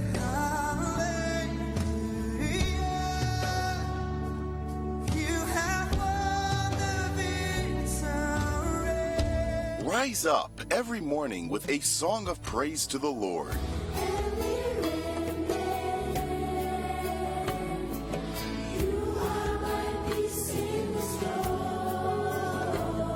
A day in your courts is better than 1,000 elsewhere. Soul Moment, every Monday to Friday at 6 a.m.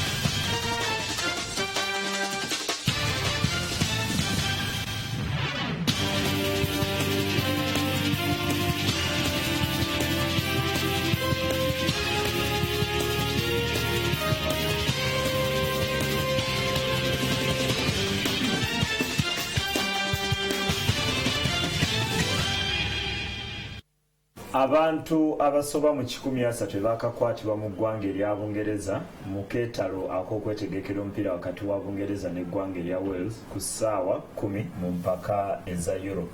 Ekibalwanya abamanyi mupiira oba tebamanyi eyo ndowoozayo. Eno NTV era eno program omuli gw'emizannyo ebeera buli lunaku okuva bbalaza okutuuka olunaku olwokutaano oluva mayiro aga NTV ataano okutuuka budde nga bukunukkiriza okwera essaawa 8:30. Nze Ismail Dakaba Kigongo olunaku lwaleero tujja kukwata ku bintu ebiwerako omuli emisinde omuli empaka eza Euro omuli Copa America omuli Premier League n'obutereevu league ya basketball golf ate ensonga esinga obunene era ku program egenda kwetolera ku club eya Express.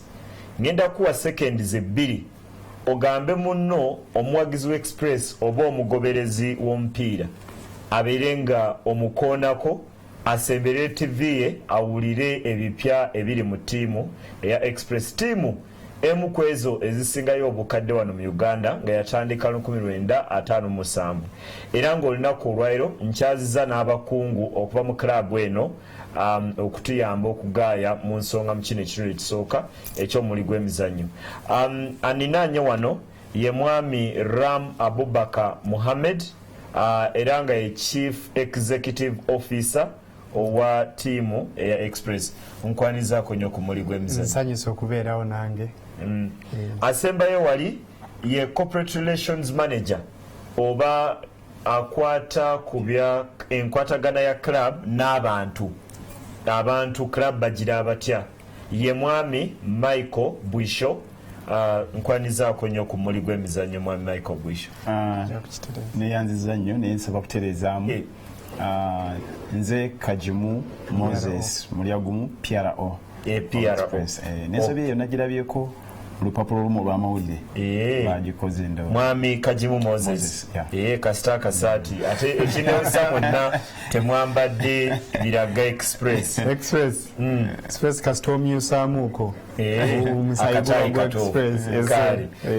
Musabiti eno esembyo ndowooza abasinga abagobera amawulire mwategeerako enkuŋŋaana ez'Express ezibaddeyo ng'ekyasinga okukola amawulire mu ekyo kyekyokuba nti nno Express yayanjula omukyala Florence Nakiwala Kiyingi eyaweebwa omulimu gw'okubeera minisita mu gavumenti avunaanyizibwa ku bavubuka n'abaana.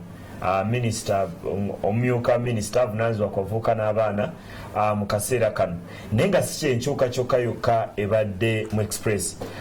CEO Ram Abubakar Muhammad, kasandike naawe okujjako abantu okutegeera nti Florence Nakiwala Kiyingi yegatta ku Express yajjanga muzanyi, yajjanga kooki, yajja kukola mulimu ki?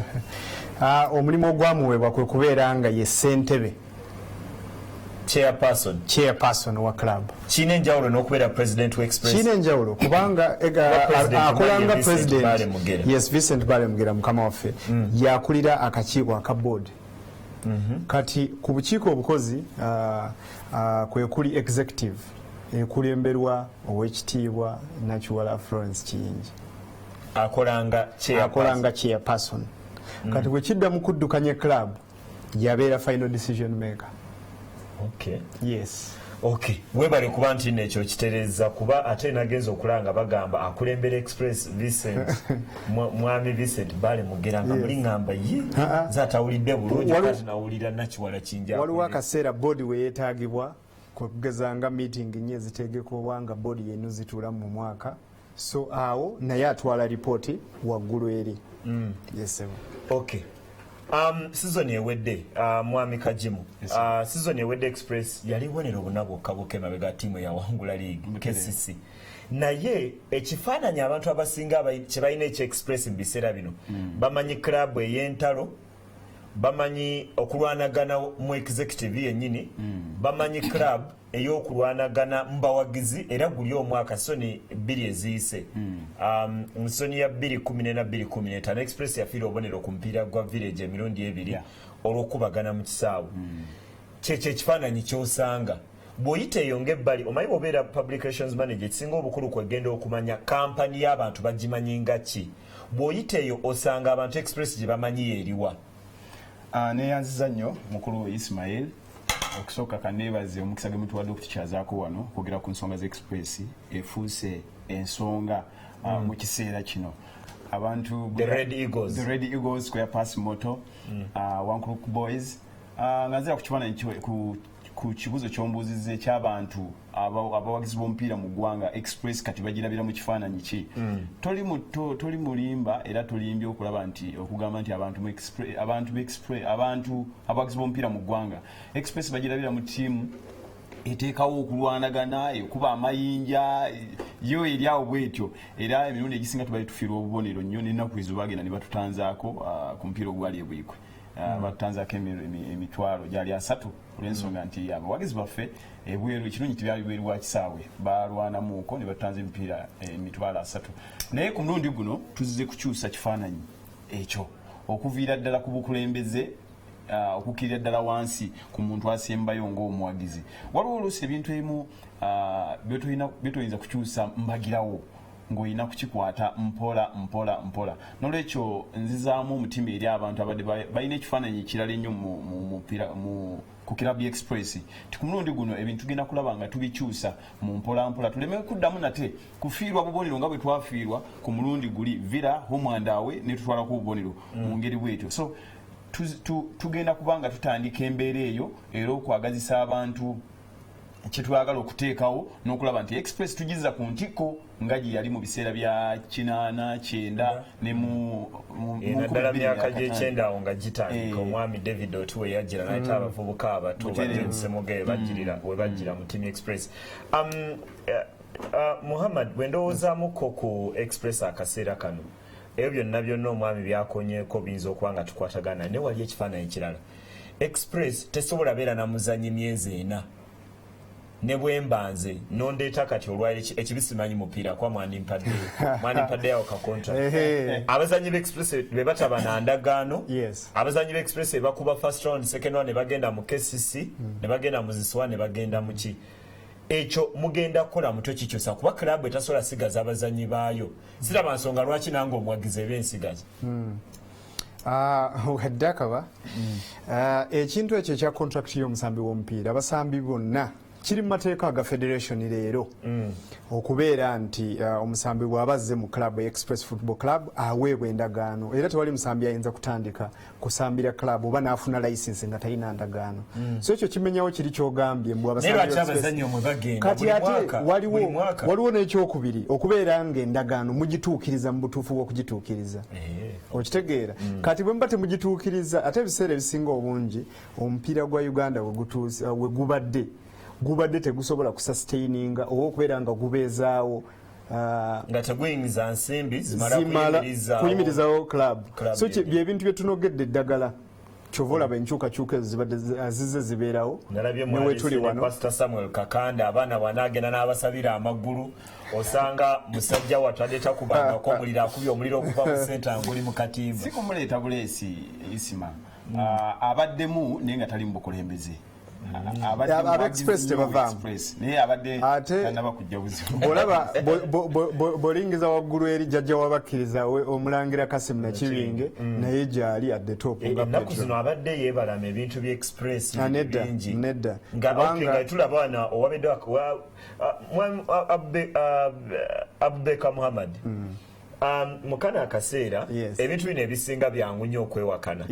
Ne waliwo akaseera emabegaawo nga mwami Julius Kavuma Kabenge ye Express yanota emijoozi yakwatayo ne kasente njukirako ne sizoni nga 3 eziyise Express eyo yatuuka nga tebalina musaala nga zino tebafuna sente era nga mwami Kabenge agamba nti bwe muwangula mujja funa bonus bwati bwe mukola draw mufuna bwezi bwe mutawangula temufunayo wadde 10. Kati Express gyenjogerako ebadde omugina emyaka kyobola bwe mbatunulira bwe nti naawe olukalala lw'abantu bonna abakungu abali wano kati ndaba omugugu omunene kati nja tugende mu bukodyo obugenda okukomyawo Express okuba nti efuna ensimbi esobola okuyimiriza emirimu gya club. Ate Express emirimu gye tugimanyi kusamba mupiira omulimu gwa Express ogusooka actually omulimu gwa Express gwokka. Kankulaga ebikyuse emabegako mu history ya Express ndoza mu period y'emyaka nga 2 egiyise obukulembeze wabaddewo embiranyi mu akulembera club anaddako kumpi babakabanango naye ekyo tukirabye nga kikyuka wano omukulu Ntalazi Francis omulimu gwakoze mulungi era tugwebaza ne bw'abadde akyusa ye munnyini yali omu kwabo abaleeta owekitiibwa Nakiwala Kiyingi n'agamba we tutuuse naawe kwatiraawo ekibadde kyaludde okulaba. So nze nkisanyukira nnyo. Ekyokubiri okubeera nga obukiiko obujjudde ndooza ttiimu naawe ogirabye eviira ddala waggulu ku board nejja mu executive nejja mu secretariat kati ate tugenda kutereeza technical n'abasambi babeere nga bali contracted buli muntu ng'alina contract yo bwebbaluwa ye esambira Express. Ekirala obukodyo omu ku betuleese akakiiko ako leero kagenda kubeera nga enkya tugenda kubeera nga twanjula omuntu omulala agenda okubeera ku secretariat ajja okukola nga brand manager gwe mumanyinga Bobby Wine naye yegasse ku gundi mukwano gw'abangi kuba naye ttiimu yiye okitegeera obukodyo obutegeera obukodyo obulaba tusembera tugenda tusemvula so at the end of the day twagala ate nga tekiyamba express yokka kiyambira ddala omupiira gwa Uganda kuba ekyo kyensinga okwagala ekyo Muhammad kyogere kuba kyemukola mu express omuntu ayinza kitulina nti express yeefunamu nekiyamba mupiira gwa Uganda express gyekoma okuba ennungi n'omupiira gwa Uganda guba gweyongerako kinene we twayingira mu mupiira twagenda okulaba express ng'eri mu kulwanira mu relegation ne tugamba eyo si express gye tumanyi ne tugamba nedda tulina awo nga 28 Samsimbo wazze n'agitaasa ne tugamba express si eno express gye tumanyi express erina okubeera ng'etwala bikopo bweyosa okutwala ekikopo emalira mu kyakubiri era obanga ekitone nye erwanira kikopo tubeera tulwanira ekikopo buli season eyo ye target eribeera mu express nothing less tuyinza gamba club express okubeera mbu eyagala kubeera mu bifo ebitaano tuba tulwanira kikopo kigaana buganyi mwami Musa Kajimu gwe kadinisa wakati wa club ne bannamawulire n'abawagizi obategeeza ebifa mu express sike kaseera mutandika okufuna engeri y'okumanya abawagizi mu program bwezityo mwazitandiseko kyenjagala tusembyeyo neyanziza nnyo neyanzeeke mukaweefuba ono gwe tuliko kankuyite kuza express waggulu tulina ebintu bingi nnyo bye tutunuulidde ekigambo kya express at 60 tubadde ku wano off air tukyogerako mu byo express at 60 ki kyetugenda okutandika actually tugenda kugironcenga ennaku z'omwezi 23 express at 60 kyeki express egenda tujaguza express okweza emyaka 6 ekyetandikibwawo gwe mwaka ogujja ko yatandika 1957 omwaka ogujja ebeweza emyaka 6 good naye nga tugenda kukitongoza mu mwezi gw'omusanvu nga 23 ogw'omusanvu guno omwaka tumale omwaka mulamba nga tuli mu bikujjuko bigenda kumala emyezi 6 nga tewali jjinja ligenda va wansi tugenda kutalaga Uganda yonna so mu bimu bye tutunuulidde tugenda kugezaako okulaba nti tuzuukusa amatabi actually gatandise dda emukono emitiyana waliwo agabadde geetaawo okuyisako buyisa okujjako Sunday ngenda wamwe Masaka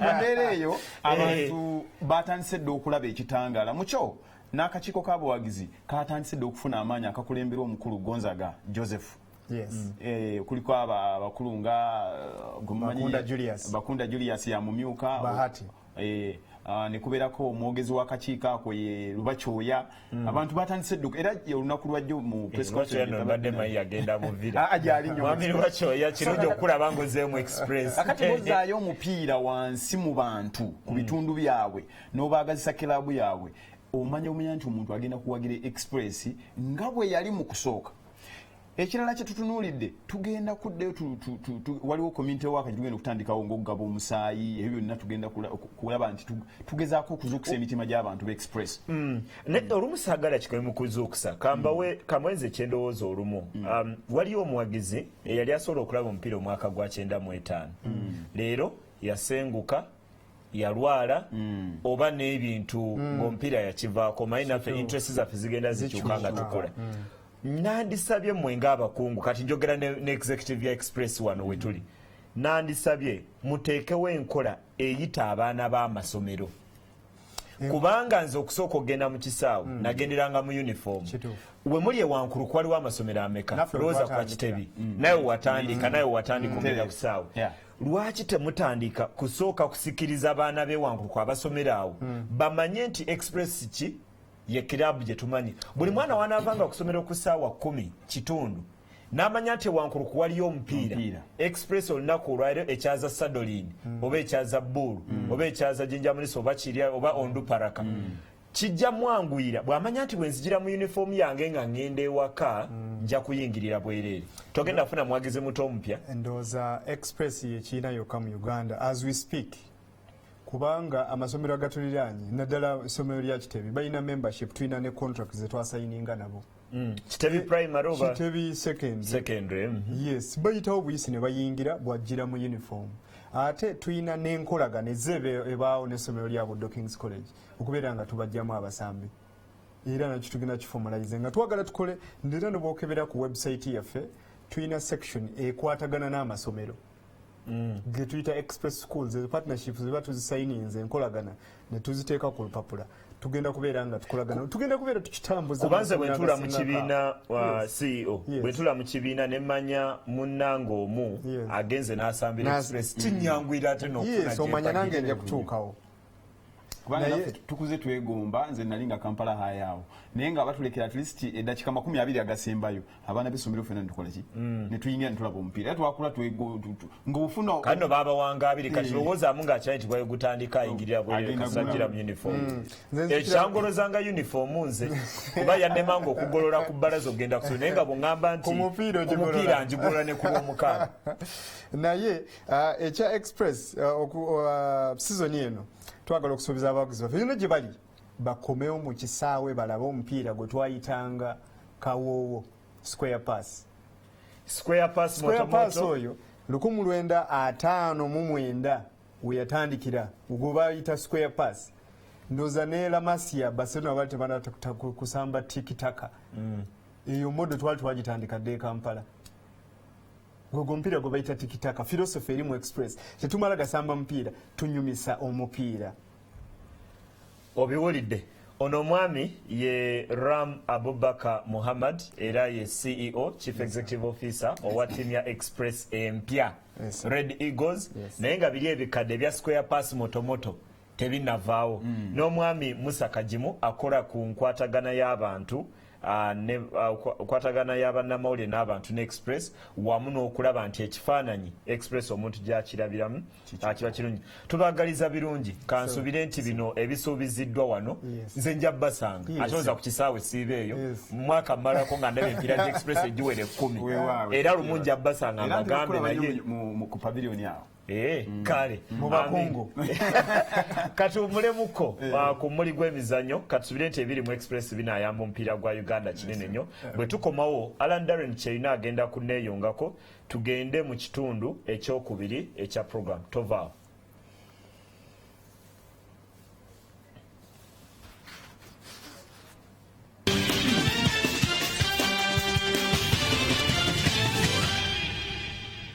I use the 500 shillings daily bundle. I use the monthly bundle with 1 GB data. Wait! Africell has all internet bundles. Really? Yes, all internet bundles from 10 MB to 100 GB from 1 hour to 1 year on the widest coverage at the cheapest price ever. Wow! Dial *133# now and select the bundle you need with the fastest speed and the best quality. So Africell is really the king of the bundles.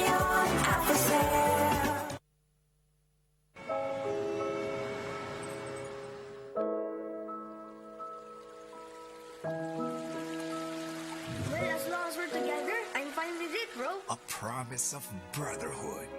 Oh no, you're burning up! JR! My brother's going to be fine, right? You can adopt the two of us. Your brother can be adopted, but I'm going to have a hard time with you.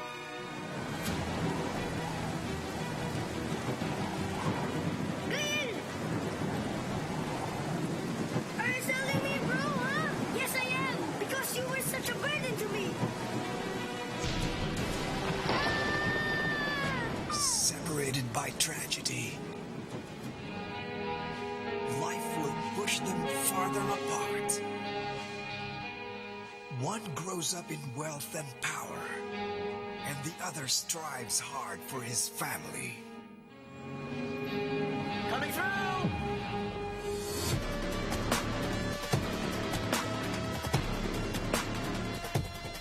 Their love for one woman will bridge them again. How much are you? Pardon? $2,000? $4,000? Should I be impressed with your question? Mia, there's nothing money can't buy. Hey, sir, you know I can take the wheel if you want some thrill. Mia! This is as far as I go, sir. Mia, what are you doing? Not all women have a price. Bridges of love.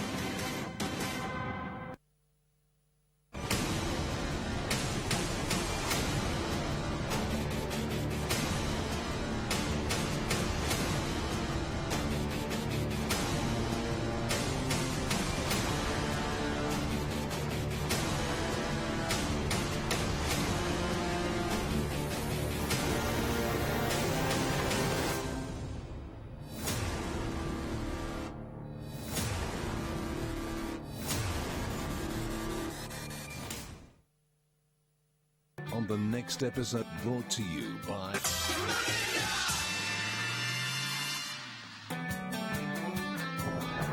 This week on Teenage.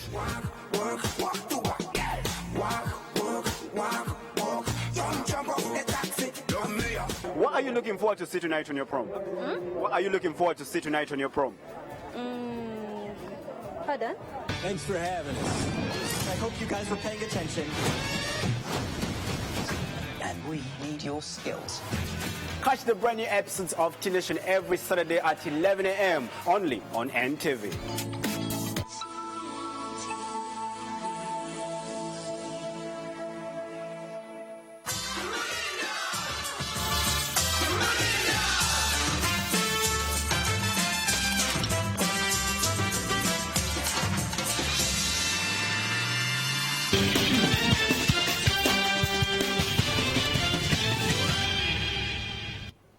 Kulika mukumulako ekyali NTV era program omuli gw'emizannyo kino kye kitundu ekyokubiri soto yongako kasito genda ku Facebook nononya NTV omuli gw'emizannyo nyiga like oba ku Twitter nonya @NTV_ omumuli oba osobola okunonya @Allen oba @Dakabakigongo nonyiga follow nobeera ng'otwengako mu kitundu ekisooka twogedde n'abakungu okuva mu Club Express kansubire nti ebisuubizibwa binaakolebwa twandyagadde nnyo okulaba Express evuganya kumpi n'entiko okusingako Express emyaka gino egisembyeyo olumu erwanako n'okuba ntesalwako mu kana akaseera kale mu kino ekitundu ekyoki tugenda kutandika n'okukoonako ku basketball twabudde wano olunaku olwajjo nga twogedde ku muzannyo gwa ndege ne UPDF Tomahawks ng'ogwa side emu ne UPDF Tomahawks eyakasomesebwa okujja mu kibinja yakubye ttiimu ya ndejje n'enjawulo ya bubonero 14 ku YMCA olunaku olwajjo obubonero 7-5 ndowooza nti result nnene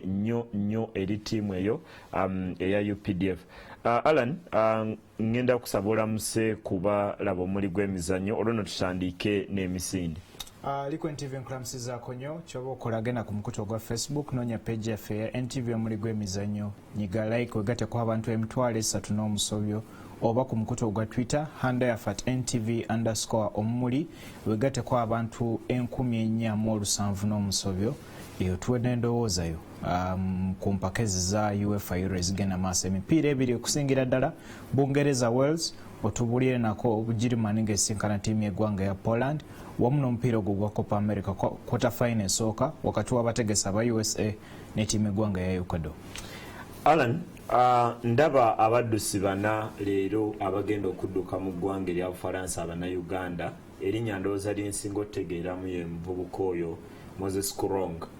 Nasooka mumanyira mu World Mountain Running Races gyeyasooka okukolera ddala obulungi naye mu Bufalansa bali meters 5,000 banoonya ki? Abasinga ku bo kyenkana bonna bagezaako okuyita mugenda mu mpaka ezo za Olympics ezijja okubeera mu ggwanga erya Brazil.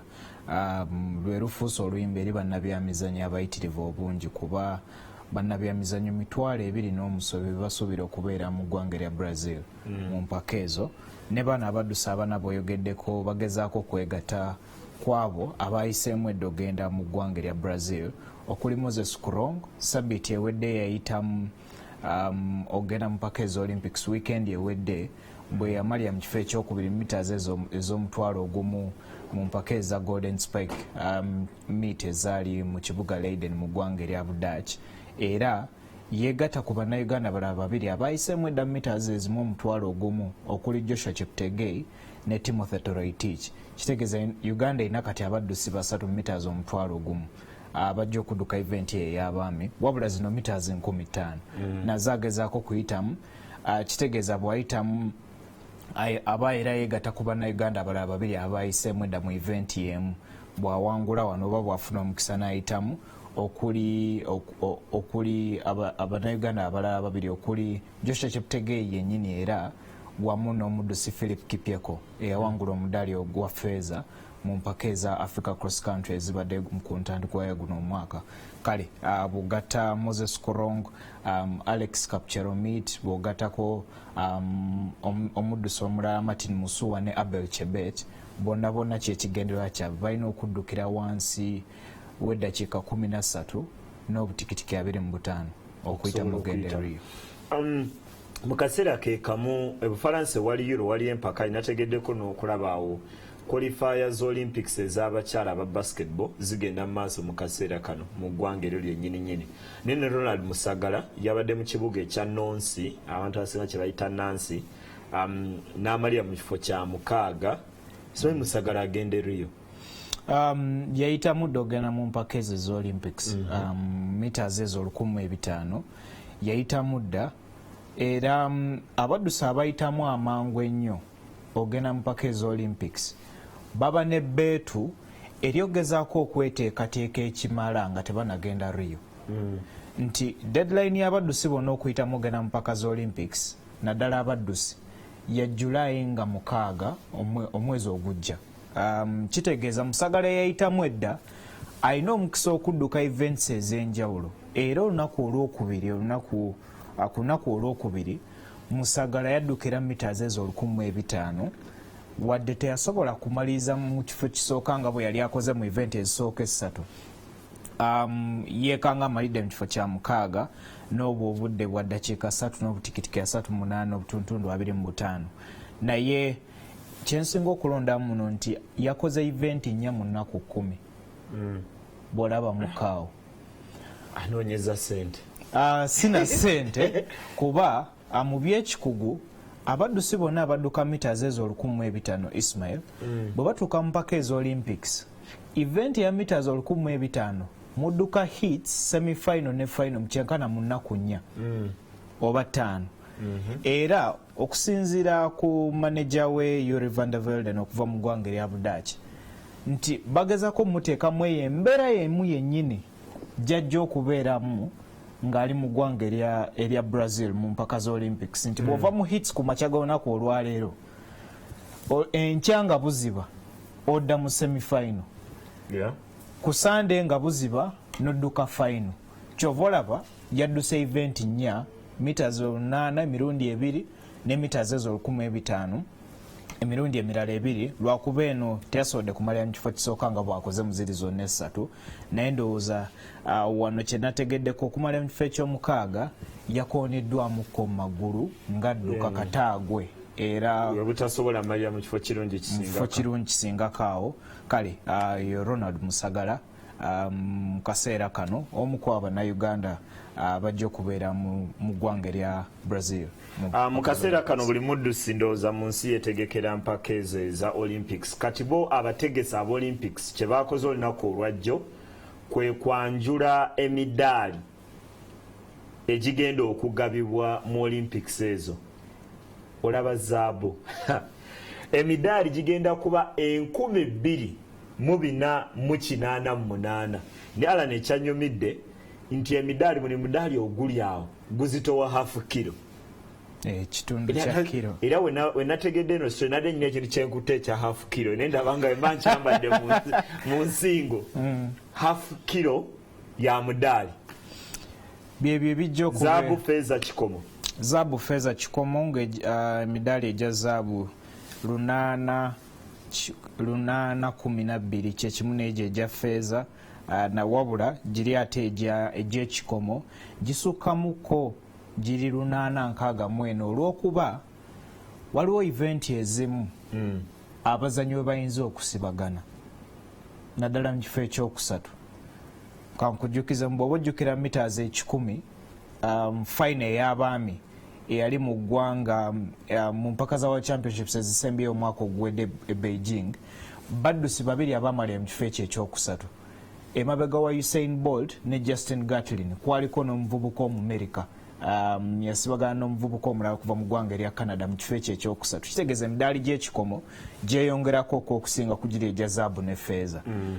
Wabula ate ojja kwesanganga mu bikonde nga bw'ogambye kasotuka mu semi-final oba ofunye omudaali mu ezo events ez'enjawulo. Kyova olaba emidaali egy'ekikomo gisinga kukweja egya zaabu ne feeza. Wabula bukyanga batandika kukola midaali gino egizitowa ekitundu kya kilo, Uganda erinako 7 gyokka. Uganda erinako 7. Bukyanga Olympics zitandika oba bukyanga Uganda etandika kwetaba mu Olympics.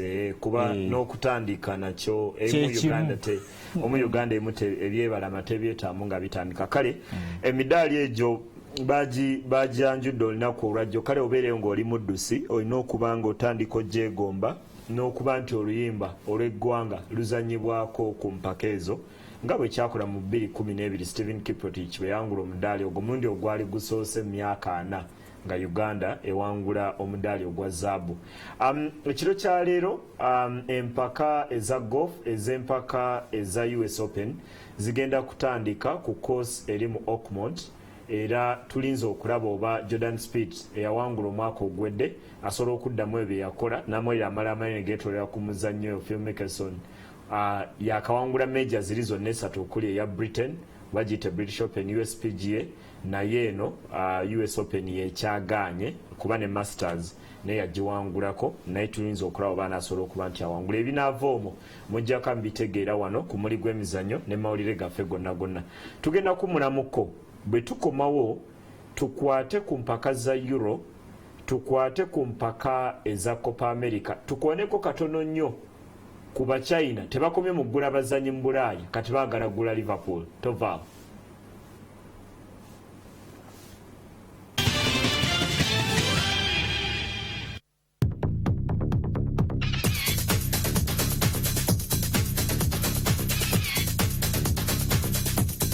Look at all the juices that are in there, and that is what I'm looking for.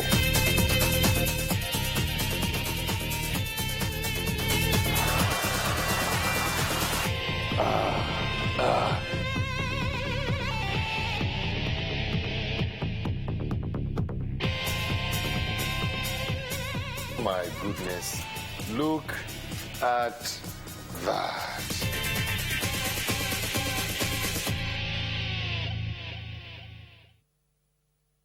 On the next episode, brought to you by...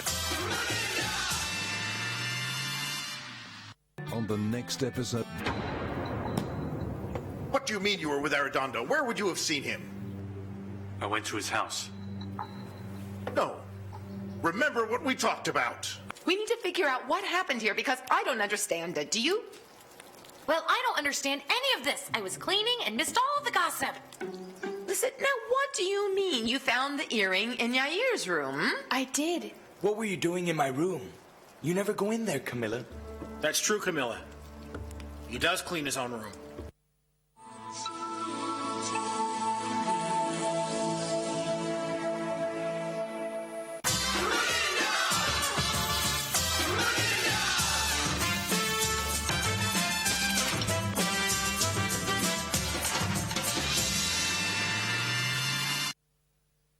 Once was a woman who had a difficult mother-in-law.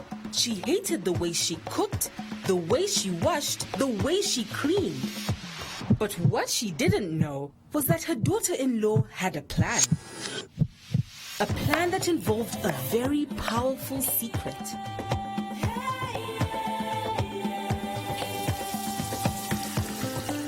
A secret her mother-in-law couldn't resist. A secret no one could resist.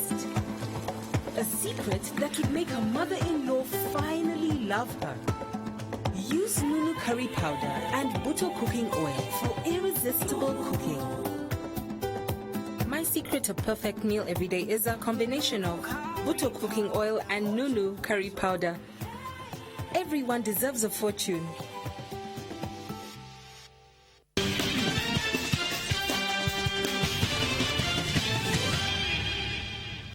Omuli gw'emizannyo kino kyekitundu ekyokusatu era ekisembayo olunaku luno olwaleero tugenda kutandika n'empaka eza Euro ndawo bakaba mu bungi bujja ku Facebook ne Twitter mweyongere okwanga mubuweereza ku Facebook tuli ku NTV omuli gw'emizannyo nyiga like ku Twitter @NTV_omumuli oba @Alandaren oba @Dakabakigongo beera nga onyiga follow. Mu mpaka za Euro omupiira ogwasabye olunaku olwajjo na guzijjo singa okukola amawulire Bufalansa yalumye n'ogwengulu nejja n'ag'omu buto okuwangula akawanga akajja mu Euro omulundi gwako ogusoose eggwanga erya Albania nga gole yasoose Alan yazze mu ddakiika y'ekyenda naye Bufalansa yavuddemu bubonero 6 eri mu kwota ebirumira bingi n'ekisinga obukulu kuyitamu ye result kyova olaba Didier Deschamps byonna byakasuse mu bbanga mulimu ekyenyi oyinza ogamba everything through in the air defied gravity tebyakomyeyo kudda wansi. Yakase bbanga oluvannyuma lw'eggoolo eyasoose ey'omuzannyi Antoine Griezmann ey'omutwe gye yateebye mu ddakiika ey'ekyenda. Kati kitegeeza emipiira ebiri egiddiriŋŋana nga France yeetaaga okujjayaga obutonga bw'ogambye oba okwetagula okujja ku ttiimu gyebezannya. Kyekimu ekyali ku Romania.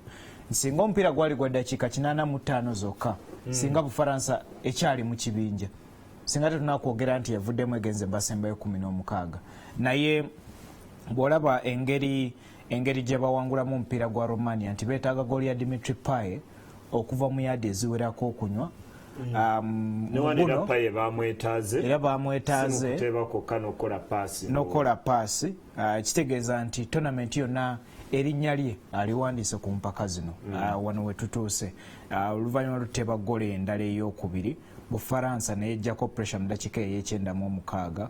Mwawadde ne Olivier Giroud okuba ekikondo ne Albania okuba ekikondo mu kitundu ekyasose nga kiri kumpi komekerezebwa. Naye result ennene Alan wali kiri kye twakonyeko olunaku olwajjo ekyokuba nti bajja kutuuza abazanyi Antoine Griezmann wamu ne Paul Pogba okusinziira ku ggulu era L'Equipe eggulu erisinga obunene mu kuwandiika ebyemizannyo mu ggwanga erya Bufaransa era L'Equipe yabadde entuufu.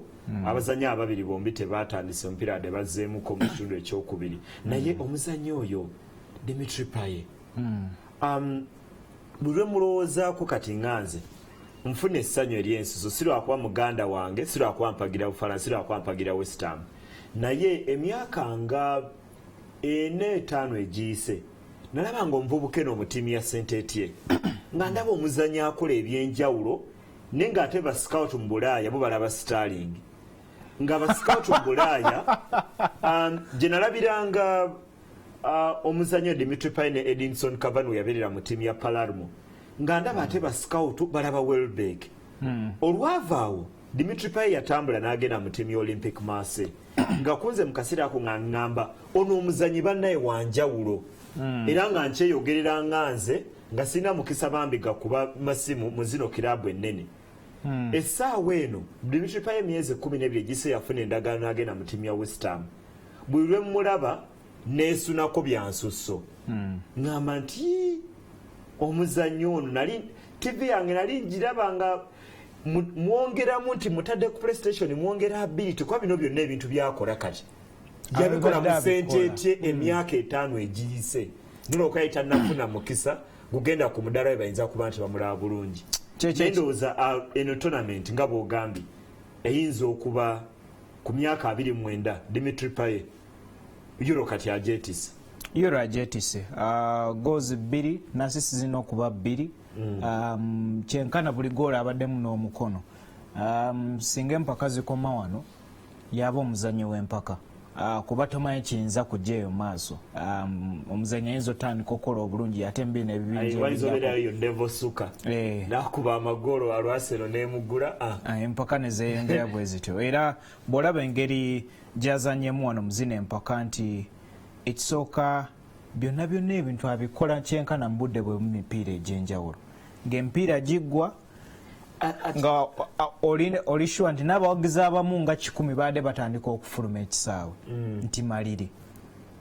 N'afuna omukisa ogwo n'agukolera Antoine Griezmann n'ateba ne goolo endala nga pressure yeeyongedde ku ludda olwa Albania. Ate Alan ndowooza kyoyogedde kinzukiza kiri kyentera okukoona kwano sirabaka nti omuzannyi nga Ryan Babbo ng'omuntu namukyawa ofundako n'ono akubira akola enjawulo mu situation enzibu mu 0-0 mwemu n'akuwangulira omupiira okusingako omuzannyi akuba goolo ey'okusatu ey'okuna mu mupiira kuba Dimitri Payet alaga ekyo ekintu ekiri ku bazannyi abali special abakola ebyenjawulo. Actually bwe ndowoozamuko kweno Bufaransa nduddewo okulaba omuzannyi abakyusiza omupiira mu kaseera akazibu kuba ndowooza Zinedine Zidane kuba ne Thierry Henry we baasambira omupiira ku ttiimu ya Bufaransa baali mu mugongo gwa Zidane ng'oggyeko gondooza Thierry Henry gye yateba mu mwaka gwa 2006 oba oyinza okuddayo n'olwo n'abazannyi nga David Trezeguet ne Sylvain Wiltord babangulira Euro naye badde tebannabeera na muzannyi akola kyanjalo mu kaseera akazibu kuva Zidane paka Dimitri Payet we yazze. Abadde abuuza ate oyinza okugamba nti kino Dimitri Payet oyinza okugamba akoze practice ku West Ham season ewedde nti n'olumu olabye West Ham ng'emipiira egimugiganye okutwala obuvunanyizibwa ku ttiimu eya West Ham n'omuwulaba nga kibadde kiganye ng'alinnya ku mupiira n'agusala ne guyingira akatimba. Ebintu ebimu bwe bibaze ng'abikola okweteeka okukola amabanga okukola emikisa n'okuteeba byonna byonna gezaako bikola. Ndowooza ensonga lwaki bangi abalaba West Ham ng'emali mu kifo ekirungi ennyo okusinga zittiimu nga Liverpool oba ttiimu eya Chelsea. Wadde balina abazanyi Diafra Sakho bw'ogattako n'omuzanyi Andy Carroll naye bonna ng'omu bw'awona omulala addayo ku ndiri, omulala bw'awona nga bwekityo nga Dimitri Payet yabeerawo lwakuba naye yafunamuko obuvune nga sizoni ekumpi kumekerezebwa. Naye ndowooza kyekino Obufalansa kye yeetaaga. Griezmann yatandise otteeba muguddako ate yalina okutwala obuvunaanyizibwa kuba beetaaga abazanyi abawerako. Mu kifo ekituufu Alani omutendesi Desha kyakola luli olwasooka gwakati wano omupiira gwe yatedde gwa pressure nti amabanga agenda kulabika nga guggwa. Luli ekyamulema ku Romania baamuteeka mu kifo kikyamu. Nze nsaba Didier Desha ateeke Griezmann mu kifo kye ekituufu ng'omupiira agufunira bw'omugatalina Olivier Giroud mu maaso tagenda kukola. Dakiika 8 ajja kulya ky'obulaba yabula ku luli. Ate ne size ye bambi Griezmann alinga kukwata kati ng'ono bw'olaba wano Alan. Nga ye muteebi Frank Walusimbi ye muzibizi. Era nange neetaaga amabanga ku kisaawe.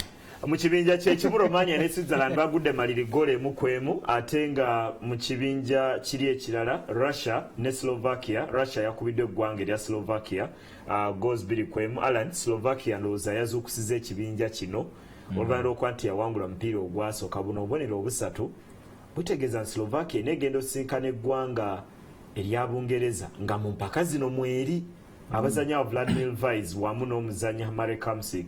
Vladimir Vaiz oyo yali mu ttiimu ya Man City bwe yagaggawala n'emugoba nga takyasobola kuba nti abayamba omuzanyi oyo naye omuzanyi Marek Hamsik ndowooza final at goal eyo etandika okulaga obuvunaanyizibwa bw'alina okutwala ku ttiimu eya Slovakia kuba ye muzanyi omunene mweno ttiimu. Ate ebyo buli muzanyi omunene mu ttiimu gy'alina okukola kyova olaba nti abazanyi Paul Pogba ne Antoine Griezmann bajja batuuza kuba kyebabasuubiramu si kyebaleeta lwakuba tebirina okukyusibwamu engeri gy'obateekateeka.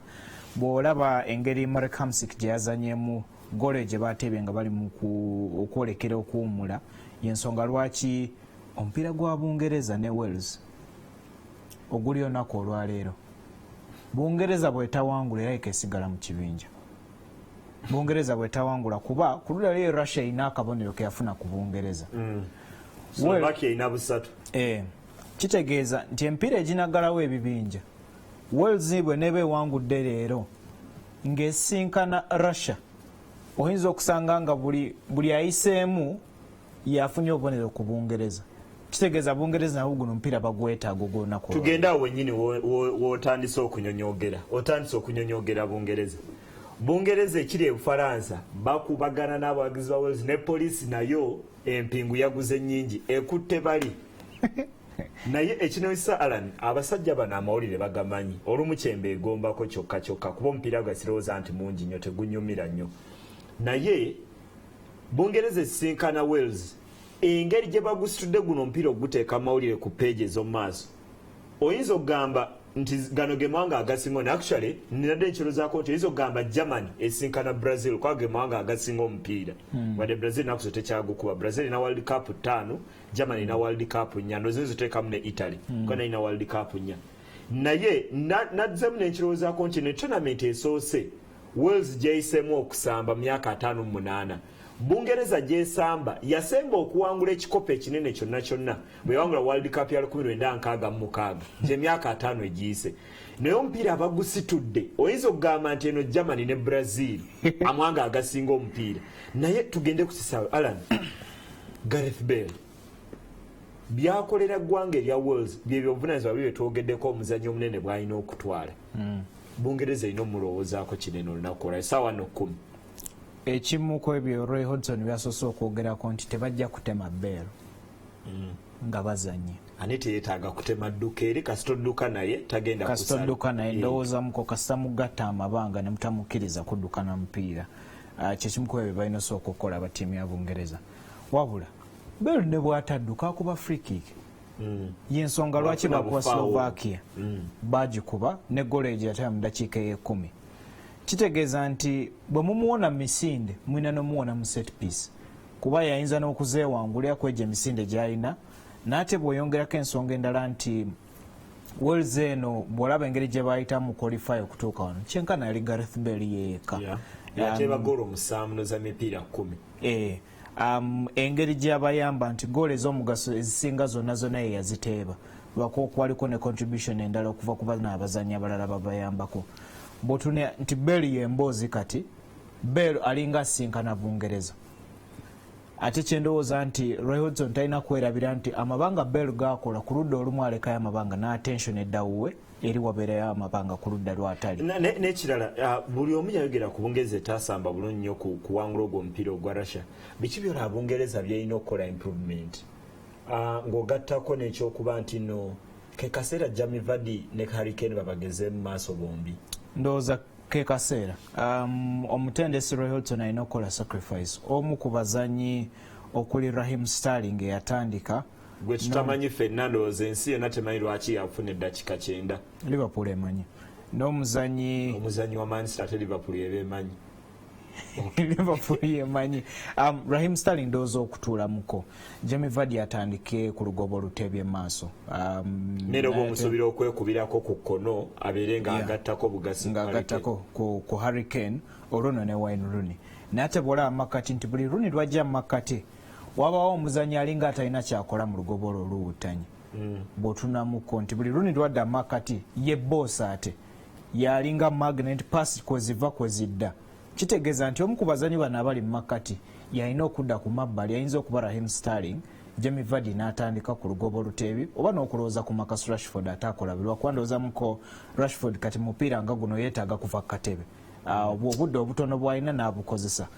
ate olumu nze ndowoozamuko nti Vardy naddala mu gino emipiira eminene simanyi nwe guno oba munene mu Bungereza munene mu United Kingdom nandyagadde nnyo omuzanyi Jamie Vardy ono ng'ava ku katebe kuba olw'emisinde gye wajjira ku kisaawe nga ttiimu zitandise okukoowa ayinza okubakosa kinene gw'omukisa ogumu kwebindowoozaako mu kibinja ddi Ukraine ekwatagana ne ttiimu eya Northern Ireland ate aba Germany bakwatagana ne Poland bagibbamu abazanyi naye Robert Lewandowski okufaananako ne guli ogulimu Gareth Bale ng'akwata Bungereza guno gulinga Robert Lewandowski ng'akwata Germany naye bakwatagana mu qualifier Alan Poland yakuba esobola okiddamu soza nti esobola okukiddamu olw'okuba ekisooka Germany eba ttiimu ya njawulo bw'ojjukira mu qualifier Germany yabonaabona ndowooza baatuukaako akaseera nga balina mu kifo kya kusatu nga beetaaga okuwangula okuddayo mu biri ebifo ebiyitamu ebiri otomati ndowooza baali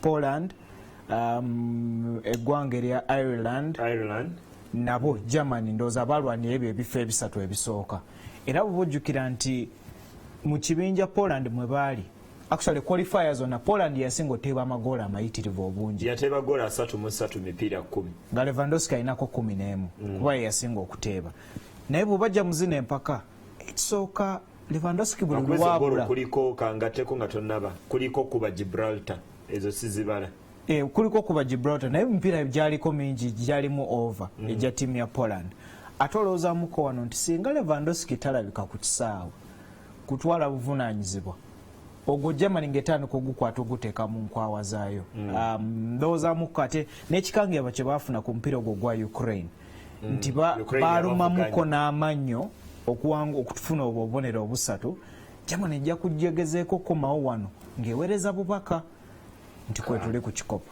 kale gwe gono omupiira ogujja okusemba gujja kwayo ku ssaawa 4 ez'ekiro mu mpaka eza Copa America quarter final esooka egenda kusanzibwa mu kiro ekikeesa olunaku olw'enkya USA bali n'eggwanga erya Ecuador eno ya mifumbi Espinoza aba Antonio Valencia nolozaamuko nti USA ng'eri waka mu nduulu yaabwe ndaba omuwanguzi omu ogenda mu semifinal Ecuador bwe guwanvuya ndowooza efuna omukisa bwe gukeera ndowooza bajja kweteeka ku pressure y'ekyeyonoonero eyinza okubakosa nga bali awaka nga basinkanya ttiimu abateesiteesi abatiimu eggwanga neya USA ekyalina abazanyi ba Jose Altidore ba Clint Dempsey ndowoozamuko nti singa Ecuador aguwanvuye ne bagenda mu dakiika 12 okukkiriza kwa Ecuador we kweyongerera ndowoozamu ku eddakiika ekyenda ziyinza okuba enzibu ennyo eri Ecuador okuwangula okugyamu abatesitesi ate ndowooza tonamenti zinyuma omutesitesi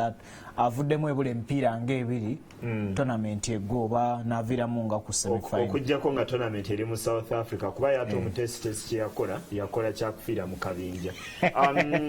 Mu transfer nga tunagenda ku meseji zammwe, mawulire amanene leero agasinga gali nti Manchester United kyagezaako oggula omuzannyo Henrik Mkhitaryan ow'enzaalo ya Armenia, eggwanga lirimu ne Kim Kardashian. Bataddeyo okusaba kwa bukadde 19 obwa pound, naye Dortmund egamba ezo ssente ntono. Leicester City ng'esuubira nti egenda kufiira omuzannyi Jamie Vardy, bagezaako kuleeta trade-in okuva mu ttiimu eya Watford. Gonzalo Higuain ne Liverpool tebinnavaawo omuzannyo trade-in. Gonzalo Higuain ne Liverpool tebinnavaawo kubanga Jurgen Klopp ennaku zino ate asiiba ne muganda w'oyo omuzannyi Dimitri Payet gwe twogeddeko ennyo, kigambibwa nti PSG emuli bubi oyo Henrik Mkhitaryan, ate nga Scato kigambibwa ayinza okwegatta ku ttiimu ya Fenerbahce mu kano akaseera.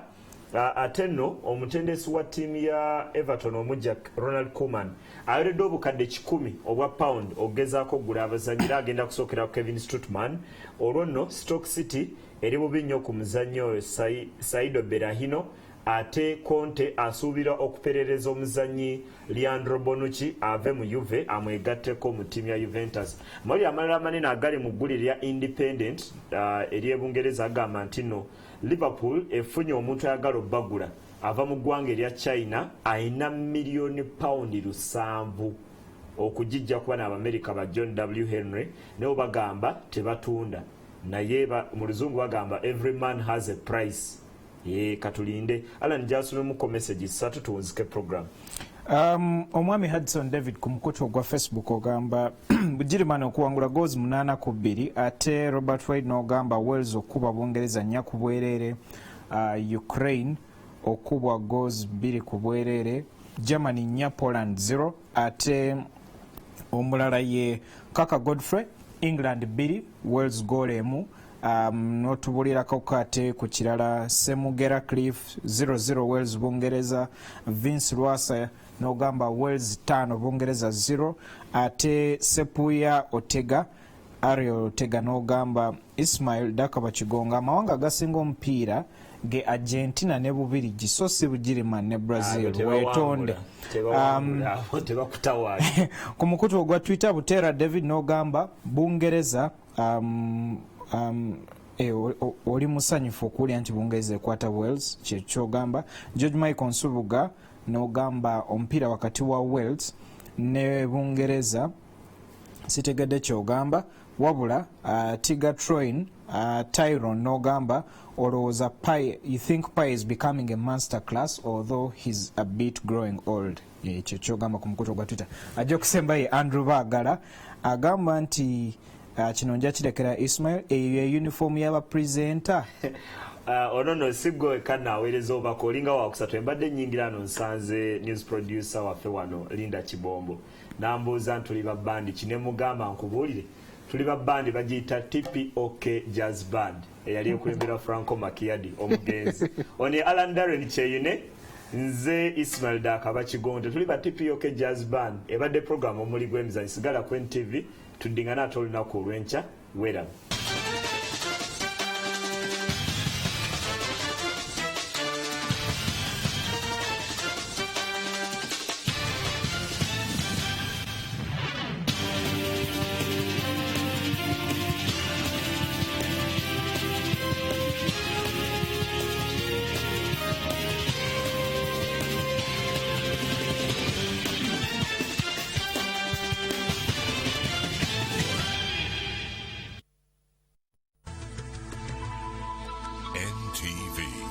Turning on your world.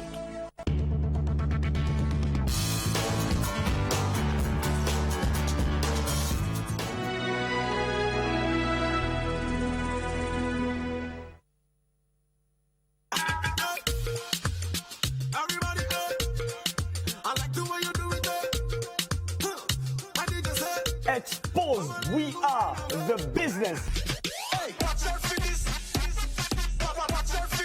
We bring the house down. It's your boy Esco Star, Selector J up in the building. As they bring you some mad DJ skills and crazy video mixing. Exposed radio on NTV every single Saturday with your boy Esco Star, and of course the illest, the baddest, the craziest selectors on the wheels of Steel, Selector J.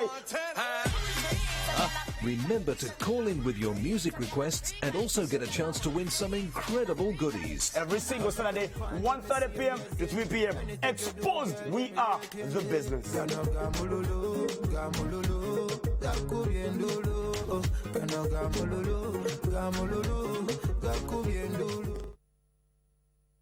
Tonight on NTV. Hear me out for a second. He interrupted your wedding, only to tell you what had happened. Bruno, I told you to drop the subject. Why did you disobey me? Will you just listen to what I'm telling you, Uncle? Come on.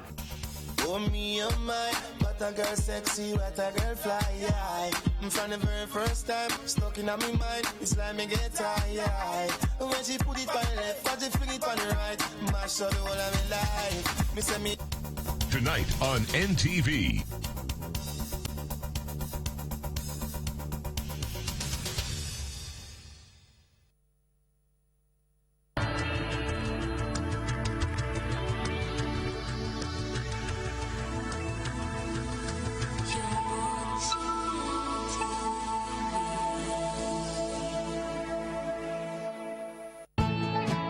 This program is rated GE. It is suitable for all audiences.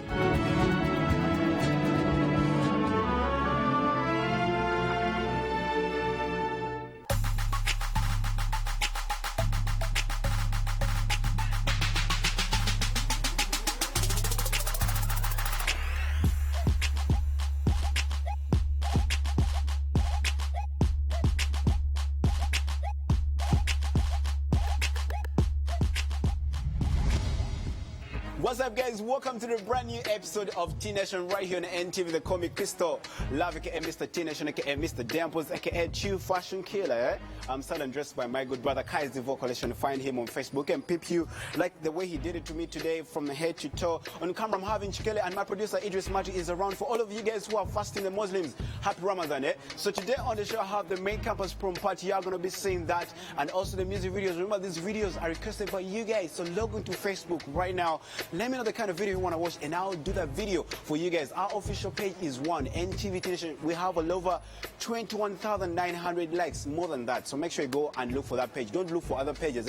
Our page is one. Look for that page. Send me a like my page. Invite most of your friends to like your page too, and I will definitely be your friend. So today, let's start up the show like this. Hey everyone, it's so back again to T Nation on NTV, and today, guess what? We're having something so new and very exciting. You know, we always hold it, so just keep it. As in, just hold it there, right there, and keep it. Don't change the station. Having something very good, something very interesting to keep you alert, and something to really go make your heart pound with excitement. So just keep it right there. We're going to be back, and you're going to have very, very interesting things for you. Like we're having the setup party, their prom leavers party, and it was really so fantastic. You're going to have what they really call prom and having fun as a teenager. Keep it right there. Don't move. We came to party. Hello. How are you? What you came to dance? Come to party with me.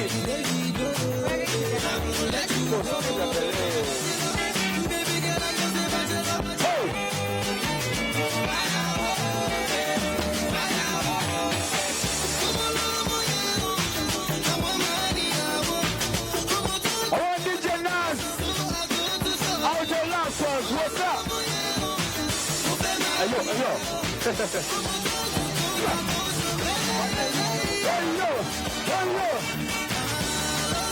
Hey. What's up?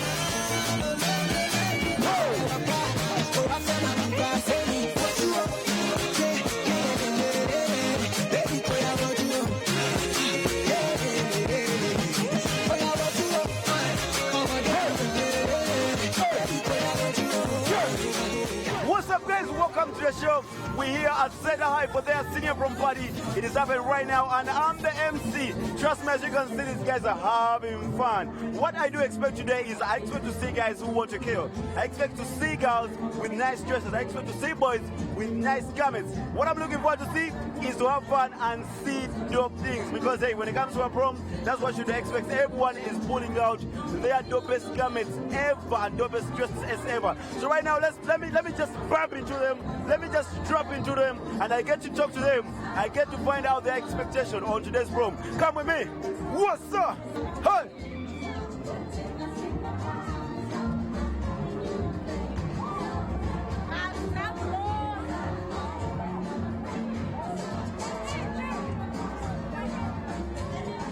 What's your name? Josie. Are you having fun? Yeah. Okay, send mommy a message. Mommy, I'm having fun. I'm having fun. Hey.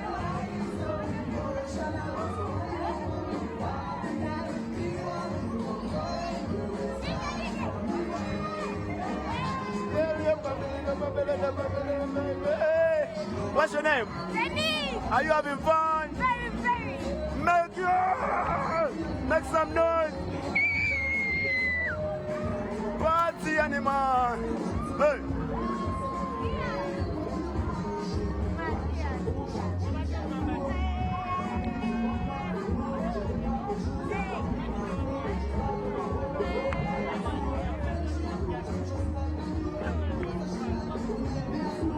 As you can see, we are having fun. I'm even dripping right now. It is too hot here. It is hot inside here. How are you, lady? How are you? Hey. Are you having fun, pretty lady?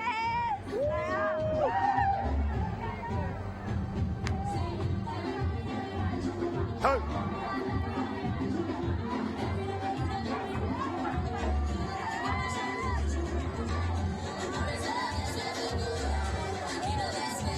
What's cool, man? How are you? What's your name? Ivan. I can see you're even sweating, man. Are you having fun? Yeah, I'm having fun, a lot of fun. What are you expecting tonight? What are you expecting tonight? A lot of things like touching bed, a lot. He's expecting to touch baby, but anyway, keep it locked onto the show. I'm even dripping, I'm having fun, so keep it locked onto the show. I've been to places in many places. Hey, I've moved the distance while I'm committed. Not in Navico. I can't deny this feeling. I feel you so inside of. I wanna be your princess. Be there when you need me. Could you be my princess, oh my baby? Oh, I wanna be your lover. Would you be my lover? I wanna be your morning star.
I'm gonna call you Lolly.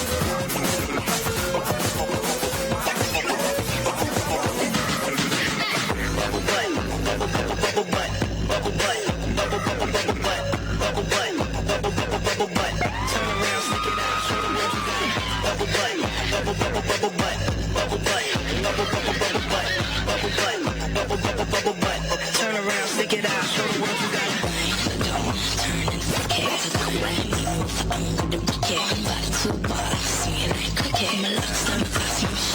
Looking for a man, he a punk. She got a body like Baywatch. I met her at Playhouse. 10 bottles, bucks, 10 more. I move her ass to the tempo. Is you really with the shit though? Really, is you really with the shit though? We got champagne and vodka. Goons will be if they need a bother. Fuck niggas, hate real niggas, get money. All my fucking guts. Everybody to run like a gas bitch. Back it up like a gas bitch. Got the club on smash shit. Don't come over me fast.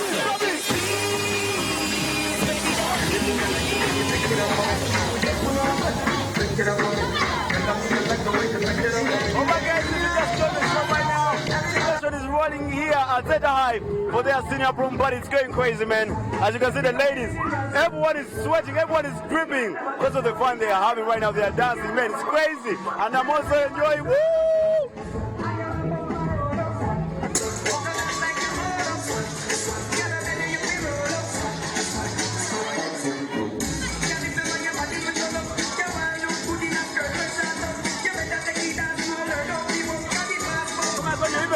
You're sweating. Yeah. Are you having fun? Yeah. What class are you in? From 4. What are you looking forward to see tonight on your prom? I'm looking forward to seeing something good, something fantastic, something phenomenal. I don't know. I'm just expecting the best. Okay. Yeah. Send mommy a message. I love my mom so much, my family, my dad, my kids, siblings, everyone. I love you so much. Keep working hard and be free. Hello, what's up? Hi. How are you? Oh my God, you're even dripping. Are you having fun? A lot. What's your name? Bridget. What class are you in? 4. 4. Yeah. And show me how to dance.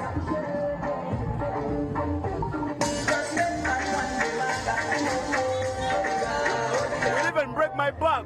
Assured. What are you expecting tonight? I'm expecting a lot tonight. I'm expecting as in fun. I'm going to have fun. That's why I'm so happy today. You have a date? No. Why? It's prom. They were not appealing. The one I wanted didn't come, so I had to keep myself a spinster.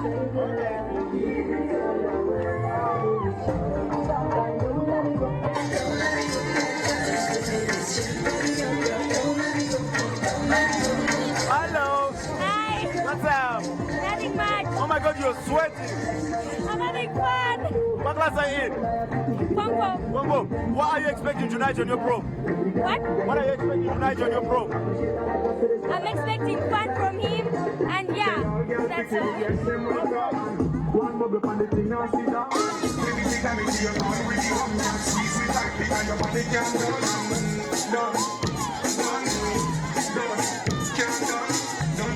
What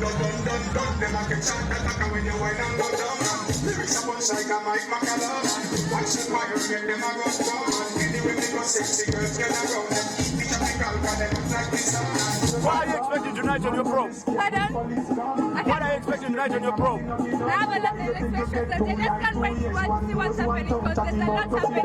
For example, this was way beyond what I expected. Hello. Hi. How are you? I'm good. Oh my God, you're tall. I'm proud. What are you expecting tonight on your prom? I don't know. Fun. Everything nice. Everything should be nice. Oh my God, we are having fun and we are all sweating as you can see. We're just dancing, so keep it locked on to the show.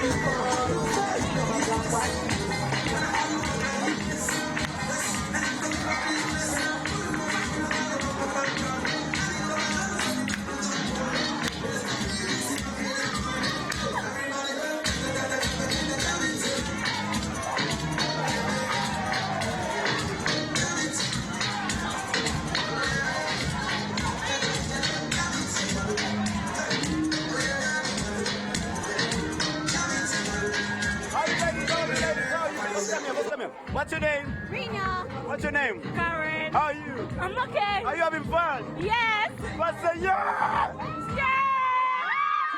I want you to tell me about your group. Sorry? I want you to tell me about your group. What are you called? We dance. Yeah, we read together. All those things. We cooperate. Yeah, she brings a stroke. I bring a stroke. Yeah. What's the name of your group? Flow Assassins. Why do you guys call yourself assassins? Because we assassinate the set, just like what we just said. We just kill them, we just leave them speechless. Okay. Yeah. What are you ladies hoping to do with your group? I think we'll be performing after class. I also want to become video. We really want to become video vixen. And you, what do you want to do?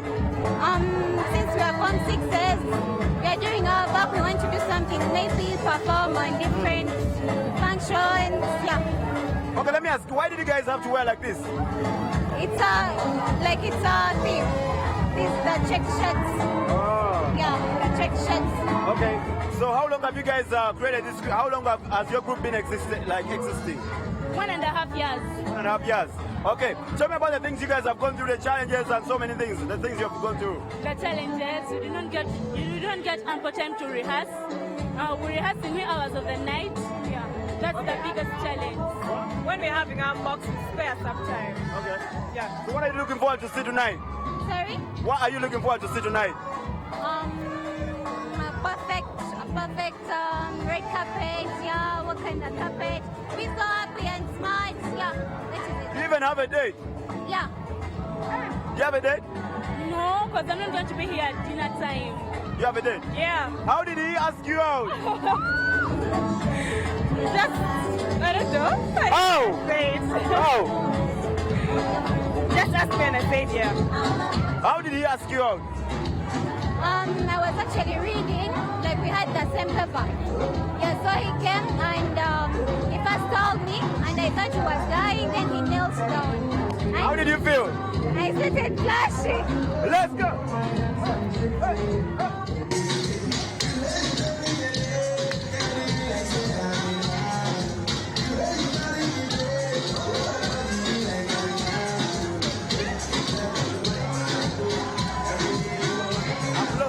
Love me your wine pan time how you have ikulanze on sakatate nkulumpukate bo modola nze ntabuka nakuteleka nze nkwepikila yo desado wanani I'm not in it and most wanted kapeke you know I say and you're watching T Nation. Keep it locked. NTV, turning on your world. You can now become an exclusive MTV reporter on the go. With the NTV Go mobile app, you can create news by capturing and sharing content instantly. Simply download the NTV Go app on Google Play Store. Go to the N Reporter feature and start reporting as the news happens. We will air your story on a special TV program. NTV Go also allows you to watch news, instant live updates, and follow your favorite show from the comfort of your home, taxi, or your favorite kafunda. Download NTV Go app now from Play Store.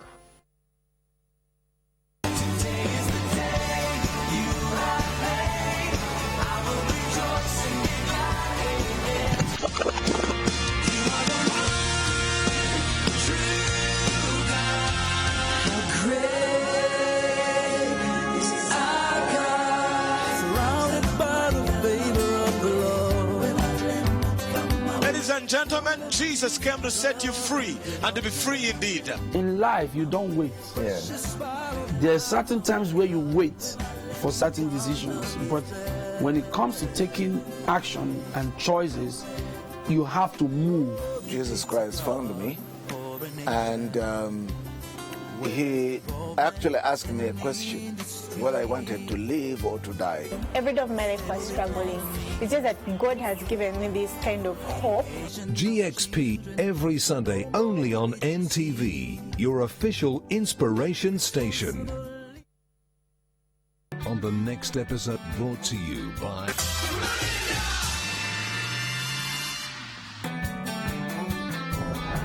This week on Teenage.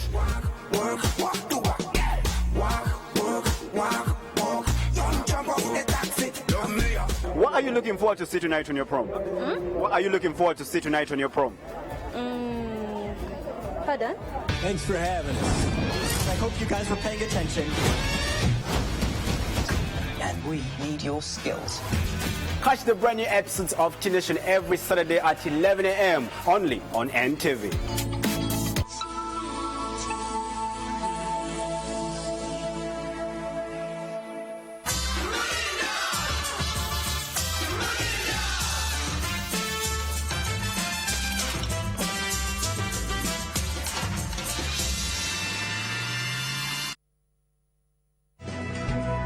News updates brought to you by Sadolin, color your world.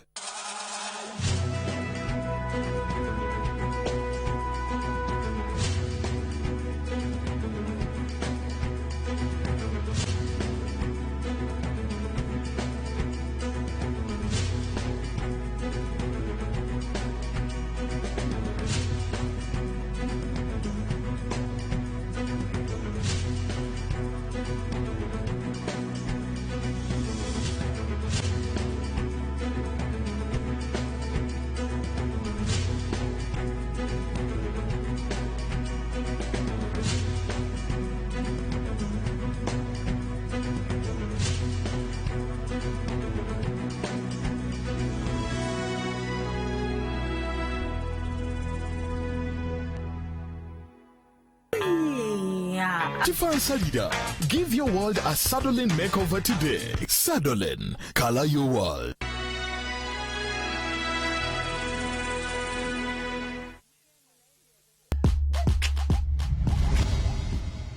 Alright guys, if you just joined the show right now, we're still here set high the main campus here after Namamve.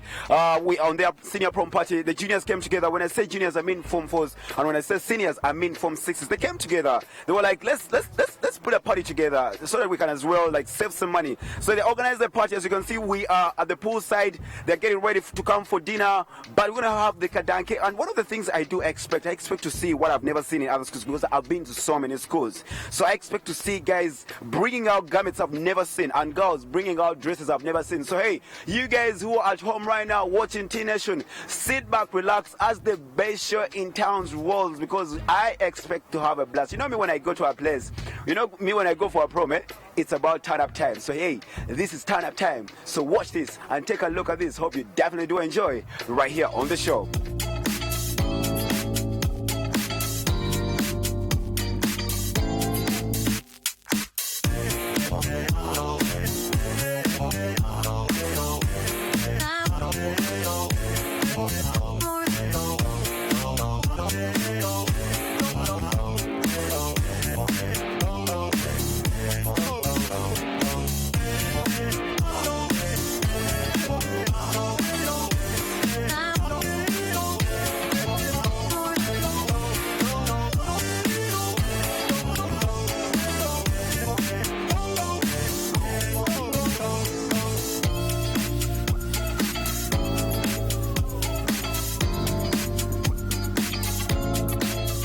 Alright guys, we're here at Set High for their final annual prom party. As you can see, this guy is Water Killer must say. So we are in the dinner time. Let me talk to the different guys. I get to know why they had to wear such beautiful dresses. Hello pretty lady, how are you? I'm fine. Oh my god, I love your dress. Let's stand up a little bit. Wow. You don't have a date? I have. Hey, where's the guy? Because I've seen you alone here. No, he's coming. I can grab you and take you.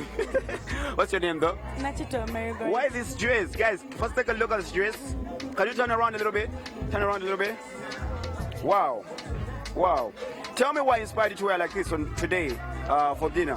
Oh, I'm used when I watch most artists are wearing long things and they have slits, so I did the same thing. Okay, for camera, let's be honest. How much is it? The dress. It's 100. And the earrings? They are 15. Why a black clutch? It's not okay. Black is not there, but this is going. Oh, this is what you followed, eh? Yeah. All right. There's so many guys who are watching the show right now. They want to know what inspired you to wear like this, and they want to get your last message for this prom on how they should also organize their proms. What inspired me to wear this? Like I wanted to be decent, but at the same time I wanted to be smart. Yeah. So I decided to wear like this. Ah. All right. Thank you so much. Can you have a seat? Let me first act like a gentleman, because this man. All right. Boss, how are you? Fine, thank you, sir. Hello. Hello. But you look to be like you're not even in the moods of the party. No. Hey, what's your name? My name is Itege Ibrahim. What's your name? Andrika. Why red today? I just felt like this color is nice for love. Did you feel that you need a bow tie? Okay. Yeah. Yeah? Did you feel you need the bow tie? It was fine, just like. Oh, you loved it like this? Huh? All right, you guys, your parents are watching right now. Send a message to your parents. To my mother, I just love her so much, and my father. You? I just love them all, and I thank them that I've made this day a success. All right, guys, like I told you, we're here at Set High for their annual prom party. For all of you guys who would like to see what happens on a prom party, sit back, relax, because I have a lot over to you guys.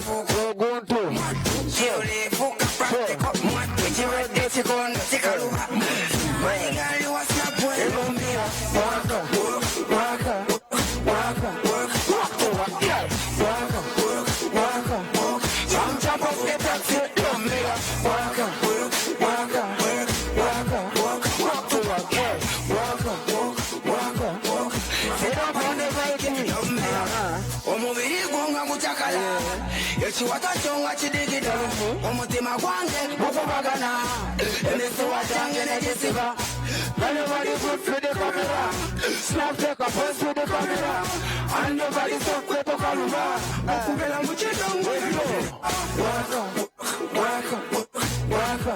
work to work yes work some chop up the taxi love me work to work yes walk. Sit up on the Viking, they want to call out, they will get wake up, they will I got my synagogue, they walk the way you walk, they step the way you step, they wind the way you wind. I got my synagogue, walk. I see fire inside the mountain. I see fire burning the trees, and I see fire hollow in soul. I see fire blood in the breeze, and I hope that you remember me.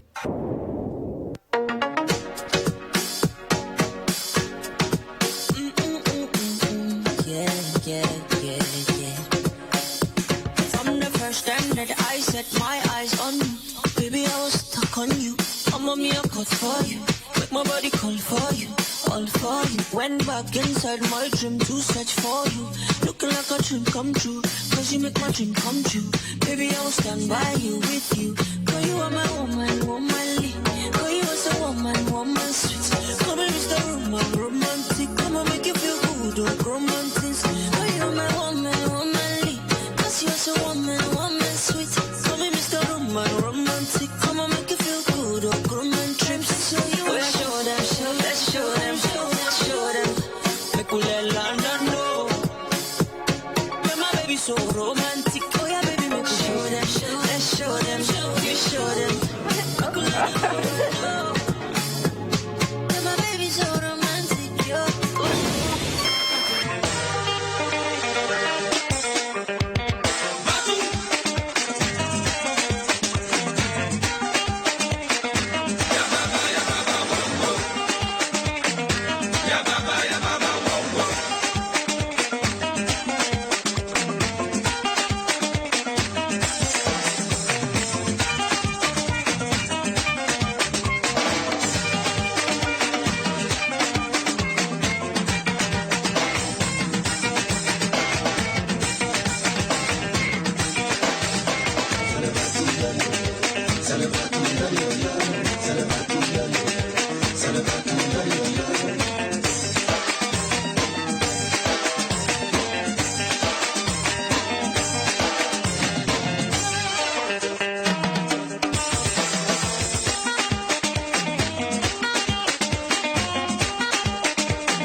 Guys, like I told you, it's all about having fun right here at Theta High for their annual prom party. It's going crazy.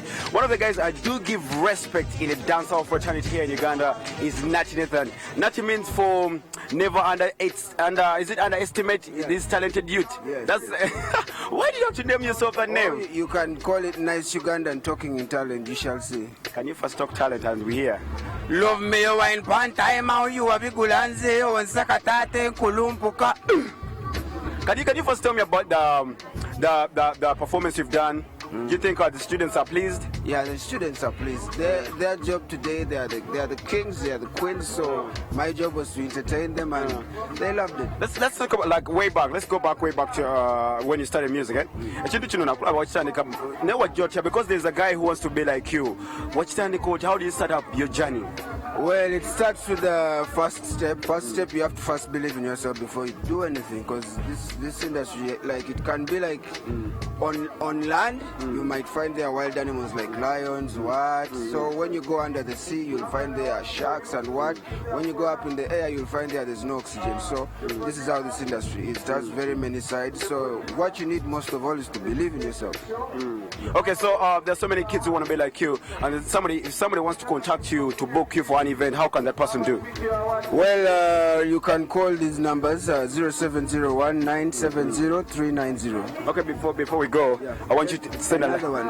0774-959-078. Okay, before you go, I want to send them a message because there are kids who are in high school. They have got talent. They want to be like Nati Nathan. They want to have a dream. They want to have a career like you. How can they do? 70% give your books, then 30% give it your talent. All right, thank you so much. By the way, last Friday was my birthday. Do a drop for me. Sing for me.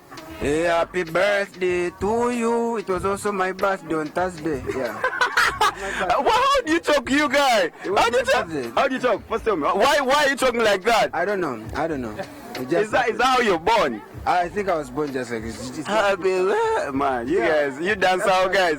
All right, thank you so much for being on the show, man. Big up. You know, I look up to you. I used to see when I was like a kid.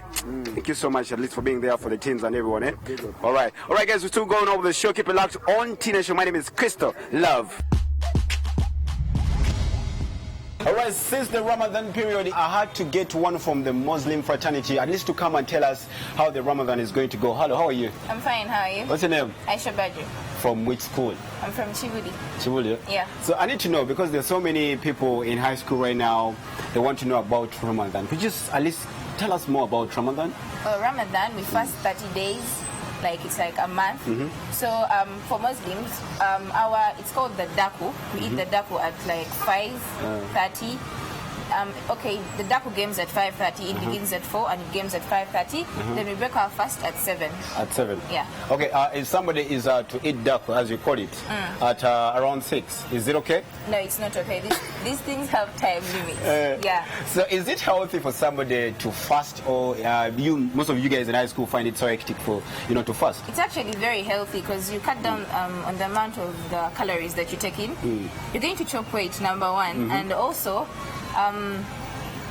Maybe for the ulcer people, they're not supposed to fast. So for those ones, they're supposed to break the fast of another person. Okay. Because they're unable to fast, but it's very healthy. Okay, if somebody is sick, like from maybe fever or maybe some other disease. Yeah, you're not allowed to fast. Not allowed to and fast. you're going to repay your days after fasting. How? How do you do that? Like after Ramadan is done, we have you can be able to fast, make up for the days that you did fast. Okay. Yeah. Okay, I want you to tell me, why do people fast? Because I don't know. Most of the people are asking themselves, why do people fast? Why do people fast? Well, that one is kind of a hard question, but I can try to answer. First of all, we have our prophet, like in Islam, he's called Prophet Muhammad, peace be upon him. He was sent by the Lord, and Allah told us to fast. First of all, you're supposed to, it's like a must. Number two, fasting you get rewards from Allah, and also it's going to help us to enter Jannah, which is called heaven by you guys. So can you force somebody to fast if somebody doesn't want to fast? You're not supposed to force someone to fast. They're supposed to get the niyyah. We call it the intention or the niyyah. Yeah, so you're supposed to get the intention and then you fast. Let's say, for example, somebody is in Chibuli High School, and is a Catholic. Yeah. Do you guys force him also to fast, or you have to respect his or her religion? We respect their religion. You're not supposed to fast with us because I presume your kind of fasting is very much different from us, right? You guys fast with, like, you take water as you're fasting, but for us, you don't take anything the whole day. The whole day? Yeah. Okay, so I need to know, you, how many times have you fasted so far? Ever since I was young, my parents have been giving me the zeal to fast because whenever you finish the whole month of Ramadan, my parents would give you like a gift. Oh, yeah. Like, a hijab, or a new hijab, or a very beautiful gift too. So tell me the challenges you've faced so far, because I know... Hunger. Jeez, man, hunger. Like the whole day you're so hungry, sometimes you can't even concentrate in class because you're very hungry. Yeah, and sometimes I get dizzy because you're not taking a lot of water. So, yeah. Let's say, how about girls who are within their, periods? Yeah, are they allowed to fast? No, they are not allowed to fast. Okay. And those ones are supposed to repay their days after, because during that time you don't have a lot of energy. Yeah, you're losing a lot of blood, and I always see Muslim girls applying, lipstick, and is it allowed? It's very much allowed actually, because you're supposed to look good. Just because you're fasting, you're supposed to look very miserable, So you're supposed to look good, apply some makeup, and look good for the day. Let's go to the hygiene part. Are you guys allowed to, let's say for example, I go and eat duck at around 5:30 like you say. Yeah. Then I go and I sleep, I go back to sleep. I wake up at around 8. Am I allowed to go and brush my teeth? Yeah, you're supposed to brush, but you're supposed to be very precautious not to swallow the water. Yeah, you're supposed to brush, you're supposed to, you can also take injections, that's if you're sick and you're able to fast. But you're not supposed to take like, how do they call them? Those injections that are like the additives for food. Okay. You're not supposed to take those. How am I supposed to wear during the Ramadan? Like for the guys and the girls? For the guys, you can put on a kanzu or any kind of clothes that you have, but you're supposed to represent a Muslim. Put on it decently, don't like. For the girls, it's supposed to veil, and also after Ramadan. It's am I allowed to go out during Ramadan? Go out like? I said going maybe out at night or do something. Like in a club? No. You're not, huh? You're not supposed to go to the clubs. Yeah. All right, there's so many young girls out there that are watching the show right now. So many guys are watching the show and they're Muslims. Send them a message before you call your rap. Number one, if you're like some kind of a person who goes to clubs, please don't go. Number two, no booze. Number three, try to dress like a Muslim. For all the girls out there, dress like a Muslim. Represent us, the Muslims. Number two, you're supposed to, just because you're fasting, you're supposed to look all that bad. You're supposed to apply makeup and look very good, apply Vaseline. And I know it's very hectic for teenagers to fast during school time, but you can actually do it. Get water, have a banana beside you, and fasting can be very fine. So be on point and fast. All right, thank you so much. All right, guys, keep it locked onto the show. This is Teen Nation right here on NTV. We'll be back shortly, so don't move away.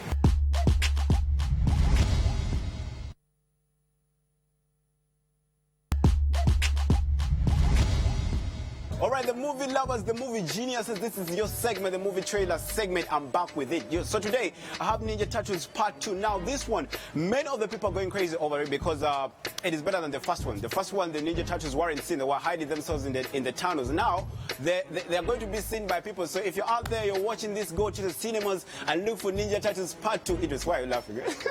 Let's take a look at the trailer.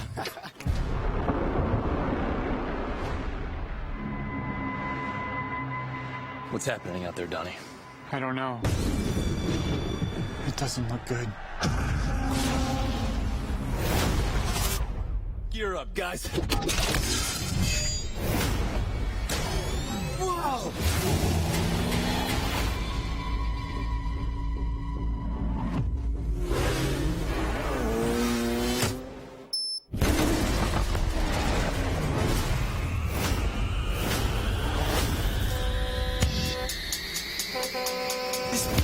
Recital. Bogey's on the bus. I think it's very vital. Hit the button. What button? There are a million buttons. All right.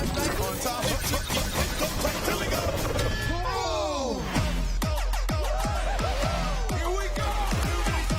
What are you, superheroes? Just four brothers who hate bullies and love this city. Whoa. This never works out well for you.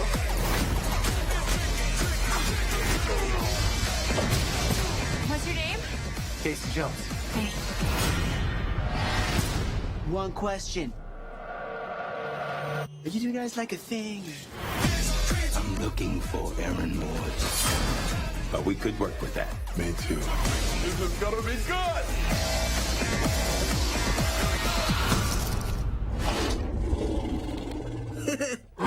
Dude, bringing back the mohawk. Good for you. Oh, y'all got jokes, huh?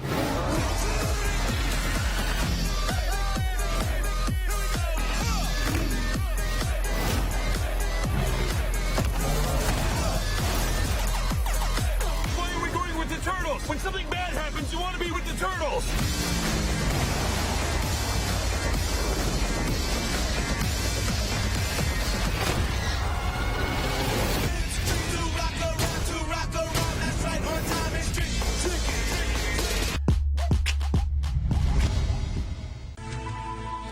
NTV, turning on your world. I'm loving your love, baby.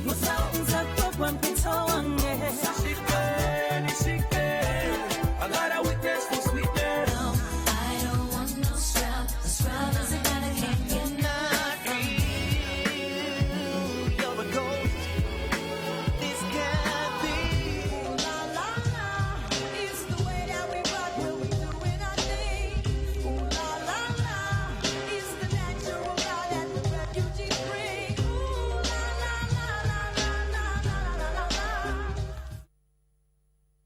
Isa eyalagula Yesu ngali je mabega akali mu bufunzi Yesu ne Isa ani yasookawo munne Isa buli lwotayogera na muntu kutegeera bimukwata kutosobola kumutegeera yenna tekisoboka era endako yakatugamba nti Abaganda mbwanyala jakasukira eggumba gyegenda kala kagamba akukano obote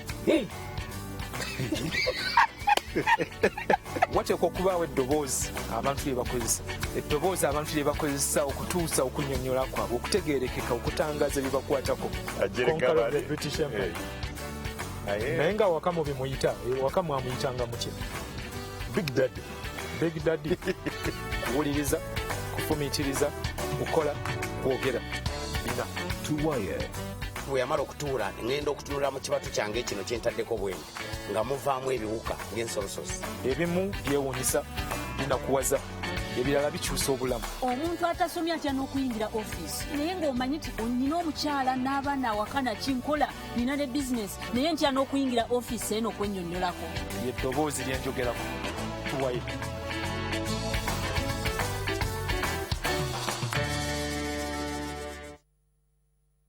On the next episode, brought to you by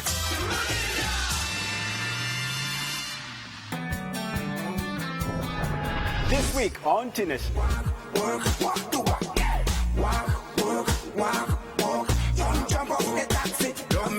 What are you looking forward to see tonight on your prom? What are you looking forward to see tonight on your prom? Pardon? Thanks for having us. I hope you guys were paying attention. And we need your skills. Catch the brand new episodes of Teen Nation every Saturday at 11 a.m. only on NTV.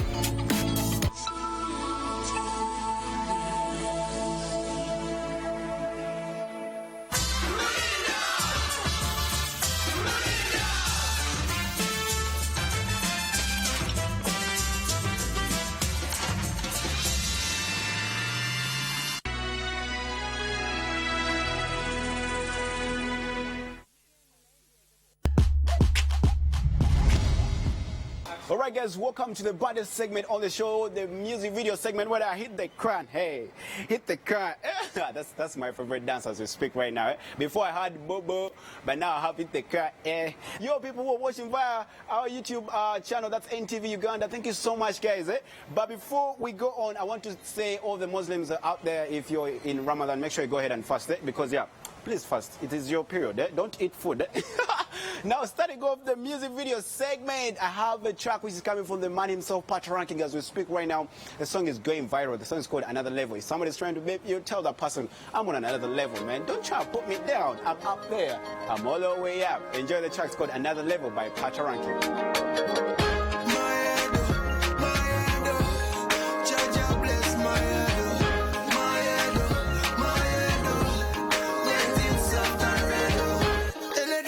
Change up me level. That's why me I mash up the devil. Remember the days me a struggle. No girl want kiss and cuddle. Me money they another level. Don't tell them me better than devil. Girl make you flex up your muscles. Wine to the bass and the treble.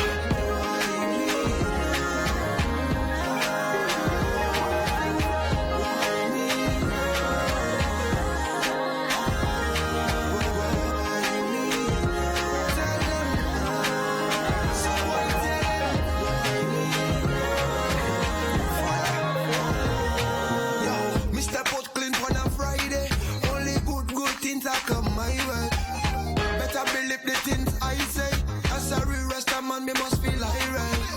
Good up on my knees and I pray. Good prophecies in my life come my way.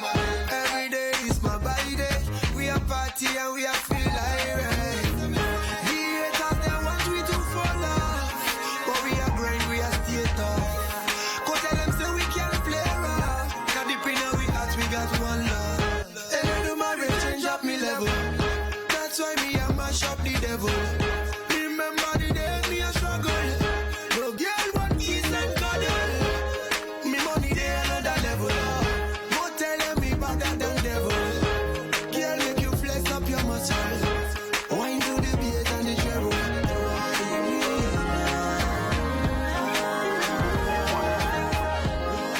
All right, another track I do have for you guys is coming from Cindy and Wahoo. When I had Cindy on the show, she told me, when I met her at Mara Campus Center, she told me, man, I'm investing a lot in my videos and I'm working with the dopest directors in the world. One of them is called Jeb Blessing. Jeb Blessing is a guy who's basing in Kenya right now, and is the one who came back on this video. He directed this video and he produced it so well. The song is called Yeah Yeah featuring Wahoo. Enjoy the track, it's amazing, man. It's the same director who produced the song called Still Standing by Cindy too. The same director who produced the song of is it this guy? Anyway, enjoy the track. Now me no wanna rush things, let's do this thing slowly. Like it to come clean, me I don't wanna be shady. Let's work it out, boy. I really wanna work it out. Kwa sababu kama kukupenda ni makosa, basi nimekosa sana. Kama kukuwaza siyo propa, nimekosa sana. Kama kukupenda ni makosa, basi mnifunge jela. But in a matter of time, while you'll be mine, baby.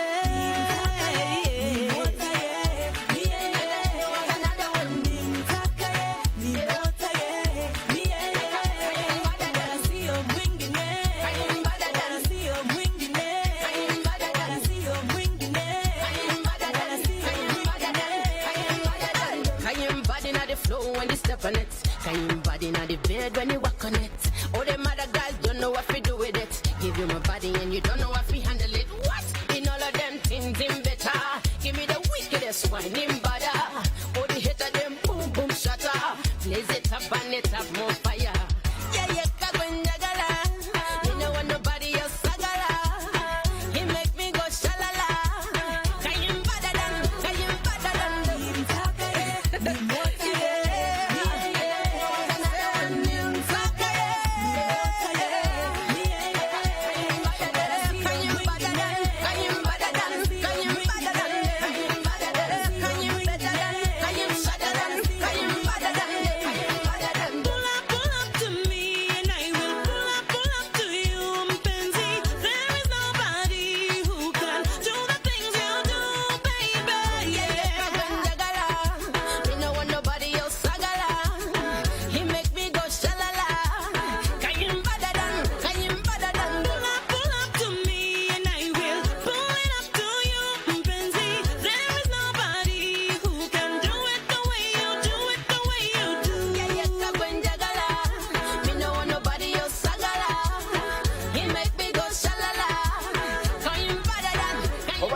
track I do have for all the Muslims who are watching the show right now.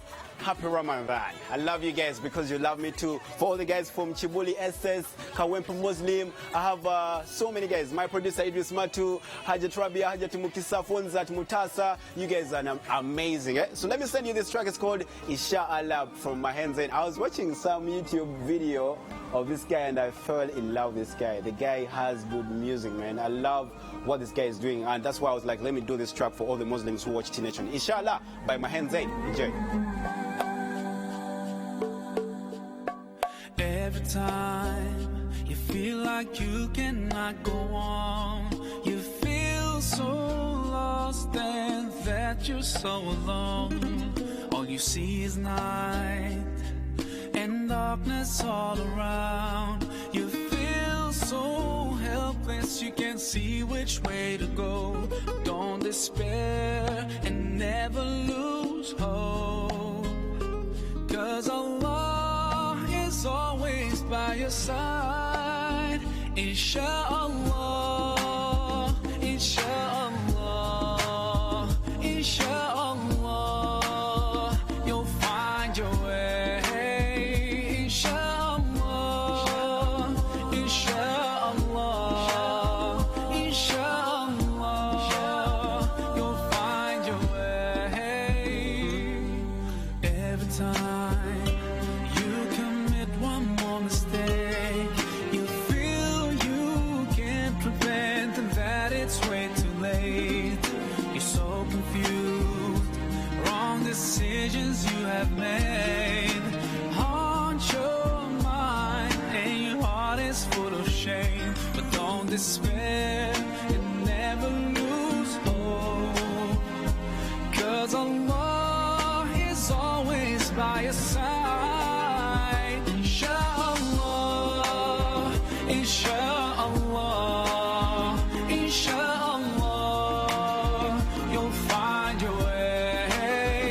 Inshallah, inshallah, inshallah, you'll find your way.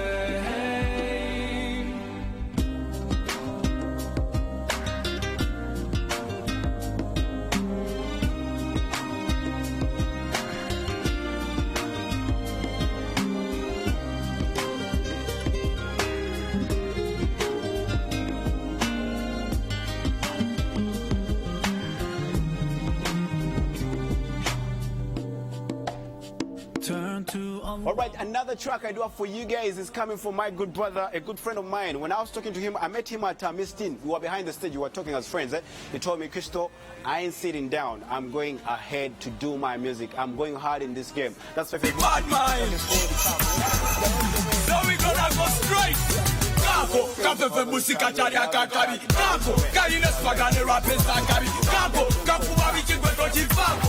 Kako, kako, kako, kako, kako, kapepe musika charia kakari. Kako, kaine spagane rapes sakari. Kako, kapu babi chigweto chifako. Kako, kako, kako. sibigambo byakayanjo bapasta sempa ndikumungu cheyampa sina ali kwenkopa baswimingira mu shalom yam even going deeper bajana chaski munzemba no solanga sniper nze sipaka kulukutanga maziga kulutimba kumaiki kwene kuteba nonyeje beripa bakubagula buguzinze nteka peni kupepa kusei mujja live sigenze mokopa bigambo bingi bebimbalisa dola ne siringi game nji yingi de bagende bakolo wa kiringi ngomazentu sasirina wolovu mutusalangi I'm so musical bali musubula bitengi bagaba maji oyogo ulirambu no faji lwaki tubeera mu bbala n'oleeta obuugi bwe biba bidduka ndi kunyonyi bo bali ku beringi sansas no facts kati bakkirize chenji kako kafefe busika kyali akakabi kako kayina swagane rapesa akabi kako kafuba bikigwe tokivaako kako kako kako kako kako kafefe busika kyali akakabi kako kayina swagane rapesa akabi kako kafuba bikigwe tokivaako kako kako kako. Alright, I can't forget all the guys who love T-Nation, because T-Nation is not only watched by teens, but also the guys who are in campuses, different campuses right now, Moobs, KU. You guys follow my show every single Saturday. So I can't forget doing a throwback for you guys, because I believe you guys are old. So let me do this track for you. It's called Hotel by Cassidy and RK. The track it came out some years back, and it went crazy. Baby girl, I want to know. Girl, you wanna come to my hotel? Baby, I will leave you my room key. I'm feeling the way you carry yourself, girl, and I wanna get with you cause you're a cutie. So if you wanna come to my hotel, all you gotta do is holler at me. Cause we're having an after party, checking out 6 in the morning. Checking out 6 in the morning. I be staying in a hotel, not the motel where the Holiday Inn. If that girl don't participate, well then I'ma take a friend. But if mommy is with it, then mommy can get it. If mommy a rider, I'ma slide up inside the mama. I got a suite you could creep on through. I know you try and get your freak on too. I do it all for them. Yeah, I ball for them. Hit them off for them. Keep it fly for them. Keep my eye on them. Hot tub for them. Hot bub for them. I got love for my Girl, you wanna come to my hotel? Baby, I won't leave you my room key. I'm feeling the way you carry yourself, girl, and I wanna get with you cause you're a cutie. So if you wanna come to my hotel, all you gotta do is holler at me. Cause we're having an after party, checking out 6 in the morning. Guys, thank you so much for loving T-Nation. Thank you so much for watching T-Nation each and every single Saturday. You guys make me who I am. From here, I'm going to SETA. They have my school. Is it my talent? Yeah, I'm going there. That's an amazing school. They gave me a recognition some time back. It's like an award. And I'm going to so many schools. So if you have any event, make sure you let me know by going down on my official page. That's NTV T-Nation. We have one page. We have all over 21,900 likes. Look for that page. If it ain't that page, don't like it. Don't like it.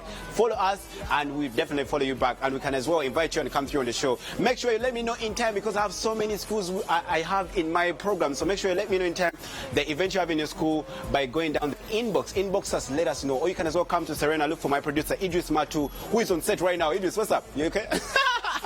Who is on set right now? Look for him, tell him the event you have, and we definitely put you in our program, and we can come through. On camera, I have my main man Chikere. What's up? I can see you, man. I can see you.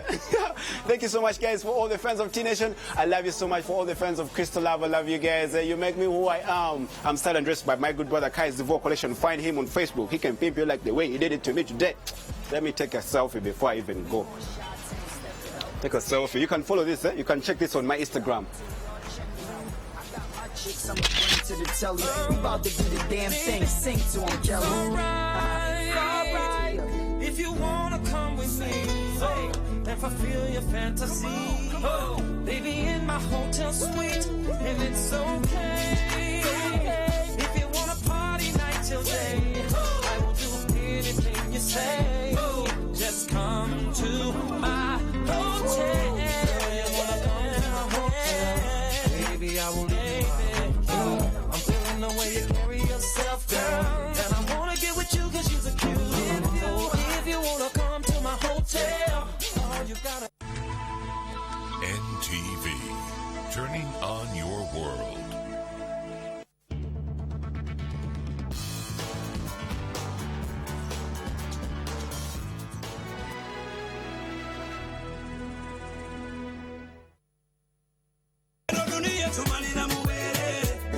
no. I'm loving your love, baby. Something's up when it's all on me. I got a weakness for sweetness. I don't want no scrub. A scrub is a guy that can't get enough from me. You're a ghost. This can't be. Ooh la la la, it's the way that we rock when we doing our thing. Ooh la la la, it's the natural law that the refugees bring. Ooh la la la la la la la la la. On the next episode, brought to you by... On the next episode... What do you mean you were with Arredondo? Where would you have seen him? I went to his house. No. Remember what we talked about. We need to figure out what happened here because I don't understand it. Do you? Well, I don't understand any of this. I was cleaning and missed all of the gossip. Listen, now what do you mean you found the earring in Yair's room? I did. What were you doing in my room? You never go in there, Camilla. That's true, Camilla. He does clean his own room.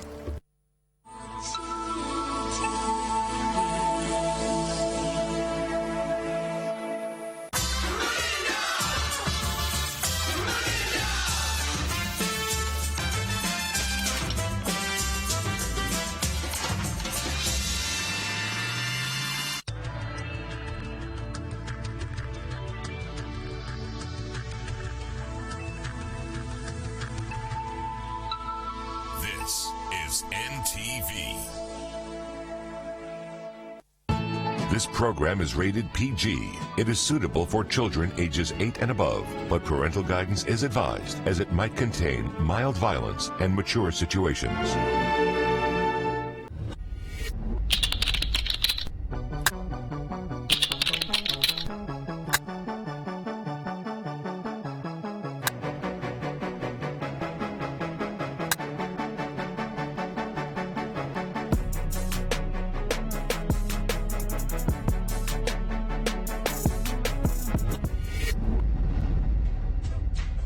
It's that time of the week when I bring you all the events that have happened around you. Now, last Sunday, the Deception team went down to Royal Suits for a meet and greet with their fans as they launched Season 8. All this and so much more coming up on the show tonight. This is Logan and my name is Annie. Ever dreamt of meeting your favorite movie actor or star? I bet these fans had the time of their life. Deception airs every Monday and Tuesday at 8:05 only on NTV. Now moving on, if you missed, here's a chance.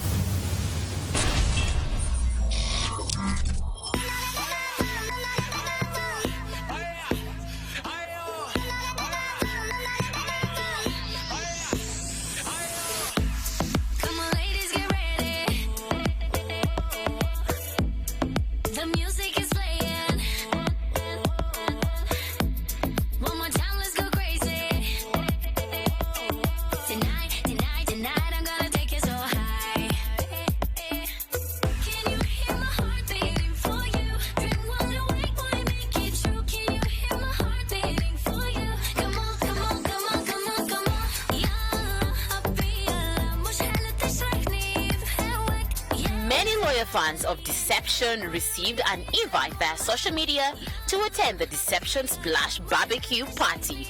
Venue, Royal Suits, time 2 p.m.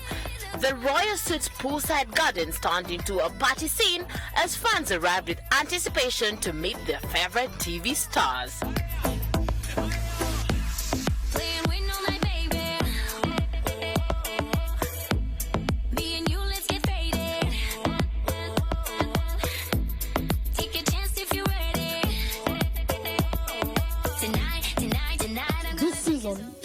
Is going to be having more of action than any other season.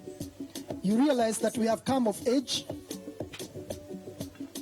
and it's now time to hit the road running, and we are going to give a more action-oriented season 8. Come on, you can put your hands together.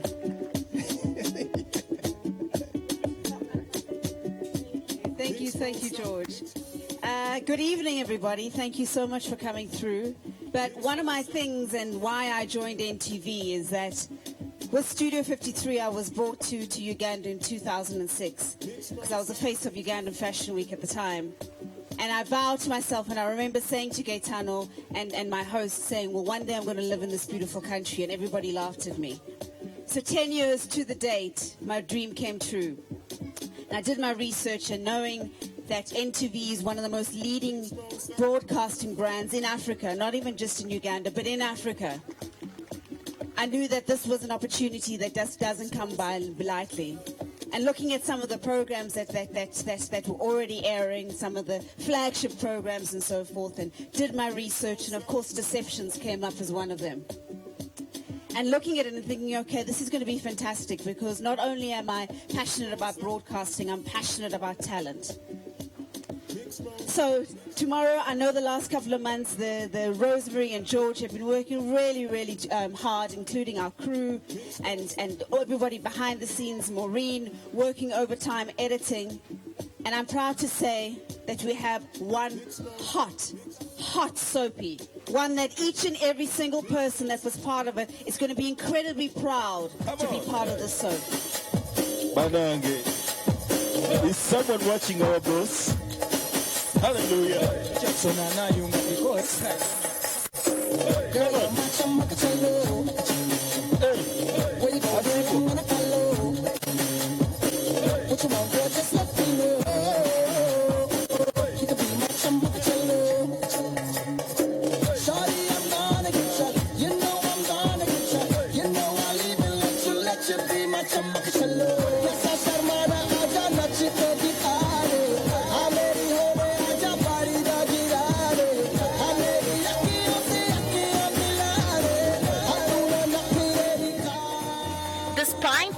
TV drama has come a long way from season 1 to now season 8, which premiered on Monday. I failed to separate the fact that these guys are just acting. I want to box the TV and get them out of the... I really love you all. Dr. Stefan, I like how composed she is. She inspires me to be a humble lady. I'm very happy to see all of you here.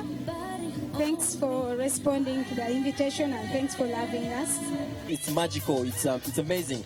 This is what makes a difference. So thank you very much for watching Deception, and keep watching. And what you're bringing, it's a different and interesting approach. Thank you. Surely this is Deception. You do not want to miss Deception. I want to know your honest opinion. Is Chris going to be fine? The audience agrees that it is the most watched TV series on television. But you have what to do right now, so fix this. It's heartbreaking. This company is going down and I don't see an honest plan that is going to save it. Are you listening to yourself? It's intense. I thought I was dealing with clean, legitimate businessmen. But it turns out I was wrong. And I could say the same to you. You of all people should know that I read through your life. It's emotional, but absolutely exciting.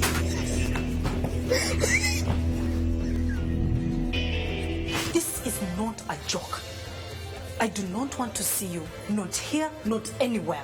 Deception Season 8 premieres this coming Monday, the 13th of June, 2016. Same time, same station, NTV. Surely we are turning on your world. Let's go for a quick break, but when we return, Sanyu FM had something for its listeners in the month of May. NTV, turning on your world.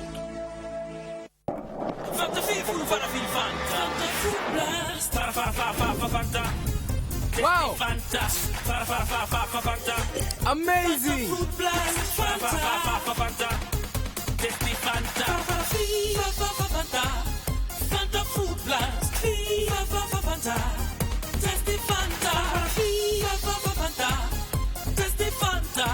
New Fanta Fruit Blast with honey. Wow, what an amazing taste! You know what they say about girls? Who cries more? Girls. Who does the chores? Girls. Who's the shopaholic? Girls. Who's all about selfies? Girls. Who brings the drama? Girls. But we want to show you our real world, where we're more than just girls.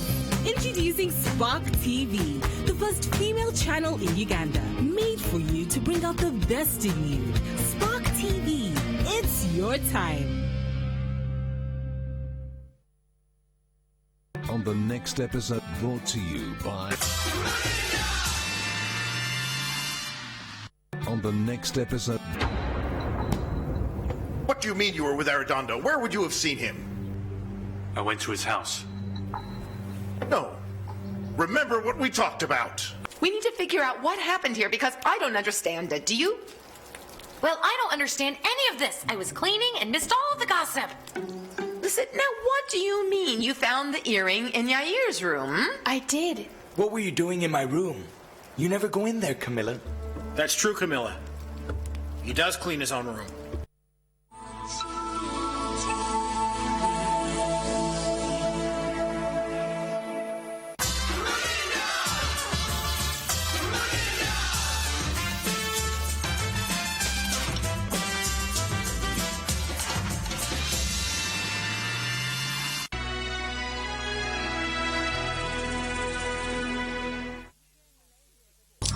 Welcome back from the break, and I'm glad you're still watching Logan. Now, every month of May, Sanyu FM gives back to its listeners. Now, this year round, it's the same. Listeners get to call in on different shows and they win prizes. Let it ride, let it ride. What up, Salon? Let it ride, let it ride, let it ride. I ain't trying to kill you, five, let it ride then. I should probably spit you something you dance to. No, sorry, wrong rapper. So you just spit the break of the record you get a chance to. Cause I ain't checking out unless it's gonna advance you. Dumbing down just to give you what to up your hands to. When your mind is in the free fall, I'd rather split you when there's a plan in the parachute instead of lines that you repeat. Sound like a retard. This is what I do when he's killing it. Everybody know I'm from the top with the realest. It's the boy chilling it right here. It's a freestyle. The Sheraton Hotel Gardens were filled with merry and joy as the Sanyu FM listeners and seasoned winners met up as they climaxed the May Mayhem season. I just listen to it for the beat. And we are here to announce the winner on Rwanda to Mombasa, 3 nights accommodation at the Paradise Inn. Thank you very much for participating in this program. And the winner is? It is Francis Ntagaza. All right? If you happen to be in a crowd, please, Francis, make your way to the stage. You won yourself this ticket, all right? For 3 nights. There he is. There he is. All right. Damn. There is no radio station that gives out things like I've never seen it even. It's not there. All right, Francis, you are a deserved winner for real. I mean, listen to this right here. So go on, please, receive your dummy ticket as the real ticket comes through.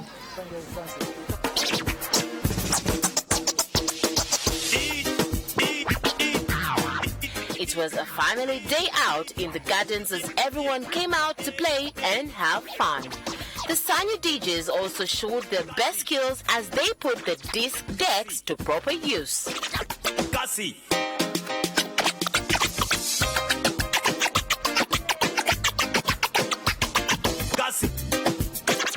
Gussie.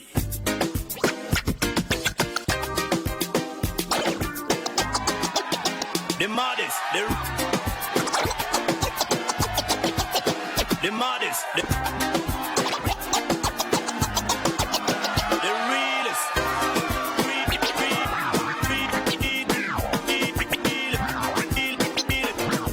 Okay. Someone to tell us a little bit about what Sanyu Mayhem means is here. It's called Andrew. Hi, Andrew. How are you doing? I'm fine. How are you? So, all right. People out there may be asking, what's the meaning of Sanyu Mayhem? In the month of May every year, Sanyu FM has a promotion to give back to the listeners. This promotion is called May Mayhem. Listeners get to win goodies on air. Okay. And we get to have partners coming on board giving all these goodies. This one has been big this year. We've been giving out construction materials, decoders, electronics, and all manner of things, including meal coupons and everything. Basically, that's why you call it Mayhem. Okay. Mayhem, anything goes, anything goes. You can call in as long as you can answer a question that concerns the station, then you get to win something. So, right now what we're doing is what we call the Mayhem Grand Finale Showcase. Okay. We are wrapping up the promotion with a showcase. All the partners you've been seeing here are people who took part in the promotion. So we give them a chance to showcase what it is that they sell or what it is they deal in, whether products or services. Okay. So, yeah. All right, what do we expect tonight from the grand close of Mayhem? As you can see, we have just executed 2 giveaways of air tickets. These are some of the grand prizes. One from Rand Air, another one from African Express Airways. You can see the performances that we're having right now. So we are going to wrap it up in a very good way. We're going to have fun, food, drinks. It has been here since morning. Yeah. All right, thank you very much, Andrew. You're welcome. All right. You had it. Mayhem is finally coming to a close, so keep it locked and log in as we bring you each and everything. You're still watching Logan.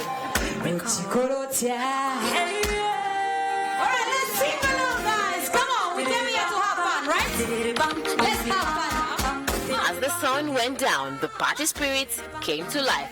Different artists took the stage and entertained the guests.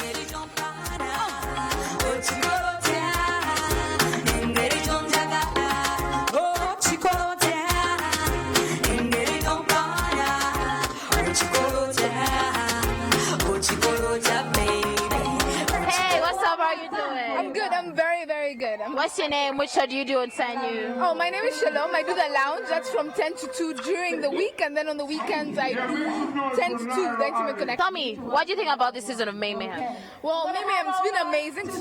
It's been fun to interact with the people who listen to us all the time, and it's nice to appreciate the people that are always listening and calling in and giving you their opinions. So I feel like it was a good way to connect with our fans. Hey, Krista, how are you doing? Fantastic. How are you? You look so gorgeous. Thank you very much. You always look this dolled up well behind the microphone. You should see me in the morning. Completely different person. I'm like, oh, who's that? Every morning. All right, tell me about this season of Mayhem. Well, every May we decide to give back because without your listeners, you are nothing. Bottom line, we'll just be speaking to thin air. So every May we get partners. We have so many people who support us, and we just throw different things. So we do spa treatments, trips, meals, all kinds of things. So it's just giving back and just sharing the love, and of course appreciating everyone who's part of the Sanyu FM family, because we are a huge family. Oh, yeah. She brings my memories up. Oh, yeah. She brings my memories up. Oh, yeah. She brings my memories up. Oh, yeah. You took my brain and my mind. Oh, Mugwano, oh, so divine. Just put your top here that you're well on the side. Oh, you need all money, so you want of a kind of society. I can't tell me that. You not live me now, go London. First ever roast and rhyme organized by Swans Avenue happened. Coming up after the break.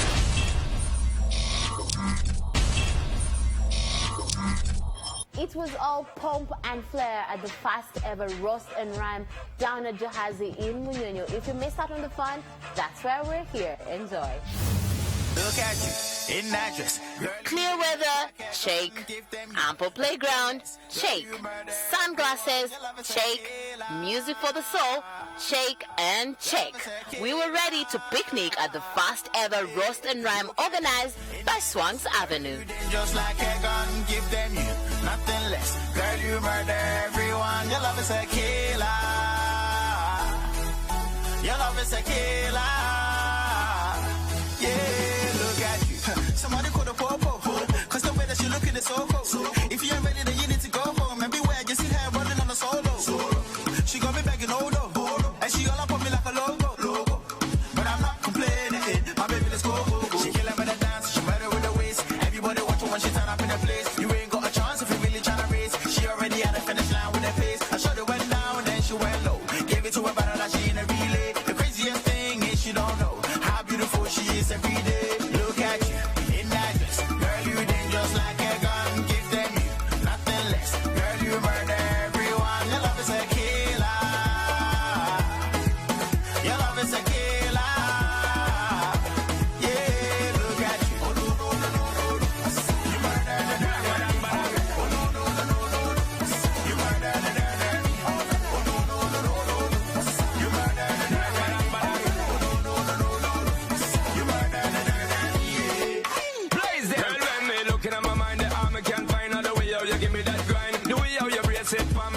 Ladies and gentlemen, welcome to the first ever Swang's Avenue Roast and Rhyme.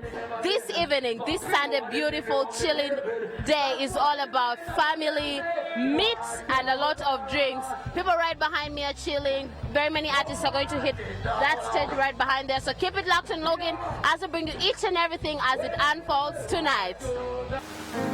Sometimes it seems this world's closing in on me, and there's no way I'm breaking free.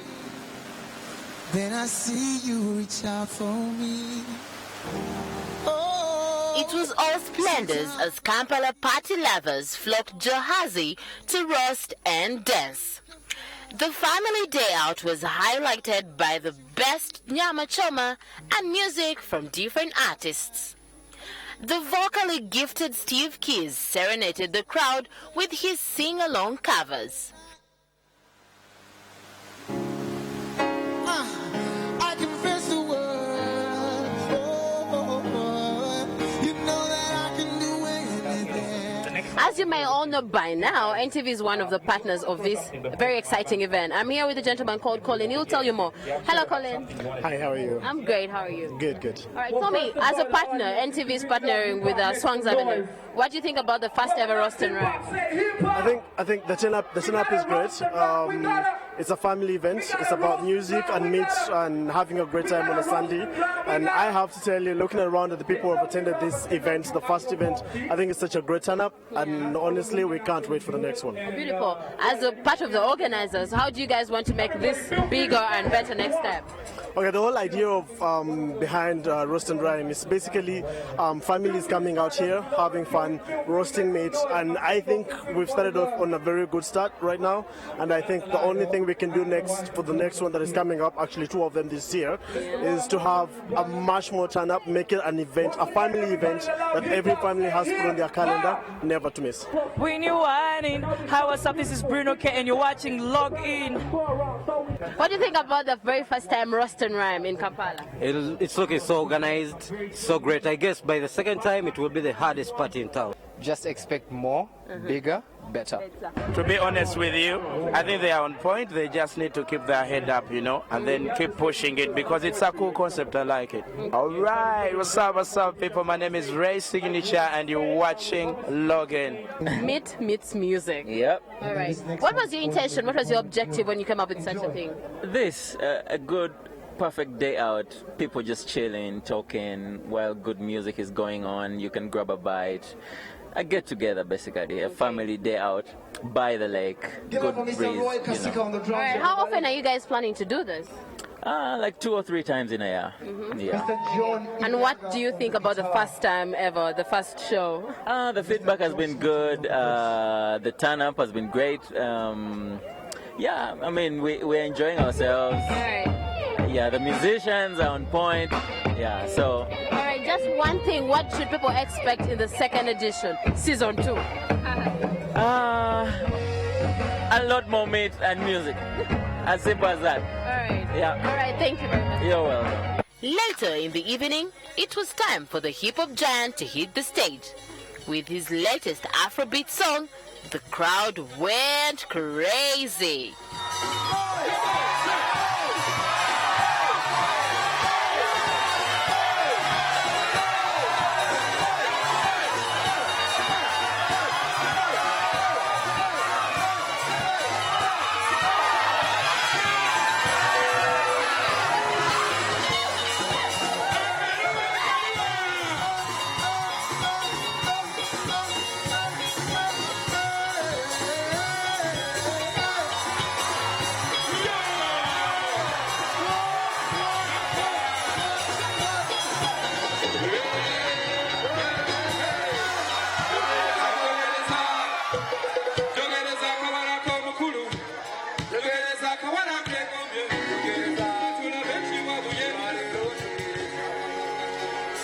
The long-awaited act of the night hit the stage. He enjoyed his own music, pulling off some rare dance moves. The song on everyone's mind was his biggest hit of all time, Namagembe. And what better way to perform it than get every artist who had performed that evening on the same stage? It was a complete smash. Are you ready?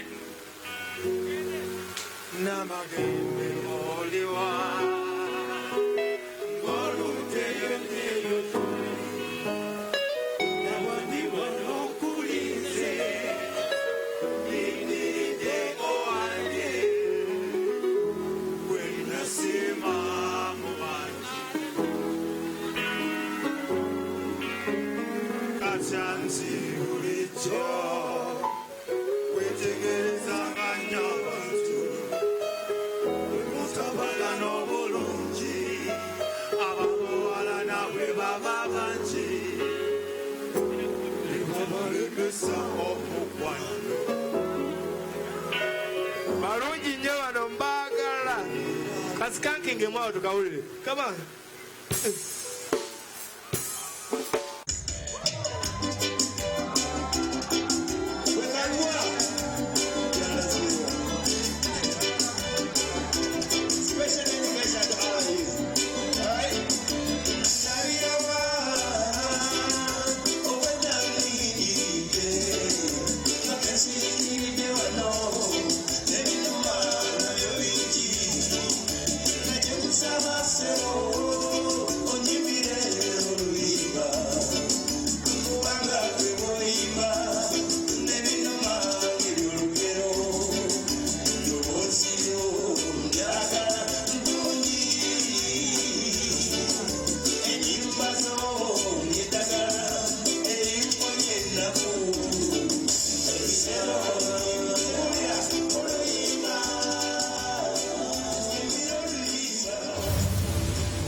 And that will bring Login tonight to an end. Don't forget to catch Deception Season 8 every Monday and Tuesday at 8:05 p.m.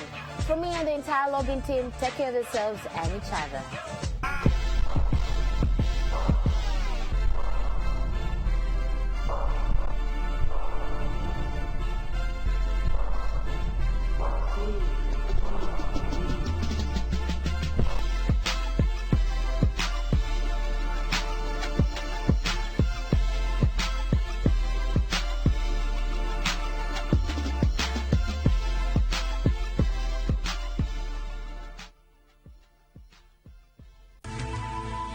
NTV, turning on your world. News updates brought to you by Sadolin, color your world.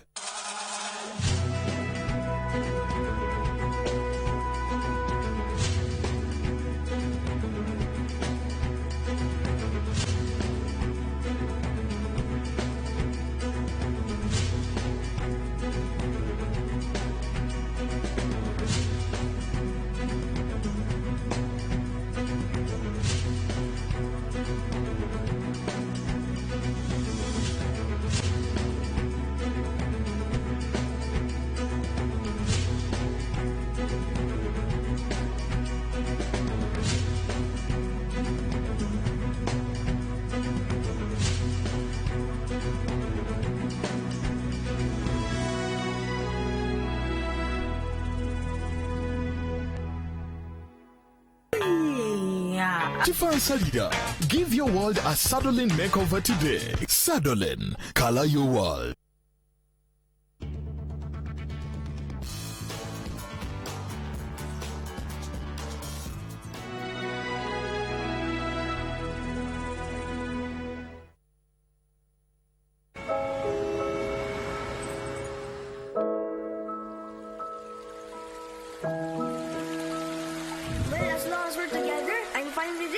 A promise of brotherhood.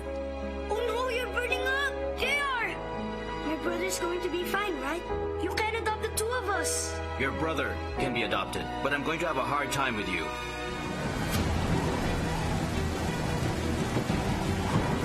Glenn! Are you selling me, bro, huh? Yes, I am, because you were such a burden to me.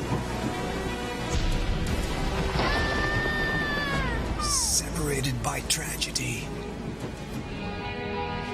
life will push them farther apart.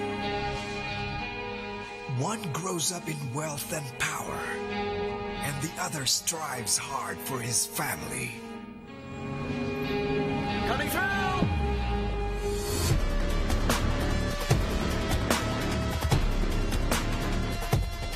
Their love for one woman will bridge them again.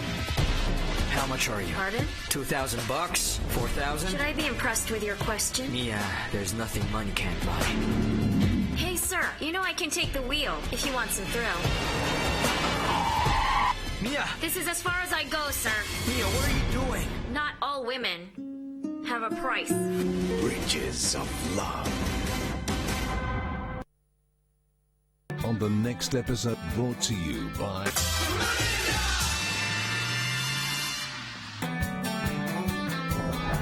This week on Tennis.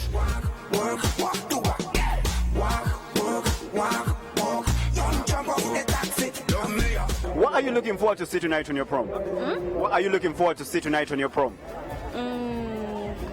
Pardon? Thanks for having us. I hope you guys were paying attention.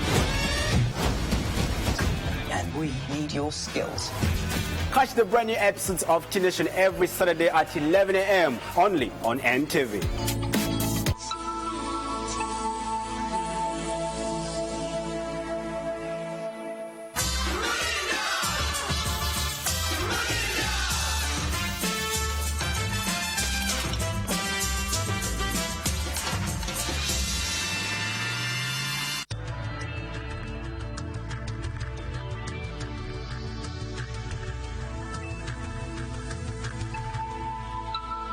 This is NTV. This program is rated PG. It is suitable for children ages 8 and above, but parental guidance is advised as it might contain mild violence and mature situations. Be concerned with her silly frivolities. Martin just left the house without any explanation. And Rodolfo, Rodolfo. He's always been so mediocre. He is a good-for-nothing, incapable of managing anybody's money. All right, I don't get it. If you think that way about Rodolfo, why is it that you authorized him to take over as president of Venus? What's that? What did you say to me? I would never authorize such a business move. Rodolfo has a document with your signature on it. How so? He really has a document that was signed by me? Yes. And thanks to that document, he appointed himself as the president. It's not easy as that, Margaret. My aunt will soon be finding out that we made her sign that fake document that gives me legal right over the Venus presidency, and that would be very serious. Oh, calm down, honey. Don't let your imagination run wild. The nurse will be taking care of her, and it will never be necessary for us to ever have that kind of confrontation. Well, I'm not so sure of that. It turns out she doesn't like her. She threw her out of the room. That was foreseen, and it's all under control. Very soon, the nurse will be keeping her sedated. And so Rosario will cease to meddle in Venus's affairs again, and you will be returning to your position as president as we planned. If Rosario doesn't intervene again. She won't be doing that. She's more awake than ever before, Margaret. And she shows mistrust for the whole world now. Rosario will never be returning to Venus again. Just leave it all in the nurse's hands, my love.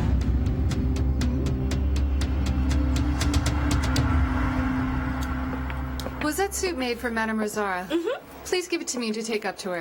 Not in your dreams. That soup will be brought up to her by me, and if it's necessary, I'll even spoon feed her myself, okay? Listen, Chole, I don't want to have any problems with you. I'm just coming back from a consultation with Dr. Andrade, and he gave me direct orders for the kind of medication and diet needed for Rosara. Well, the soup here, I'm taking up myself, so you just start getting used to it. No, Chole. You should give the soup over to Graciela. Antonio has ordered that she'll be the only person completely responsible concerning Rosara. Oh, but how could that be possible? Please, enough, Chole. Just come with me to look after the boy. All right, then. There, you take it up. Please excuse me. I sincerely hope that you do your job correctly, Graciela. I wouldn't want to have any complaints to make against you.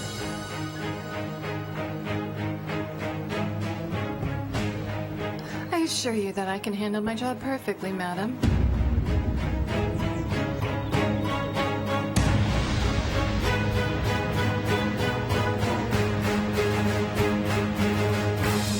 I'm sure that nobody in the Sotomayor family is going to take my side. But you can maybe talk to Junior. He's willing to pay any amount necessary to get me my freedom. We might need to start paying an investigator so that he can help me prepare a better case for you from now on.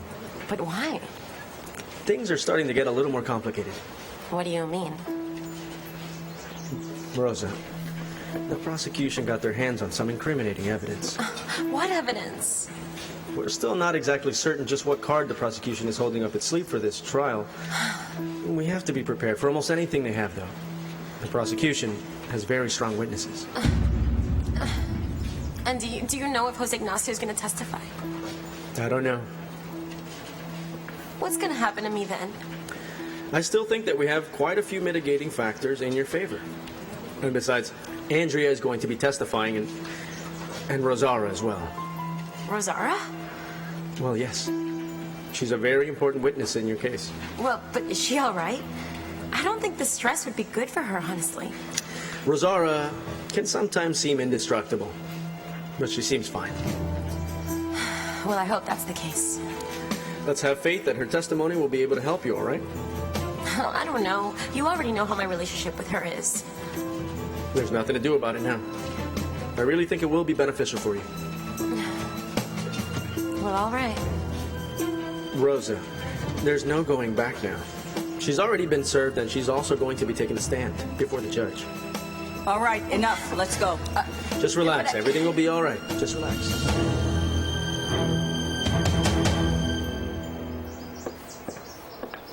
I brought you your soup, madam.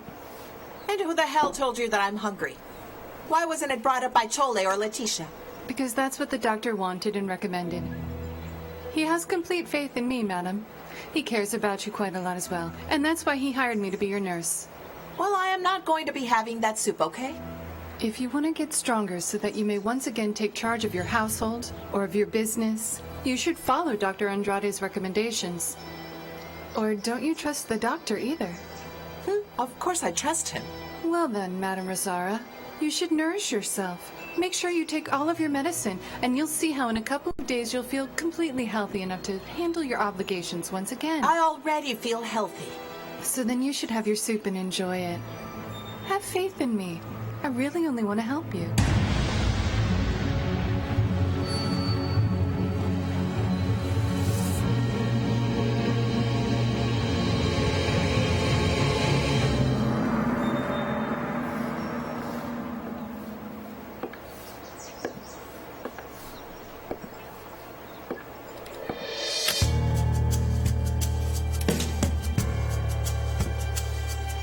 And that's my first paycheck. And although I put in extra hours at the restaurant, we still won't have enough to afford this apartment, all right? Don't get so upset, baby. I'm also still looking for a job. I'm sure that I'll be working somewhere by the time the week is over. No, it's not that, Lucia.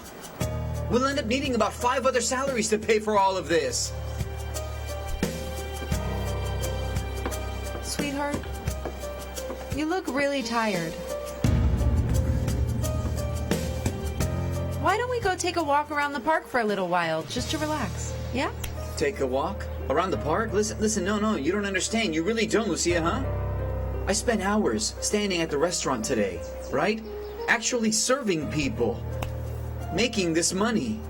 And now, do you think that right now, that I would want to go walk around? You seriously think that I'd want to do that?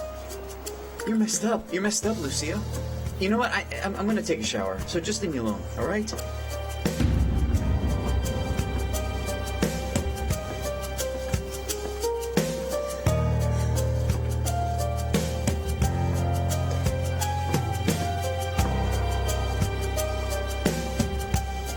Yes?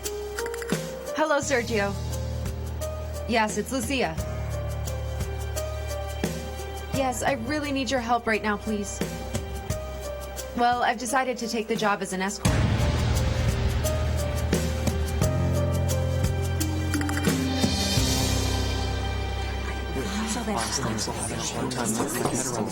Order! Order in the courtroom. The defense will now call its first witness of the day. Thank you, Your Honor. At this moment, I wish to call up Mrs. Rosara Sotomayor.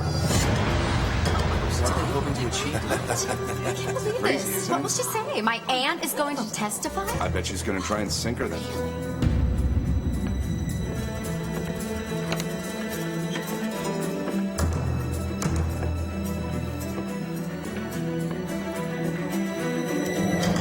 Do you honestly believe that Rosario will testify in my favor? Don't worry about it. I know what I'm doing. Take it easy.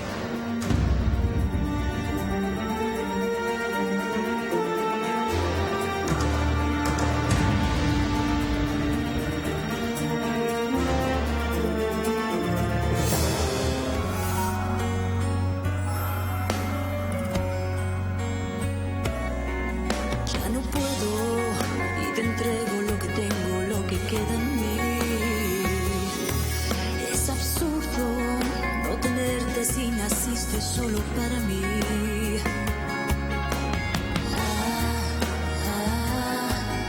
No sé vivir sin ti.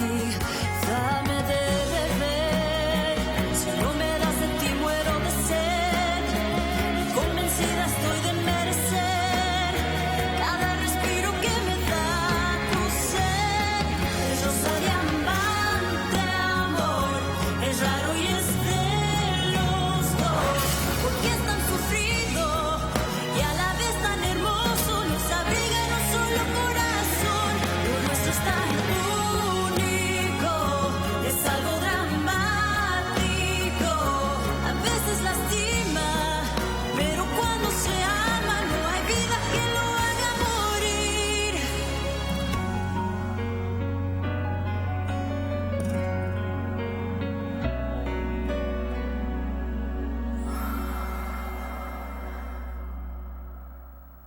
Stronger than both of us. Will you please raise your right hand, madam? Mrs. Rosario Sotomayor, do you swear to tell the truth, the whole truth, and nothing but the truth? Yes, I swear. Thank you, madam. And now the defense counsel may question the witness. Thank you.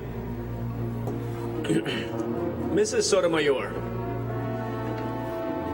you voluntarily accepted to come in and give us your testimony today.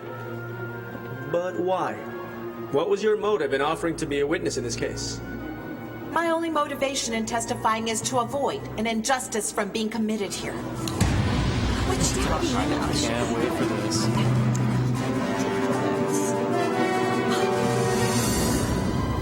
No, don't worry about it. You won't end up regretting it. No, it's really a legitimate job, Lucia.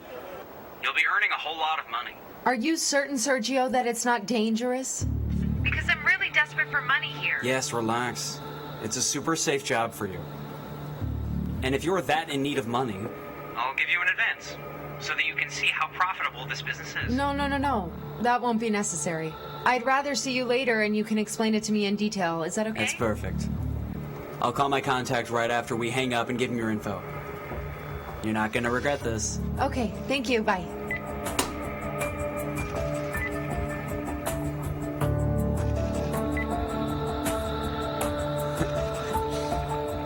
Hello?